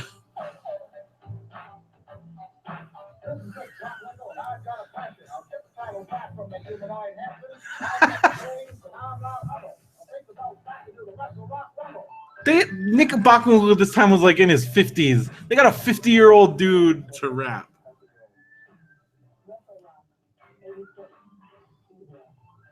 Okay, this is the best rap. This is the best one. The best end credits rap.